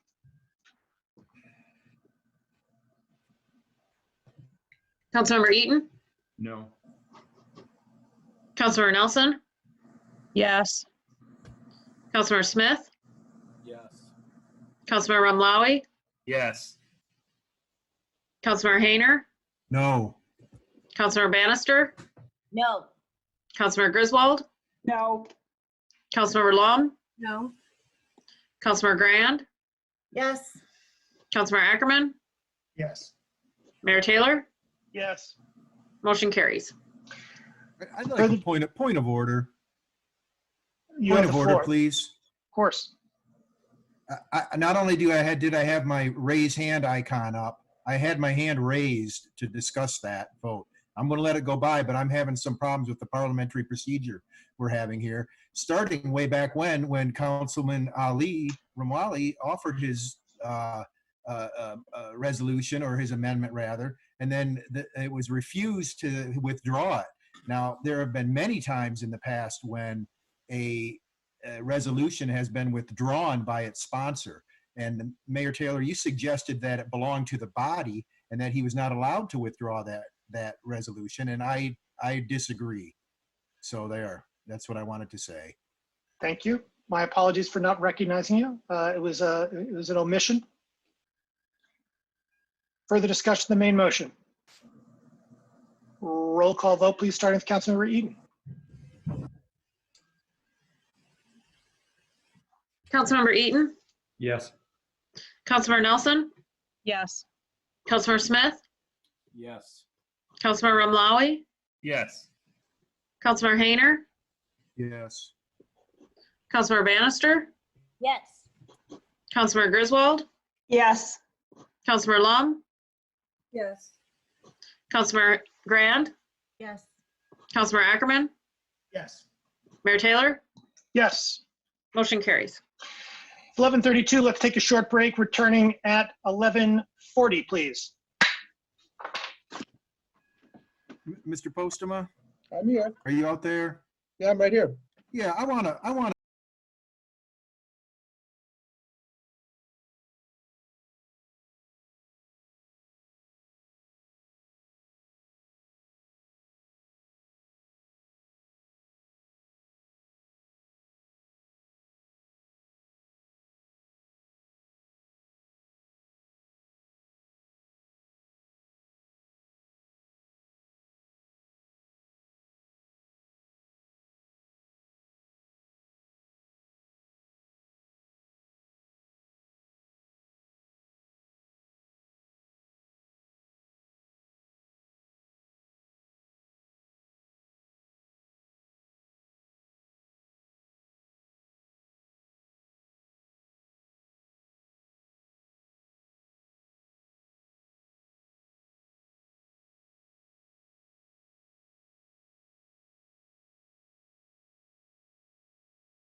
Thank you. We are back after a short break. CA 7, resolution to direct the city administrator and Ann Arbor Housing Commission and Planning Commission to create proposed application materials, review and recommend development entitlements to the city council for 415 West Washington, support the development of affordable housing in the city. Moved by Councilmember Smith, seconded by Councilmember Rumlowy. Discussion, please, of CA 7. Councilmember Lum. You had taken it off the queue. Thank you. Yes, I did. And I would first defer to my Ward 5 colleagues, but I will have something to say about this. So thanks. Councilmember Rumlowy. Thank you, and thank you to my colleagues for supporting this to this point. There has been some constituents of mine who are not necessarily happy with some of the communications that have taken place leading up to where we're at today. That I may have to ask our staff a few questions. But obviously CA7 pertains to 415 West Washington. Last year, I asked City Council to support my wishes and the wishes of many to explore the possibilities of 415 and share the cost of exploring those options with the DDA. I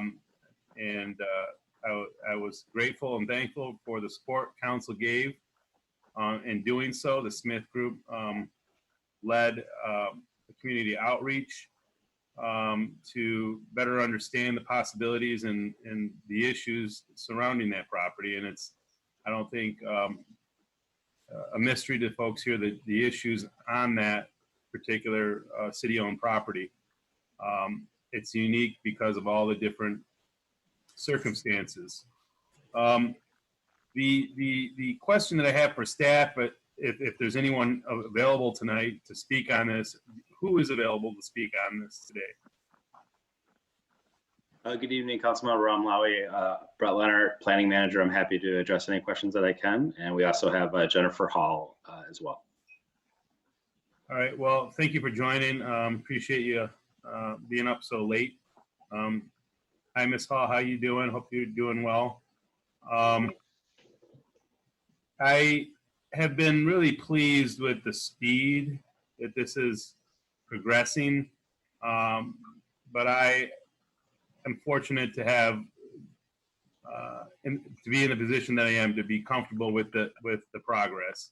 There are others in the community who aren't so comfortable with what's being proposed and what's being discussed with this property. We did have some issues with that last meeting that was held at the DDA offices back in February. I was there, and at that meeting, for the first time, many residents in that area had heard of some of the proposed ideas, and they were caught off guard. So there's this community outreach and input that I'm concerned with. What this resolution calls for, what the next steps would be, and how much community engagement there is going to be before anything is done with this in a pre-entitlement process. Sure, I'll take the first stab, and Jennifer, if you want to add anything. Through your direction to undertake this work, you would be tasking Jennifer and the Housing Commission as the petitioner, and ultimately us as staff and the Planning Commission through their regular function, to look at ways to pre-entitle this site for development and potential future partnership with the private sector.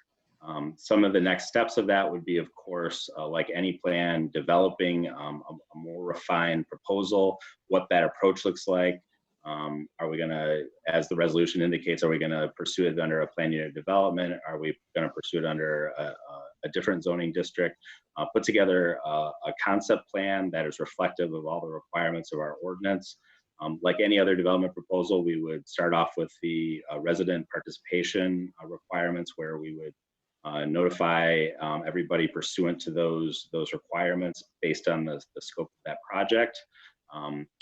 All of that happens prior to any formal initiation of the actual application process.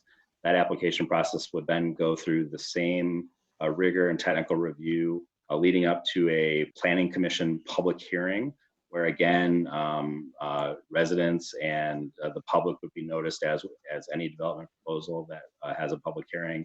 And ultimately, this would go to the city council for the ultimate consideration of that, both via a public hearing and your ultimate determination. I appreciate that, and it's getting late. Hopefully we got enough energy to get through this. So what the concerns are is that we don't want a foregone conclusion as to what will be presented to council to consider. Have there been any decisions made to this point that have boxed out or boxed in any possibilities? Because the number one concern, I believe, is in density, height of the building, etc. It's a neighborhood that abuts to downtown, very concerned with maintaining the characteristics of the neighborhood and having the massing that's appropriate. Have there been any decisions that have been made that would preclude any discussion and involvement in reducing some of the proposed massing? So not yet, but this I think is a critical juncture in that process.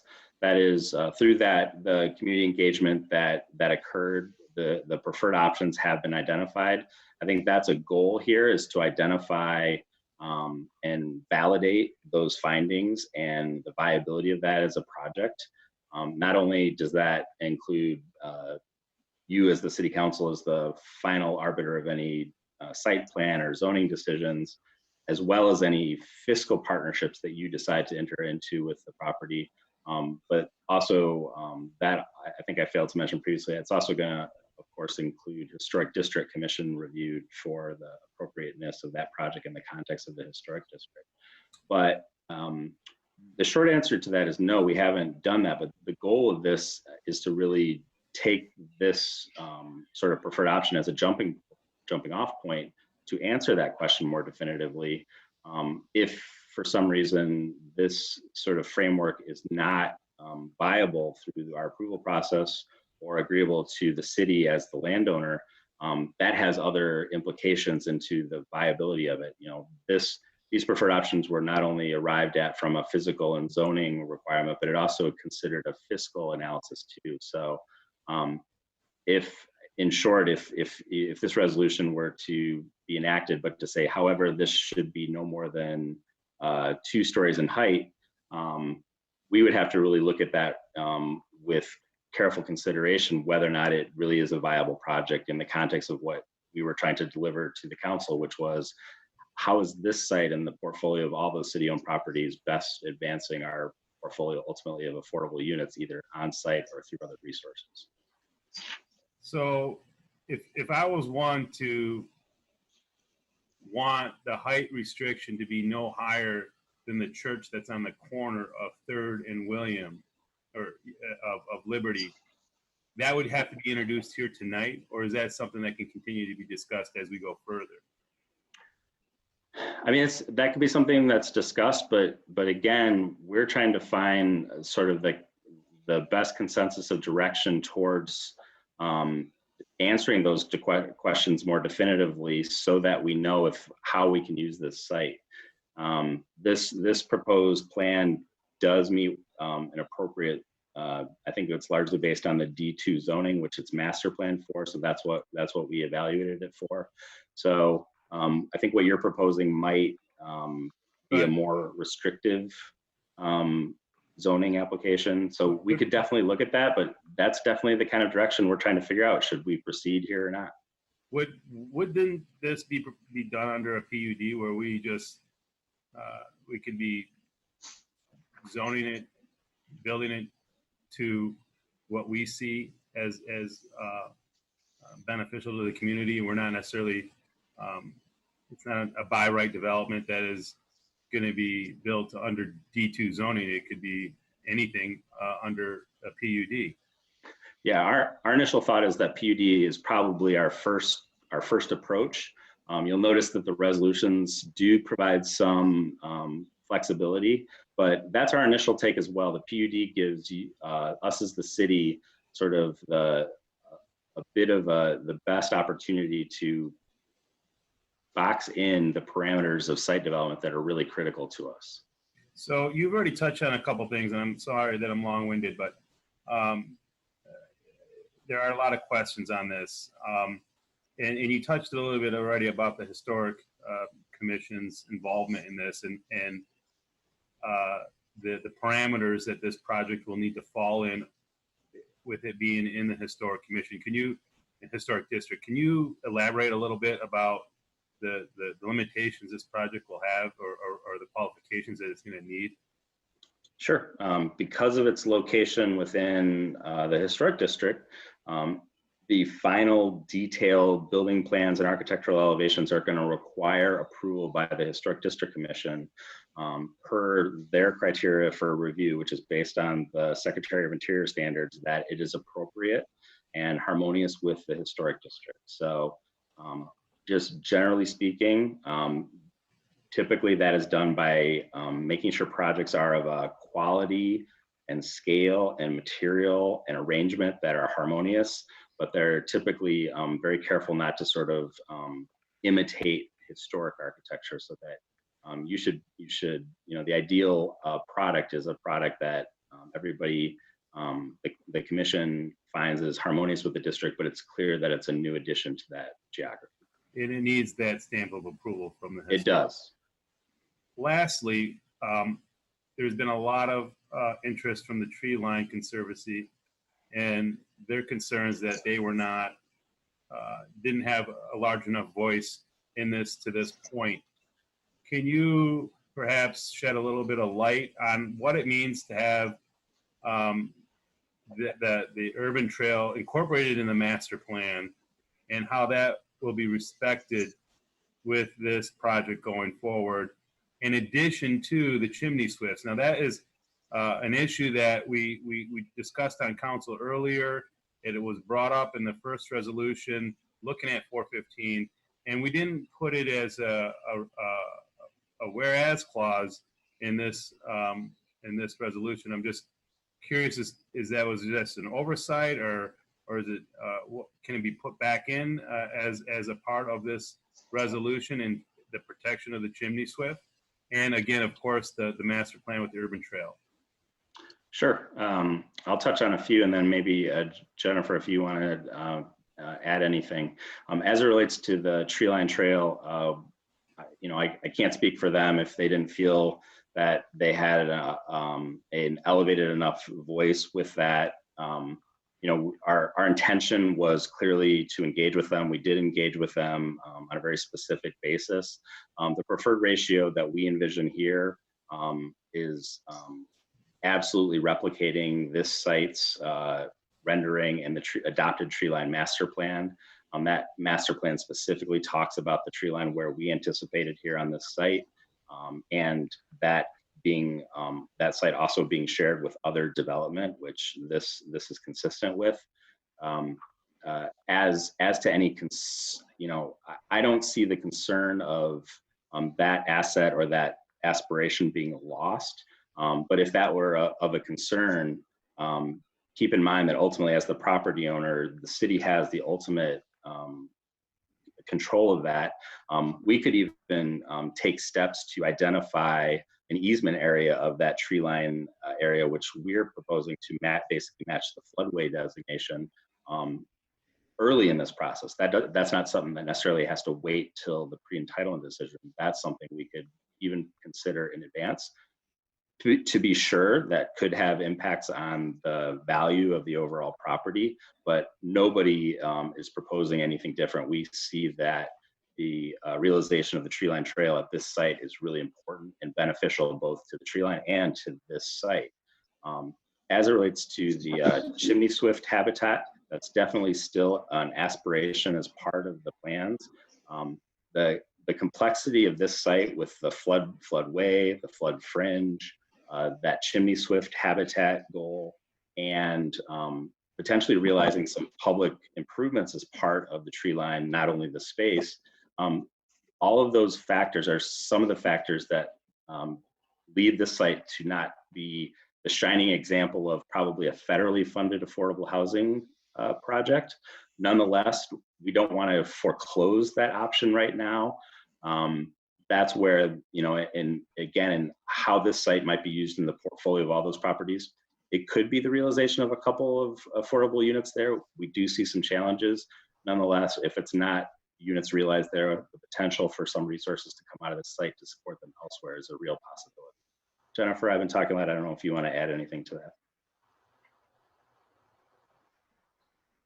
I think it's kind of unfortunate that this is one of the first projects that we're bringing forward to City Council as part of the portfolio, because it has more challenges to it than any other site with lots of competing public interests.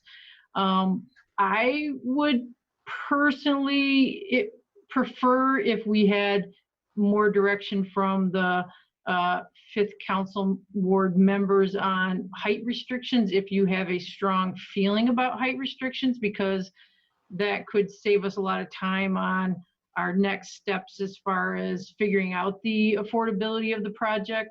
Is it feasible?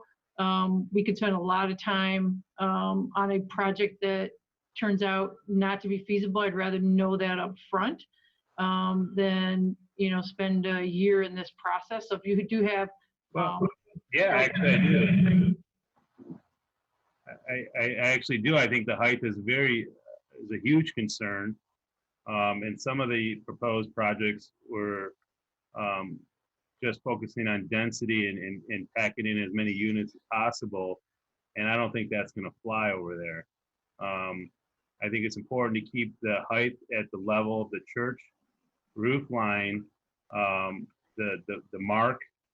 And I think there was, forget what other building the Smith Group pointed to me at. I think it was like 55 feet or something like that. But the height and the massing is a significant issue in that area when you consider all the other factors, especially the Allen Creek. So some of those extremely dense ideas, projects, I don't think have a whole lot of hope of getting through. I did see some other proposals that kept the roof line in line with what I just said, and I would strongly urge that's the direction that we go. Great. I also just wanted to add one thing. When we were looking at the community engagement process, we were trying to engage as large of the community as we could. We were looking at it as public properties that people all over the city would have interest in and participating in. So our sort of marketing strategy was specifically broad and not neighborhood adjacent specific. And I think, you know, that was very frustrating to the neighbors. I understand that. We were actually thinking that comes in this next phase that we're in, where you, you know, as through what Brett mentioned, the usual entitlement process that requires you to have that immediately adjacent discussion with the neighbors. It was definitely not intended to keep people from participating. We were actually trying to get as many people to participate as possible.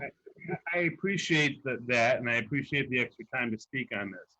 I think this is the second time, though, that we've run into this problem.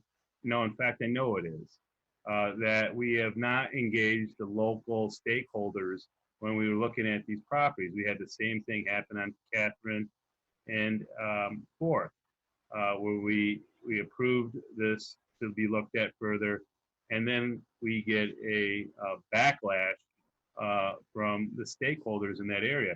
We have to look at these properties in duality, looking at them at a community-wide and more local stakeholders who are most affected by the redevelopment of these properties. And I think as we go forward, I think it's important to do both, not just one.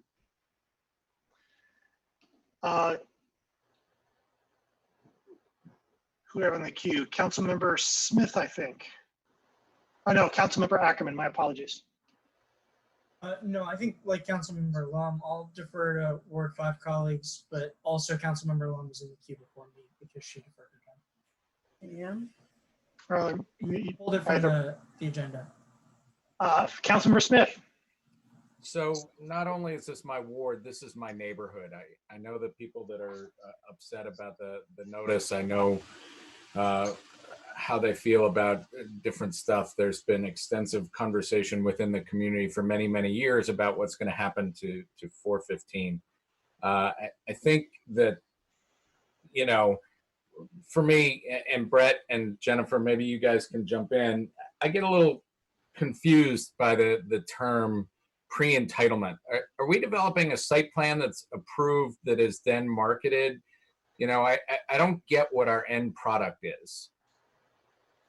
Yeah, I think one of the things that we're trying to do is before we potentially market this property or other properties for partnership, answer as many questions and constraints and limitations as possible, inclusive of the ultimate development review process. So whether that's through a PUD and a concept plan or an area plan with a standard zoning or a site plan, our goal and our intention is to not say down the road, we have the potential to partner on 415 West Washington, but rather we have the potential to partner on 415 West Washington.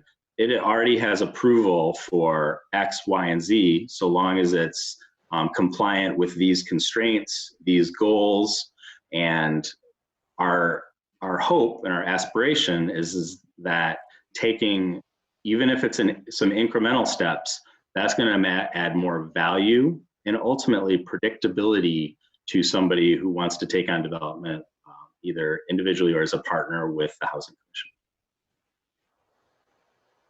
So this process is really about getting to what that site plan we would approve, for lack of to try and simplify this discussion. This process gets us to a site plan that council votes on, yes or no, and then we take that site plan and say, this is what we want, can you do it? Yep. And our goal to this point was to arm you with some community conversation before we start down that path.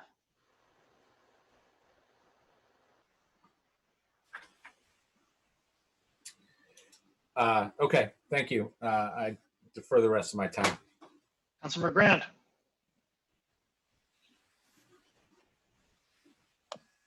I think Councilmember Lum and Councilmember Ackerman are in the queue before me. They're neither is by the fair enough. By the hand raised, you are next. Councilmember Ackerman, by the hands raised, you are next.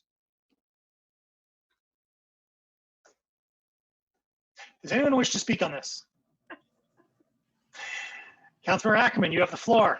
No, I think this is really exciting. As a group, we asked staff to pursue just this, utilizing publicly owned land to house neighbors in need, either through the direct construction of units or as a funding source for those units.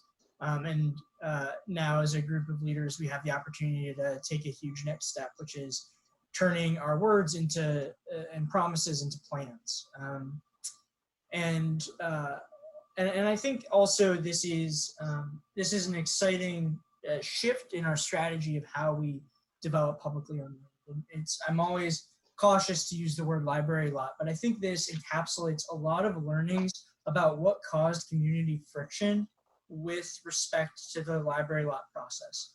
In the library lot process, we asked developers from around the country to tell us what might be built on our publicly owned land, and I think that rubbed some residents the wrong way. I was happy with the end product of the library lot. I voted to move it forward a couple times, but I think this is really respectful to those residents who did have concerns about that process, because instead it flips it. It puts a lot more public input into the design of the project. And then we go to the world, we go to developers around the country and say, this is what the community aspires for in realistic terms. Now you come and partner with us. And so I'm really grateful to the creativity of Mr. Delacourt, Mr. Leonard, and Ms. Hall for suggesting this process, because I think it accomplishes mutually beneficial goals to different groups of residents in our community. So I think that's great. I'll just say, like, I'm excited to take this next step. You know, I, for one, made a lot of promises around affordable housing on the campaign trail, in the news, at the council table, and I know probably to a head each of you have as well. And this is a really exciting opportunity to turn our promises into more concrete action. But this is just one step of a long and deliberative process that will engage residents to create realistic plans that balance our need for housing with the character of the neighborhood, and with long-term plans like the tree line trail, which I think these will be mutually beneficial and not conflicting. So super excited to vote for this moving forward, and really applaud the creativity of staff to try to accomplish a long-held goal, but through a different vehicle that hopefully will bring more of the community together. Councilmember Nelson. Oh, I did one. Did I miss you, Councilmember Grand? Yeah. Fair enough. My apologies, Councilmember Nelson. Councilmember Grand. Okay, thank you. I just want to, I mean, I really have enjoyed watching this process go forward, because it's made me feel like it was some steps that we took that I was really proud of as a council. And I do feel sorry for Ms. Hall that this first piece of property that comes up is the one with perhaps the most long and sordid history of complexity and inaction. When I looked it up, I think the first RFP went out in 2009. So we have been getting input on this site like 11 years at least. So I think there are probably a lot of lessons there, in addition to the community engagement, to have a sense of like what people want to see, what people don't want to see. And I think what a lot of people like is like, there's a great place for the tree line. We know exactly where it's supposed to go. That's why we spent all that money on the master plan for the tree line, to show us exactly where it's supposed to go. It's near downtown. We know there are water issues, but we know that they're not insurmountable. It just makes it difficult for affordable housing. And I think it's actually, as I'm sure Councilmember Smith can attest to, it's a great neighborhood. It's a place that I think is really desirable, where a lot of people will want to live. And there've been a lot of creative ideas, but you know, there's always this call for like more, no, we need to take a step back, we shouldn't move forward. And I think 11 years is long enough. So I hope that we can move forward with this site, because I do think it is responsive to the tree line, in showing that 30% of that site goes exactly where it says it's supposed to go in the master plan. Councilmember Nelson. My question is about the tree line, because I understand that they are very concerned about this plan, and I guess I'm trying to understand if they feel like they weren't engaged enough up to now. Is there room for them still to be engaged, or are we by a decision tonight, are we saying like it's the 30 whatever percentage, which I mean I don't know that I have an opinion one way or the other about whether that's adequate, but it's concerning to me that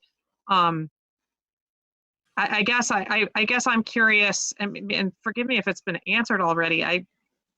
Do you follow my question? Is there room for the tree line trail to be continue to be part of discussion? Absolutely.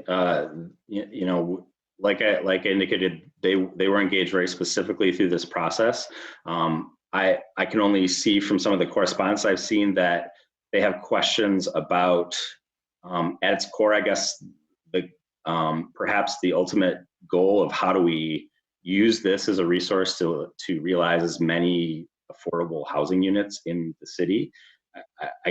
I'm extrapolating, maybe that means that they think that this site could not be considered in the context of those other sites that were in the original resolution. I don't know, but absolutely we will continue to engage with them.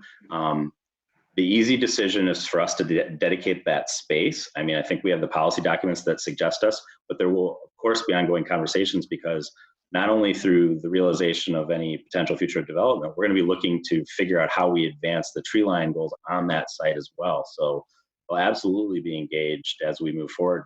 You know, I think realization of development on the site not only solidifies the geography of that trail, but probably is a potential to add some of the physical improvement of the trail on this segment of the site. So they will absolutely be engaged as we go forward.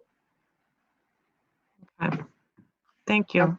Councilor Lum, Bannister, Hayner, Eaton, Brumlawi, and we're at a half an hour on this so far. Councilor Lum. Thanks, Mr. Mayor. I'll comment on both CA7 and CA8. And in terms of, and I appreciate hearing from particularly our Fifth Ward colleagues on this. Thank you for that question you just asked about the engagement of the tree line, Conservancy folks, Councilmember Nelson. Clearly, I mean, what we've been hearing is we heard at the beginning of this meeting, they want more time, want more opportunities to discuss and collaborate with the city, and they don't feel that they've been provided that at this juncture. As Councilmember Nelson noted, yeah, a third of the site, and you provided this in response to a question, is in the floodway, which, as you indicated, is proposed to remain as open space for the tree line. That's positive, obviously. And yet there still seems to be some questions about working, I don't know, to detail the specifications perhaps, and to get feedback from the tree line conservancy folks about, you know, what kind of use would be most appropriate for the property. I'm not sure what all their questions are. Obviously, they still have questions that they'd like to be more engaged with us on, and they currently have not had that opportunity fulfilled at this point. So for 415 West Washington, 350 South Fifth, and the folks listening and Councilmember Smith asked about what does pre-entitlement mean. As we understand, it means developing and submitting to the city all the applications and the documents the city requires for the and for any proposed development. 415 has, as we've noted, for years and years, it's been a site in desperate need of development. It's an eyesore. It's a difficult property. It's in a floodplain. Needs a brownfield cleanup. There have been several failed attempts at redevelopment over the years, and the only interest has been from the tree line conservancy folks for use as part of the trail. I can understand if my colleagues want to postpone this tonight to get this additional feedback from the immediate neighbors and tree line conservancy. Frankly, I mean, any major decisions in these uncertain times with public engagement so difficult is problematic. The proposal here for primarily residential, I do think is appropriate for the site. I was encouraged to see the response to some of the questions that I had. Again, first, that the open space would be preserved for potential use in the tree line trail, and second, that because the site likely will require local subsidies for affordable housing, that the alternative of simply developing or selling the property and using the proceeds elsewhere remains an option. Obviously, the site cleanup and getting the property back on the tax rolls are positives. In terms of 350 South Fifth, the Y lot, it's also certainly had its share of failed development attempts and changes of ownership. I have concerns about the size of the proposed buildings. I do think that this property, 350 South Fifth, perhaps as much as any other city-owned property, is a viable candidate for affordable housing. Located right next to the Blake Transit Center, it's well suited for residential development with affordable housing, and the property has a history in Ann Arbor as affordable housing.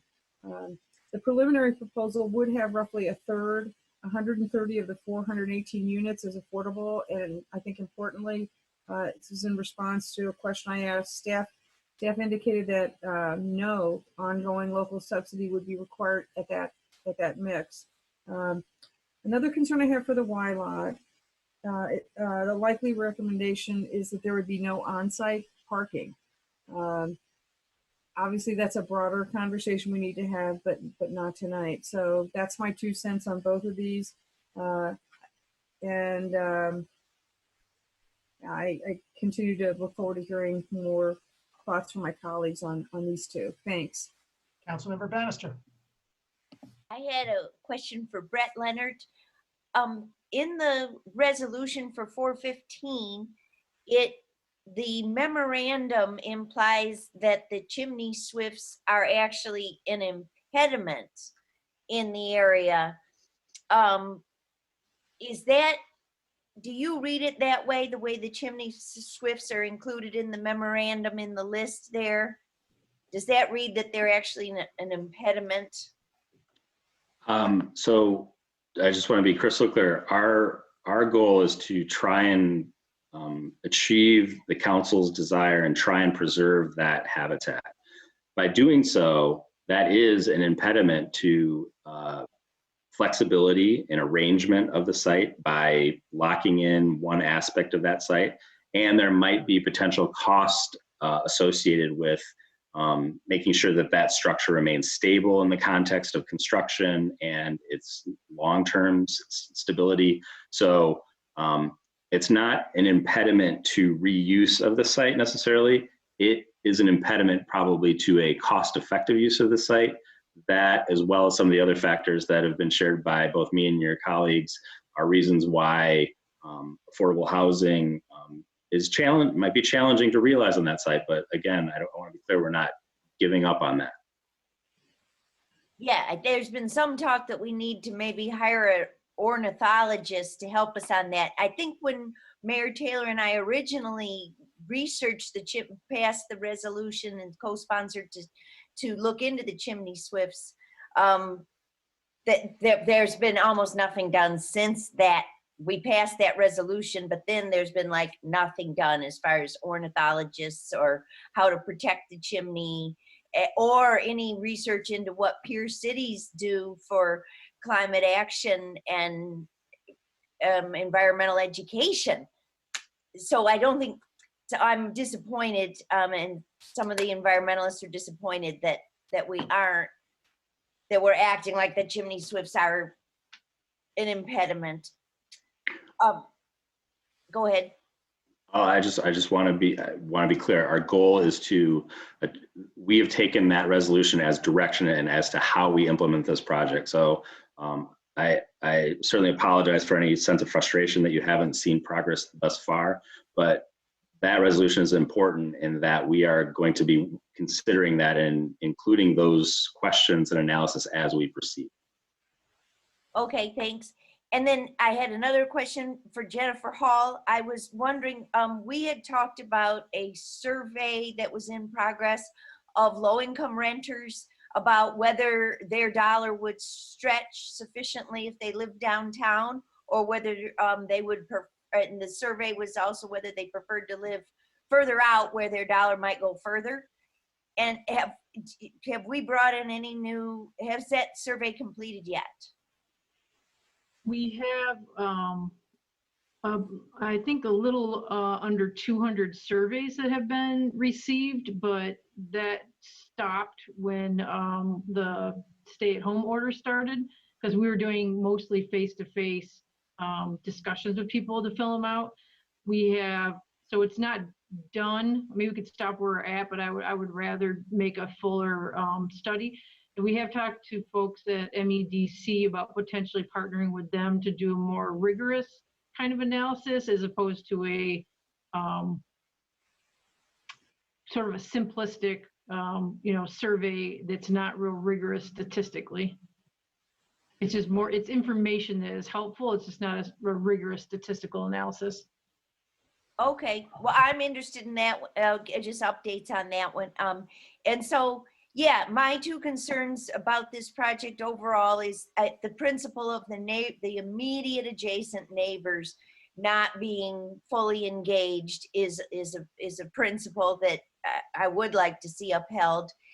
I do think it might be better to just focus all of our energies on the Y lot, because it is so much better for what our goal of trying to get affordable housing done. I wonder if we should focus on, and then lastly, there's another disconnect where when the director of the Tree Line Conservancy speaks during public comment asking us to remove this from the agenda, that I'm having a disconnect between staff thinks that we did include them, but when they're thinking that they didn't, that also is something that I'm weighing and considering as we just continue to discuss this resolution. Thank you. Councilmember Hayner.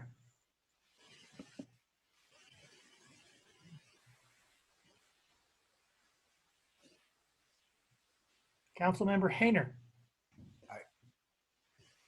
Wow, that was quite a strange delay on my end. I think you said Hayner. We did. Okay, great, thanks. So I think the concern that we got from residents, I think the concern that we're all speaking to here is that, and I mean, I'll express it for myself, that we wonder, or I wonder, at what point in this process of creating this pre-entitlement for this land do we take up the interests of the neighbors, the Tree Line Trail, the ornithology crowd, and so on.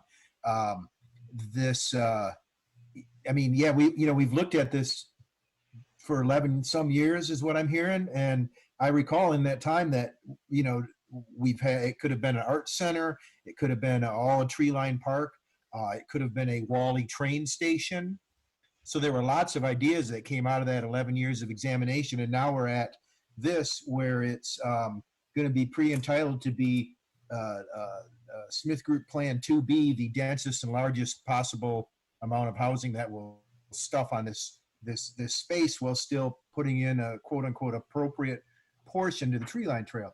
And Smith Group doesn't page number their presentation, so I think it's page 22 through 25, which discuss those various options.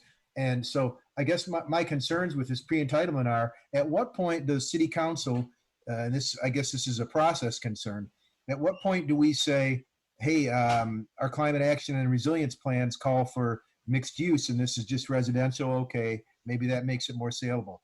That we're actually going to build in a floodplain zone, and at what point do we say that the potential annual tax revenue of 1.1 million is dedicated solely to the Affordable Housing Trust Fund, as an example, and not just wild away in the general fund? And so at what point in this process are those kinds of decisions made, and those kinds of, I know it wouldn't be part of the entitlement as a bid process, but at some point, I think people want more to say with the disposition of this public property. And I'm not sure exactly when that happens. I don't know if that's an open question for Ms. Hall or Mr. Leonard. And we also says the appraised value is 5.5 million. Are we looking at this notion that you may come back and say somebody just wants to buy it outright, and they're going to offer us 5.5 million, and then we say, okay, here's what we're going to do with that money, make sure it goes to Affordable Housing Trust Fund? Or when does all that happen? Well, in my mind, that's what happens next, is all of these really messy questions around development.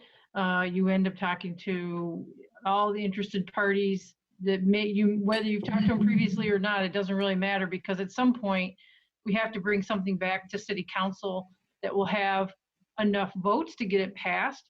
So whatever it takes to get to that point, we have to have all of those conversations with any interested party that wants to weigh in on it.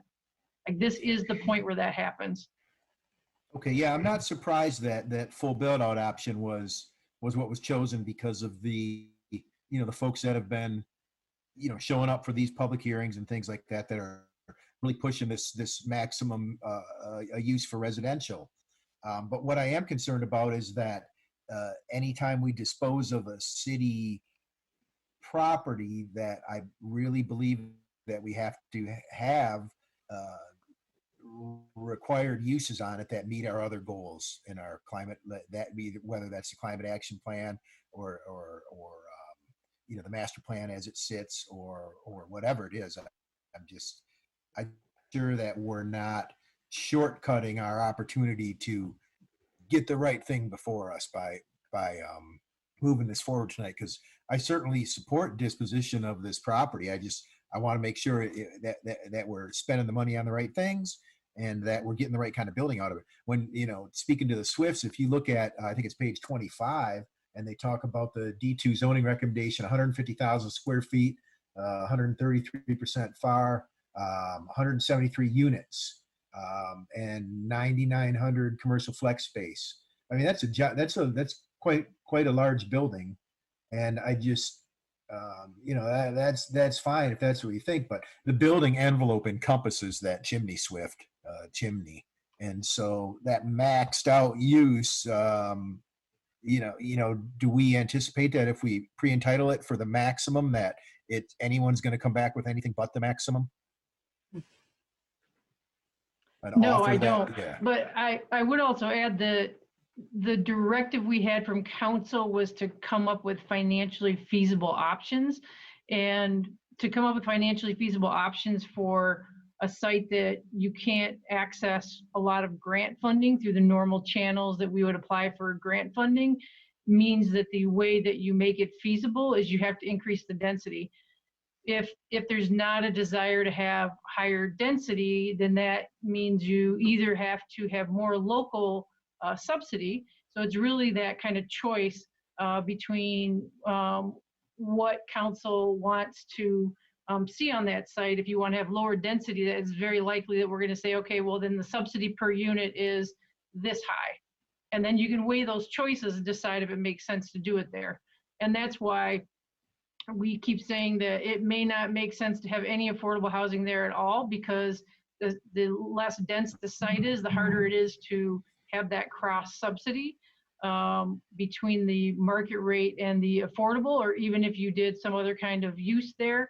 And every other public purpose that we're trying to accomplish, whether it's preserving the chimney swift habitat, whether it's the tree line trail, whether it's brownfield cleanup, all of those things add cost. And that's what makes this site so very difficult and so complicated to come up with a plan that's feasible. But we can do anything you want. We can meet every one of those goals. It's just going to come at a certain cost. Sure. No, I appreciate that notion. I just want to make sure that the opportunity exists for us to encumber these funds to actually support the rest of your efforts, Jennifer. I want to make sure that we can say that either the sale or the lease or the taxable value of this property is, I don't want to waive a 12 years of taxable, tax receipts to the city, to brownfield as an example, and say, well, we tried to sell this to help AHHC, but we're not going to realize that benefit for 12 or 15 or whatever brownfield plan might have with it. And so I'm concerned about properly encumbering the funds to go to where we want them to go to, as we charge you to do what you ably have done. So that's all. I just want to put that out there. And I support this notion. This is what we ask her to do. And if it comes back and says, hey, the best thing to do is sell it and use the money, well, that's fine. And Councilman Ackerman, I think it was you who suggested a library lot analogy, and obviously that was what was going on there. And so, I should see no problem with doing the same thing for this parcel. Thank you. Councilmember Eaton or Molly, and we're at 50 minutes. Thank you. So I want to try to understand the entitlement process. We're going to go forward and try to design a set of parameters to offer to a developer. And is it correct to say that the preferred option that's identified in the attachment to the resolution is what we're working with when we try to establish the entitlements? Yeah, so from my lens, we would start with the preferred option in the case of 415 West Washington, which includes as identified dedication of the tree line trail in the appropriate place. It is below the maximum FAR for the master plan for that area. We would, if done through a PUD, we might put together the conceptual plan that refines the concept that you see in the PowerPoint in greater detail to meet the city's ordinance standards of its PUD concept plan. We would also put together the supplemental regulations that would articulate the expectations of public benefits and any sort of restrictions that we would want to be followed. And then if my fundamental question is the entitlements are to try to move forward on the concept that's in the preferred option. Yes. Okay. And so listening to the neighbors who live closest to this site, they don't feel as if the public participation in developing a preferred option was robust enough. And I understand that you'll continue to listen to them, but it seems like we're going forward with a preconceived notion that should have tapped into the neighborhood sentiment much more than this preferred option seems to. So putting that aside for a moment, I've also talked to a member of the board of the Treeline Conservancy, and I understood that they met with staff a couple of weeks ago or so, and they've communicated to me that they don't think that those discussions had concluded, and they are surprised that we're moving forward with a preferred option before the discussions with the Conservancy have concluded. And so I think that's the reason their director asked us tonight to delay this. And so these two groups, the people who will live in the neighborhood with whatever is built there, and the Treeline Conservancy, don't believe that we've concluded our public input process. And so I'm really hesitant to move forward on this. Certainly we've been talking about this property for more than a decade. And I've probably only been involved in the last 7 years or so, but none of those early discussions conceived of anything like this. And that's exactly why I think that the public input portion of this really needs to happen before we pass this along to the entitlement stage of the process. So I'm going to move to postpone this to allow staff to hold a meeting with the neighbors that can be noticed in our usual form of noticing a development to neighborhoods, and to conclude the discussions with the Treeline Conservancy. Is there a second? Seconded by Councilmember Lum. What, you want to see if you can find a date on that, Councilmember Eaton? Well, I'd like to ask staff how much time they would need to hold that outreach. We wouldn't be able to start for probably a month or two at least, and I guess it depends on what you would like that to look like.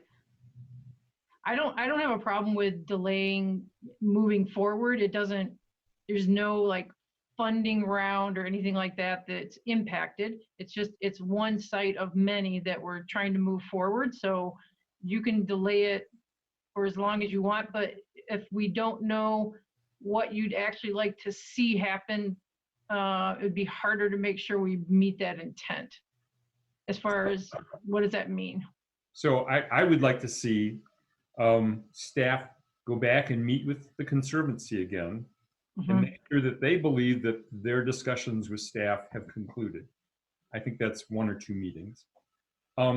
I would like to see a meeting much like that last meeting, I think it was at the DDA offices, except giving the neighbors within, 1,000 feet, a postcard notice of the meeting in advance. And that would just be 1 meeting.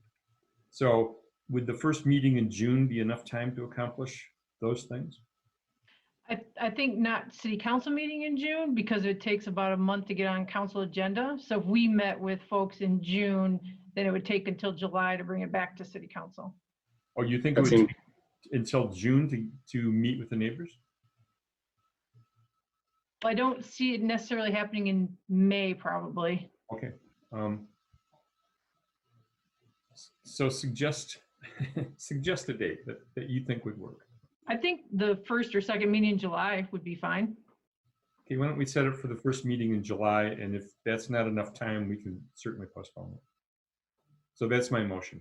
Thank you. Seconded by Councilmember Lum. Discussion of the postponement. I've got a queue. Right now I've got a queue with Rumlawi, Hayner, and Ackerman. Are any of those on the postponement? Rumlawi? Well, you know, I'm just on the postponement. Yeah, I mean, one of the things I don't have is patience, unfortunately. I understand my colleagues' frustrations on this and concerns, and the fact that we have a preferred option already. I'm not sure how that preferred option, what matrix we used to get to the preferred option. So that does give me pause that we're going into this with some preconceived notions that maybe we're not all aware of. I don't want to elaborate too much on this, but I'll listen to my colleagues on postponement. Councilmember Hayner. Just briefly, and this is to postponement. So this matrix, there is a matrix in the Smith Group presentation that prioritizes this, and you know, tree line trail was the third. The connectivity to that trail is the third consideration after environmental remediation and maximize affordable housing units. And I assume that this is this. If we put this off, I mean, is what we were bringing forward following that grid choice? And if we put this off, is it going to have any effect on that? Or it's just going to give the tree line as the third most considered group an additional say? Because, you know, further down, the next one's the chimney swift habitat, and then so on and so on. And, you know, building scale and all these other things that we're reaching out to the neighbors are pretty low in that matrix. I guess that's why I bring it up at this point. I just wonder if is that matrix been pretty much followed with this entitlement process, and was putting it off going to change anything besides getting additional input and kind of satisfying the concerns of that interest group, which I completely agree with. I mean, at some point this was going to be all green, so I don't have any problem postponing it as long as it doesn't substantially you know, hinder the process, because I think it's important that we move forward. Councilmember Ackerman. Thank you, Mr. Mayor. I think we've not once but twice given staff direction on this site to move forward in this direction. A lot of this was telegraphed by Ms. Hall in various presentations. We all saw this coming, and I think delaying this is, you know, death by 1,000 cuts. I've been on council long enough to see, you know, more than one land use process just languish and languish and languish until it dies. And the way that you get a site to languish for 10 years, like this one has, 11 now, is just continuously pushing the process forward without, you know, meaningful change being on the menu. So I'll be voting against this. Councilmember Lum. I'll support the postponement. It's a relatively short postponement, and I do think the fact that Councilmember Eaton drilled down on what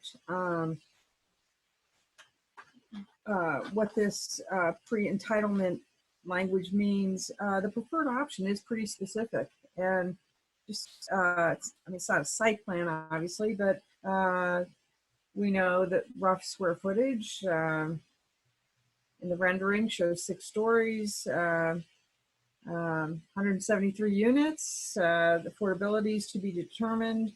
The amount of commercial space, open space for the tree line trail, and that's a kind of, you know, specificity that if the immediate neighbors and the tree line have not felt that they've been adequately heard, I think that's important, and that's what we're hearing from them. So it's not a long postponement, so I will be supporting the postponement. Councilmember Smith.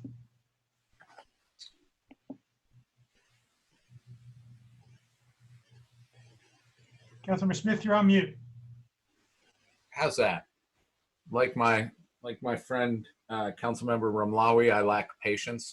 The site has been vacant, abandoned, neglected for 13 years. Let's either make a decision or cut bait. It's one of the two, you know. I mean, I think I'm speaking for my entire neighborhood is, you know, we're pretty frustrated every time we walk into the Y when somebody says, when are we going to tear that down? When are we going to do something with that? It's a real negative in our neighborhood. I think we've seen the positive benefits of redeveloping eyesores and problem properties. You know, we turned a car wash into the Mark. We turned a gas station into Argus Farm Stop, you know, and yet we still have this eyesore. I would prefer to vote on this and move on. For the discussion, oh, sorry, Councilmember Ramlawi. Thank you. You know, this is not an easy one because this is something I wanted to bring to council and see movement on. I am disappointed that the preferred option was probably the least liked amongst the neighborhood. This notion of preferred option, frankly, is not driven from council, and it's not driven from the residents. It's driven for high density, and that's not necessarily what we set out for on this particular piece of land. You know, so I'm torn because I can see many different things. There isn't a clear direction without hiccups or problems. I'm just surprised that this is the preferred option, and if I support this tonight, it's to tell staff the preferred option has very little chance in succeeding. I think we should be going down a different route, less density, something that respects the characteristics of the neighborhood. I don't see how the preferred option really gets past the historic commission, to be honest with you. You know, but we need to do something with this property. It's blight. There's a lot of public benefit to go along with redevelopment. We get to clean up the contamination, increase housing, and put something on the tax base. And those are very important things. And I think this has gotten somewhat hijacked by affordable housing. That wasn't my intention when I first brought this to council. It was to redevelop this site and add housing stock to our community. It wasn't for maximized density under affordable housing. That is not what my intention was with bringing this site for redevelopment. And now it's gotten clouded. So it's just very hard for me right now because this preferred option, frankly, isn't coming from council nor from the community. It's coming from folks in our community who want to see high density, extreme density anywhere and everywhere. And that's not the intent and purpose of bringing this for redevelopment, not this particular site. Councilmember Eaton. Thank you. I want to emphasize that the couple of months delay to get input isn't really going to delay the project. If we approve this tonight, we're still not going to break ground this year, and maybe even not next year, because we have to put together all the pieces, a plan, financing, and a partner. So a couple of months isn't going to change when the current buildings come down or when a new building goes up in any substantial form. I just want to emphasize that. I know that some people are in a hurry, but if you look at the timelines that were in the affordable housing presentation a couple of months ago, they're all years long. This is a long, drawn-out process, and doing the public input portion of it correctly isn't going to be a substantial delay in the project. Thank you. Councilmember Grant. Thank you. I would actually argue quite the opposite. Like, because it's going to take so long, this is why we can't delay, because we have 11 years of delay and we have more opportunities going forward for public input. So at some point, you've got to decide to just go and follow our staff recommendations. And I also want to just,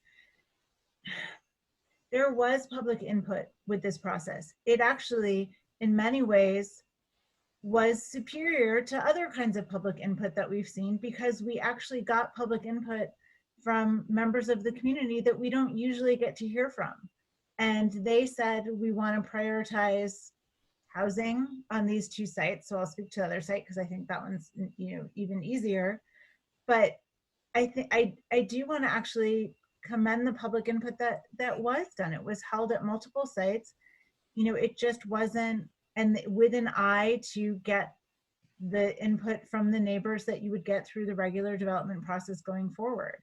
But just because we don't have the same voices that we've typically heard from in a public input process doesn't mean that we should criticize it. If anything, we should be thanking staff for hearing from members of the community of, different ages,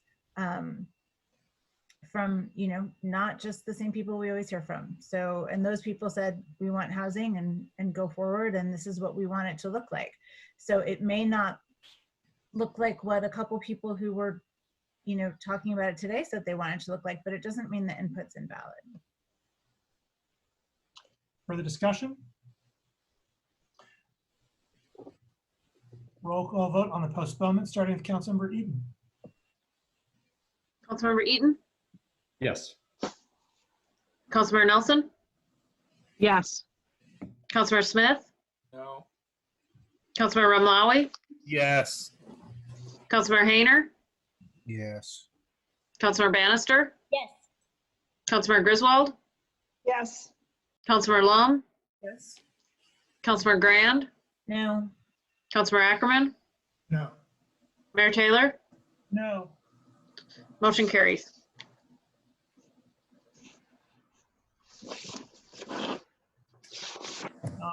My apologies, I accidentally closed out of my agenda. C8. We're on So, the consent CA8, agenda. whatever that is. It's the Y lot. No, I know it's the one, but I don't have it on my screen. So Mayor, do you want me to read it? would you? Yes, thank you. I apologize. Thank you very much. CA8 is a resolution to direct the city administrator, Ann Arbor Housing Commission, and Planning Commission to create a proposed application materials, review and recommend development entitlements to the city council for 350 South Fifth Avenue, the former Y lot, to support the development of affordable housing in the city. Thank you very much. Moved by Councilmember Lum, seconded by Councilmember Nelson. Discussion, please, of CA8. Councilmember Lum. I made my comments when I commented on CA7. Councilmember Eaton. I'm enthusiastic to support this. I'm a little put off by the size of the building, but I think this is a great location for this project, and I hope that we can find a way to put even more affordable housing in the project. Thank you. Councilmember Ackerman. Thank you, Mr. Mayor. Incredibly excited about this. Thank you so much to the staff who worked on getting it here, and the folks who led the public engagement got us here too. Growing up, this was a site that had affordable housing. I think it's well overdue that we bring it back. Further discussion? For my part, I will concur. I'm incredibly excited about the prospect of moving forward on this parcel, at least, regretting the postponement on the other. This is a location where we ought to have a substantial amount of new residents, and I'm delighted that we're going to be moving that forward. Councilmember Griswold. I just want to thank staff. I also remember the housing that existed on this building, and I think it's really important that we fulfill our promise that was made when the building was demolished. Further discussion? All in favor? Aye. Aye. Opposed? It is approved. We now come to a set of public hearings. Public hearings are opportunities for members of the public to speak to council and community about matters on the agenda. To speak at a public hearing, your speech, you need not have signed up in advance, but your speech must relate to the specific item on the agenda. That is to say, the specific subject of the public hearing. Speakers have 3 minutes in which to speak, so please pay close attention to the clerk, who will notify you at the 30-second point. The phone number and meeting ID to call in should be displayed on your screen. Callers who would like to speak at this hearing may press *9 to electronically raise your hand to indicate to the clerk that you wish to speak. When speaking, please move to a quiet area and mute any television or background sound so that we may hear you clearly. The clerk will keep time, and as I indicated, announce when 30 seconds are up. When 30 seconds are remaining. When your time is up, you'll be placed on mute so that we may move on to the next speaker. Public hearing number 1, an ordinance to amend section 112, non-discrimination, sections 9150, 9151, 9152, 9156, and 9157, Title 9 of the Code of the City of Ann Arbor, to clarify definition of source income, add ethnicity as a protected class, and add an exception allowing veteran discounts. Is there anyone who'd like to speak at this public hearing? Mayor, there's just one caller. I believe he is waiting for the next public hearing, but I'll go ahead and check. Thank you. That is correct. Very good. Is there anyone who would like to speak at this public hearing? Public hearing number 1. Seeing no one, hearing no one, this public hearing is closed. Public hearing number 2, an ordinance to amend Chapter 55, Ann Arbor Unified Development Code, rezoning of 0.6 acres from C2B Business Service District to C3 Fringe Commercial District. MSGCU rezoning 2151 West Stadium Boulevard. Is there anyone who would like to speak at this public hearing?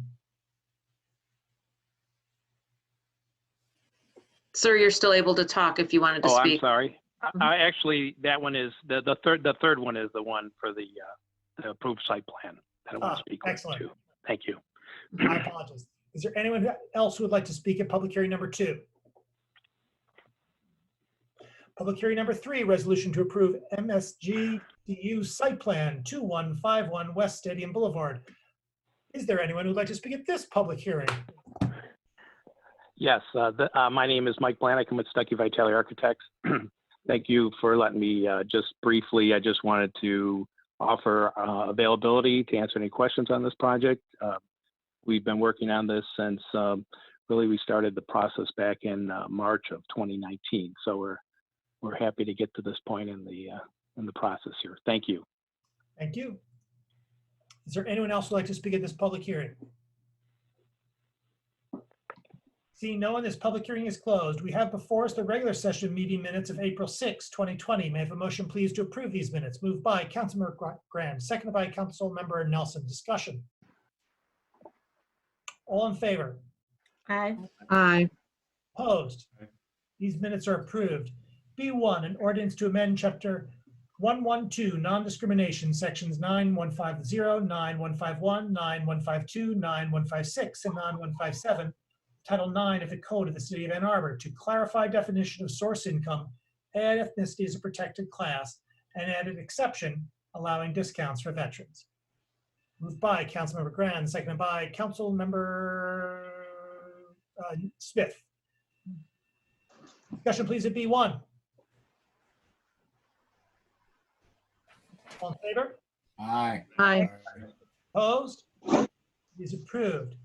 B2, an ordinance to amend Chapter 55, Ann Arbor Unified Development Code, rezoning 0.6 acres from C2B Business Service District to C3 Fringe Commercial District, MSGCU rezoning 2151 West Stadium Boulevard. Moved by Councilmember Smith, seconded by Councilmember Ramlawi. Discussion, please, of B2. Councilmember Hayner.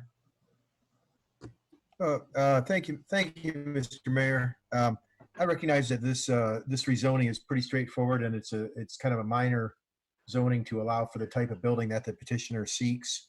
I just want to put it out there that I continue to express the concerns that every parcel that we have remaining, even infill parcels like this that are vacant, every parcel that we have like this that goes the way of what I guess with no offense to the architect because I haven't seen the plans, it goes the way of a typical type of building, is working against our climate action goals and working against our hopefully potential transit-oriented development goals and so on. And this is a perfect site to have something that is not a standalone building like this, a commercial building like this. This is an excellent site for a mixed use transit-oriented development type a property. And so I'm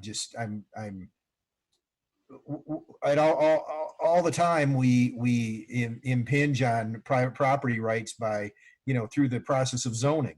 And we say, this is what we'd like to see, and this is what we wouldn't like to see. And this is our only, rezoning is our only chance to really say that clearly. And so I have no doubt this will be supported and passed, but I won't vote for it because I'd like to see something better there. And that's my prerogative. Thank you. Further discussion? All in favor? Aye. I'm sorry, I made a mistake. Because of the roll call vote, please start with Councilmember Eaton. Councilmember Eaton, Yes. Councilmember Nelson, Yes. Councilmember Smith, Yes. Councilmember Ramlawi, Yes. Councilmember Hayner, No. Councilmember Bannister, Yes. Councilmember Griswold, Yes. Councilmember Long, Yes. Councilmember Grand, Yes. Councilmember Ackerman, Yes. Mayor Taylor, Yes. motion carries. C1, an ordinance to amend Section 1156 of Chapter 7, Downtown Development Authority of Title 1 of the Code of the City of Ann Arbor, moved by Councilmember Ackerman and seconded by Councilmember Lum. Discussion, please, of C1. Councilmember Eaton. I understand why this is being proposed, but I don't think that we should be moving our affordable housing targets to be more expensive rather than more affordable. And so I won't be supporting the change from 50% AMI to 60% AMI. I understand this will probably pass nonetheless, but I'll be voting no. Councilmember Ramlawi. I have a different opinion on this. I think it's a good move. From what I understand, being on the partnerships committee to the DDA with Councilmember Lum, we were told that by taking this action, it actually will expand the DDA's ability to leverage their assets in providing affordable housing and getting more housing built. So I understand some of the reservations that people may have, that they want to see more housing for the 30 and 40 and 50%, but we need housing at all levels, and this will allow the DDA to help even more into getting to where we want to go. So I appreciate the efforts made by the DDA in bringing this forward. Councilmember Hayner. I understand where folks are coming from with this, and that the effort is broadly characterized as being consistent with our other moves to define affordability as 60% of AMI. But I have to agree with Councilman Eaton that I want to hold the line, and even 60% is not affordable for a lot of people. And so we have a situation with the DDA, if they're charged to work at 50, that's a special exception because we can tell them to do that. And so I appreciate the notion that it's lowered. I'd make it even lower if I could. And so I understand where this is coming from, but I'm not going to vote for something that raises that. And frankly, I think we should start calling it, we should change our language around this, and we should start calling it low-income housing instead of affordable housing, because even 60 in Washington County is not affordable for many, many people. Councilmember Ackerman. Thank you, Mr. Mayor. I'll be supporting this. I like the flexibility that it introduces and the opportunity for the DDA to contribute more financially and in terms of effort in our affordable housing goals. 60% AMI is in line with all of our other goals across all of the other plans that we track and the metrics that we track around affordability. This 10% that we're having a discussion about represents $6,000 in annual income. It's a small amount for the average worker that doesn't make a material difference about whether or not they should have more opportunities to live in Ann Arbor or not. I think this is good. I think it's smart. I think it provides more flexibility. And and I'll support it. Councilmember Lum. Yeah, I would just echo what Councilmember Ramlawi stated about this allows this is being proposed in order to allow the DDA more greater flexibility for investment in affordable housing. This change allow their dollars to be spent, housing dollars to be spent, affordable housing related, plan studies, processes, all of that, and that's why this is being recommended. I do remember Eaton's concern, but I will be supporting this because, and Councilmember Ramawi and I attended the meeting back in early March when it was a DDA board meeting. We're not on the board, but we attended as partnership committee members. And again, they unanimously recommended this because it does allow them to leverage this funding in needed ways. So I'll be supporting it. Thank you. Further discussion? This change will increase the amount of affordable housing we can have in the downtown. And therefore, I'm going to vote in favor of it. Further discussion? All in favor? I'm sorry. Roll call vote, please, starting with Councilmember Eaton. Councilmember Eaton, No. Councilmember Nelson, Yes.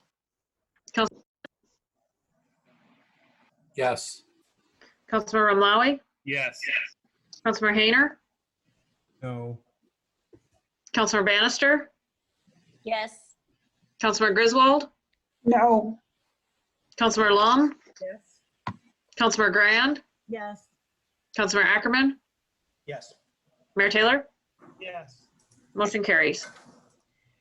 C1, resolution supporting the Environmental Protection Agency's active involvement with the Gelman site and encouraging its listing of same as a Superfund site. Moved by Councilmember Ramlawi, seconded by Councilmember Hayner. Discussion of DC1. Councilmember Ramlawi and Hayner. I move to have this postponed yet one more time at least. I think it's premature right now to take a vote on this with ongoing talks with our attorneys. And I move to have this postponed to maybe the first meeting in July. Seconded by Councilmember Ackerman. Discussion? Councilmember Hayner? Yeah, thank you. I'll support this postponement. I was having trouble connecting at the start of our meeting, or I was going to ask at the start of the agenda to just push this or remove it from the agenda as one of the sponsors, but a postponement is good. I know we keep kicking this down the road, and there's a lot of conversation around kicking this down the road, but I think as we all know from our briefings last week that things are happening, and I think it's appropriate to set this off until we have some public hearing and some other things happening. And so, I'll support this, and I thank you all for your patience in continuing to pass this resolution down the road, but it's there for a reason, and so is this postponement. Further discussion? All in favor of the postponement? Aye. Aye. All opposed? It is postponed. Mayor, was that to the first meeting in July? It was. Is that correct, Councilmember Ramlawi? Yes. Thank you. DC2, resolution to approve the Fifth Amendment to Professional Services Agreement with Bodman PLC for legal services relative to 1,4-dioxane from Gelman Sciences, Inc., DBA Paul Life Sciences, in the amount of $92,500, and to appropriate funds in the amount of $92,500. Moved by Councilmember Lum, seconded by Councilmember Smith. Discussion. All in favor? Aye. All opposed? It is approved with 11 council members present, all voting in the affirmative, thus satisfying the 8-vote requirement. Excuse me, I voted no. I am very sorry. No, that's okay. No, let's roll call vote it. Roll call vote, please, starting with Councilmember Eaton. Thank you, Councilmember. My apologies. Councilmember Eaton, Yes. Councilmember Nelson, Yes. Councilmember Smith, Yes. Councilmember Ramlawi, Yes. Councilmember Hayner, Yes. Councilmember Bannister, Yes. Councilmember Griswold, No. Councilmember Lum, Yes. Councilmember Grand, Yes. Councilmember Ackerman, Yes. Mayor Taylor, Yes. motion carries. DC3, resolution to approve extension of the temporary employment agreement between Abigail Elias and the city of Ann Arbor, moved by Councilmember Ackerman, second by Councilmember Grand. Discussion of DC3. Folks, this is not asking for any more funds. It's just extending the time. And I just wanted to let you know that we have some additional time. It got with the pandemic. This is spread out a little longer. And so the hours are there and in Craig's budget to have already approved. But technically the contract before ended earlier in April. And that's all this is. For the discussion, Councilmember Hayner. Yeah, thank you for that clarification, Mr. Postma. I certainly understand Councilwoman Griswold's concerns over the previous extension of these contracts because we're spending a lot of money on this. And so I'd just like to take this opportunity to say I sincerely hope that we can wrap this up soon. And I also continue to wish for a better mechanism to recover these costs that are solely borne by the city of Ann Arbor and the other intervening parties as the result of a polluter's actions. And I would also take this opportunity to reach out to the Attorney General and say you are welcome to help us recover these costs at any time. Thank you. Further discussion? All in favor? Aye. All opposed? It is approved. DC4, resolution urging federal and state lawmakers to allow virtual SNAP benefit and EBT card use, moved by Councilmember Nelson, seconded by Councilmember Lum. Discussion, please, of DC4. Councilmember Nelson. Thank you, Mr. Mayor. I know it's been a long night. This is an issue that was brought up to me by a community member. It's sort of evidence of like talk to your council member when you're noticing something that's not working right for our community. People who receive food assistance, it's a federal SNAP program, but it's administered by the states. People who receive food assistance are using EBT cards, and Michigan has a regulation, presumably to prevent fraud, that says, you cannot use these cards over the phone or online in placing orders. And in the current times, it is become apparent that this restriction is a huge obstacle for families and people generally who are needing to place orders so that they can pick up food or have food delivered. It's just a big obstacle. And I already had a conversation with our state rep, our state rep in the state legislature, Youssef Rabi, about this. He's already passed on the issue to Governor Whitmer. This is just one of those resolutions trying to raise the visibility of the issue and tell everybody, look, this is really a problem and we need to address it. So I assume that this is not particularly controversial and we can all get behind this. Thank you. Further discussion? Councilmember Eaton. I'd like to be added as a co-sponsor, please. Councilmember Umlawi. I would like to be added as co-sponsor as well. Councilmember Hayner. Well, thank you. The same for me. If you could please add me as a co-sponsor, and I'd add to this that I don't know if this is something that we need to add to our policy agenda or just act directly, which I think is more likely. But in any case, I think it's very appropriate, and we've seen that there's even conversations about floating around about not letting anybody into grocery stores, and that would be a tragedy for these folks on SNAP if something like this wasn't in place. Just as much as we encourage people to not go shopping on the first 3 days of the month right now, because that's when these benefits come out and the SNAP folks are able to get in there and purchase their products without them being missing from the shelves. And so thanks for bringing this forward. For the discussion, Councilmember Lum. Thank you. I just want to thank Councilmember Nelson. It's good of you to think of this and address this and bring this forward. And to Councilmember Hayner, this is ordinarily the sort of legislative policy recommendation that would be brought forward or initiated, whatever, referred to the Policy Agenda Committee, but there's obviously an urgent need to address this. And again, I appreciate that that Councilmember Nelson took this action and is making this recommendation and has spoken with our state representative, and they're working to address this as well. So thank you. Further discussion, Councilmember Grand.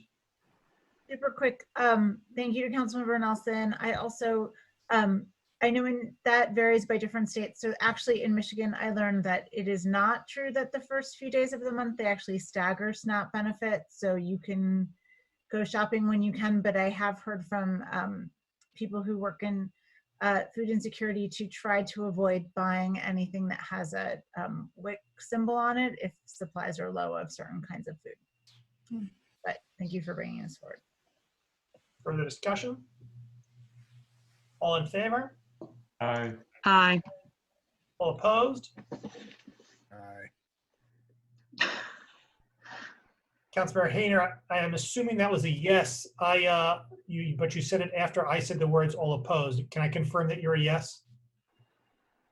Yeah, that was a yes. I've got my internet connection bad sign keeps popping up, so No worries. I'm in Thank favor you. of this. Yeah, thank you.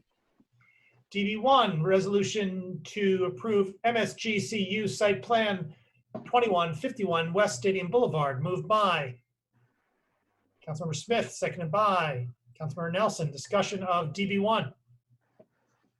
Councilmember Lum. Comment.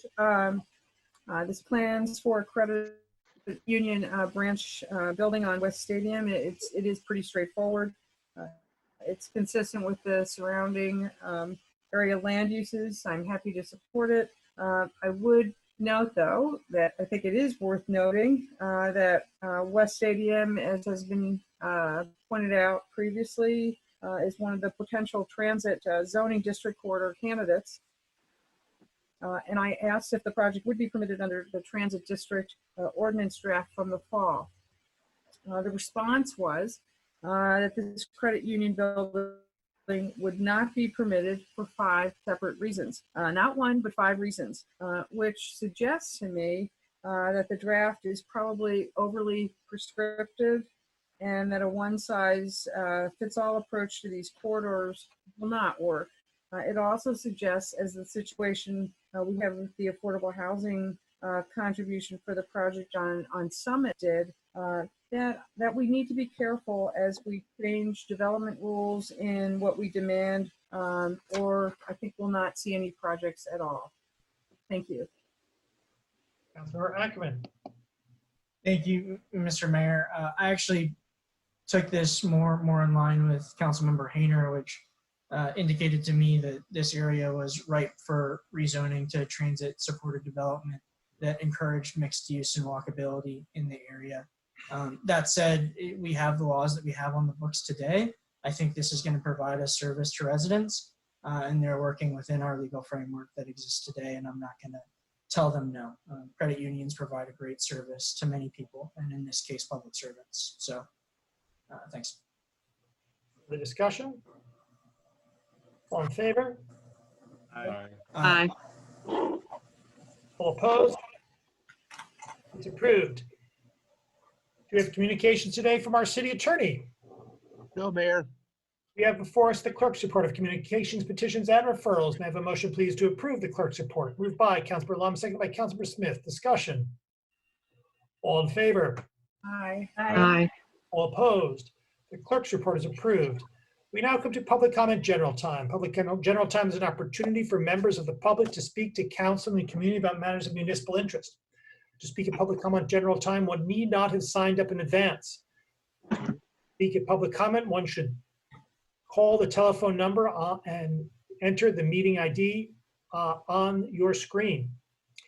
Callers will be called on one by the city clerk using the last 3 digits of your phone number, and you will hear an automated announcement that the host is allowing you to speak. When you're speaking, please move to a quiet area, mute any television or background sounds so that we may hear you clearly. Speakers have 3 minutes in which to speak. The clerk will keep time and announce when 30 seconds are remaining. When your time is up, you will be placed on mute so that we may move on to the next speaker. there anyone who'd like to speak at public comment? Mayor, we have one caller, 534.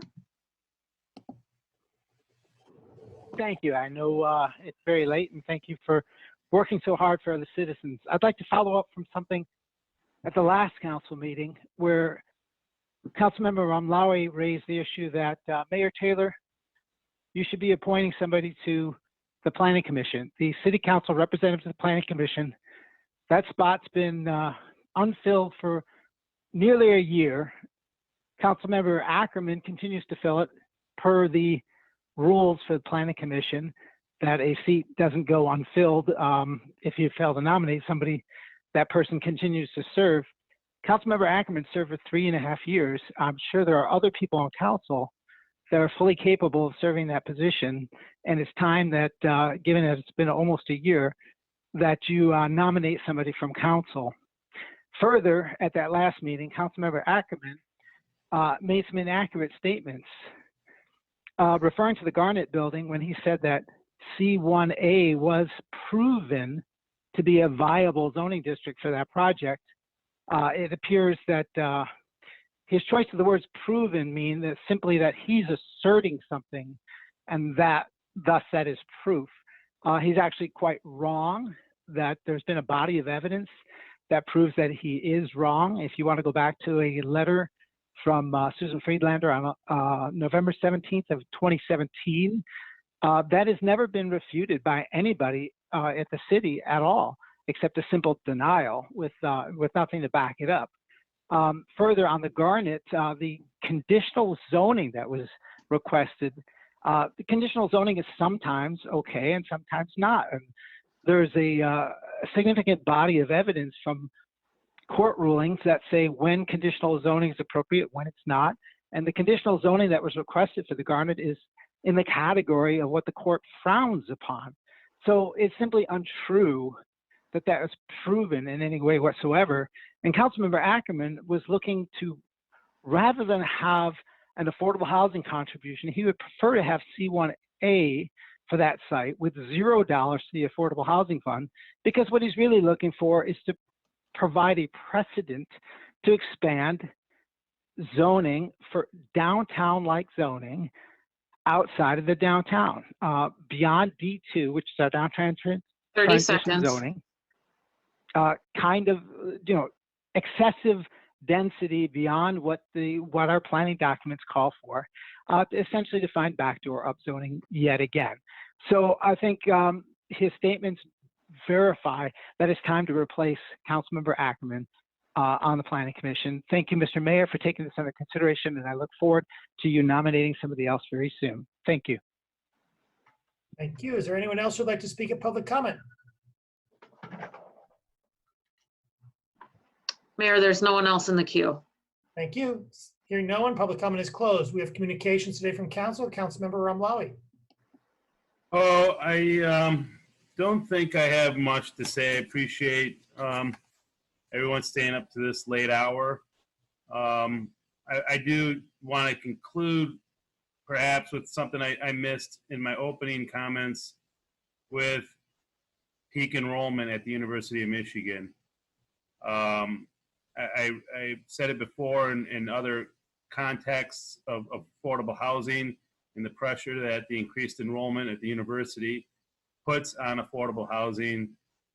I believe if I was a prognosticator that we've seen the highest enrollment that we're going to see at the University of Michigan for quite some time.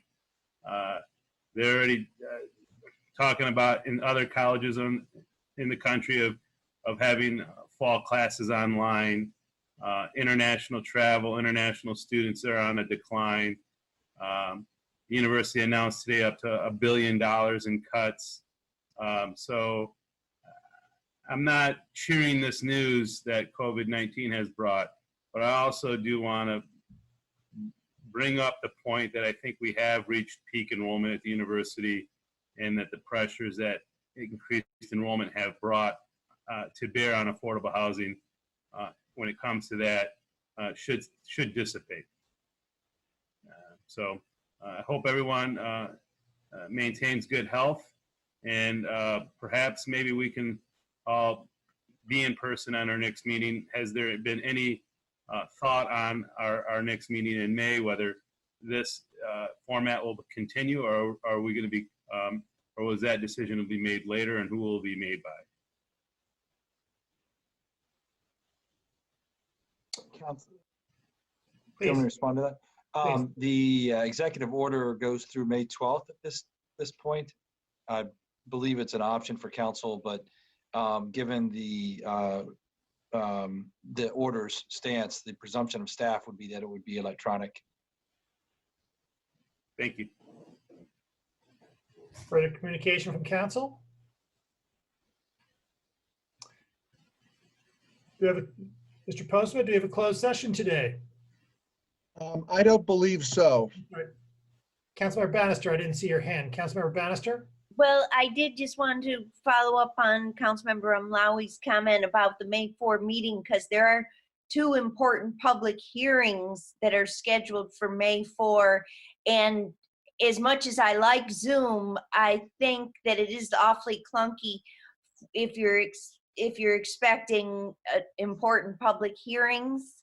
So we have time to work on that, but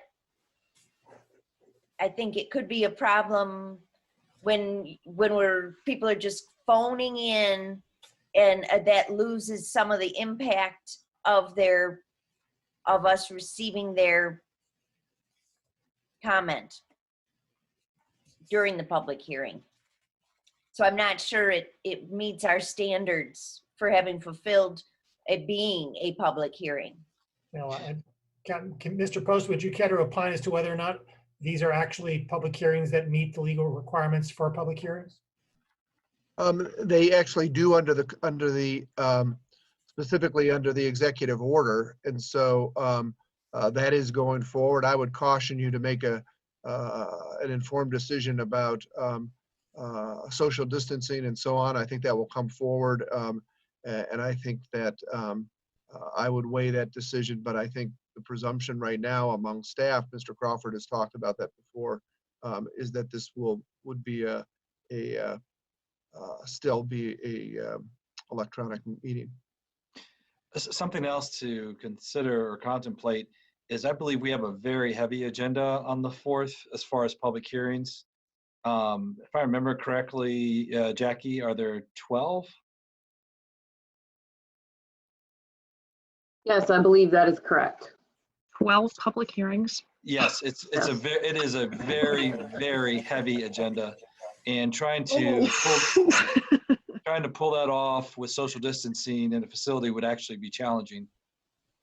A lot of people potentially coming into the building. Further communication from council. Mr. Postma, I believe you were saying that we don't have a closed session, but I want to give you another try. My answer is the same. No. Carry on. May I have a motion to adjourn, please? Moved by Councilmember Grand, second by Councilmember Griswold. Discussion. All in favor? Aye. Opposed? We are adjourned. Good night, folks. Good night. Good night.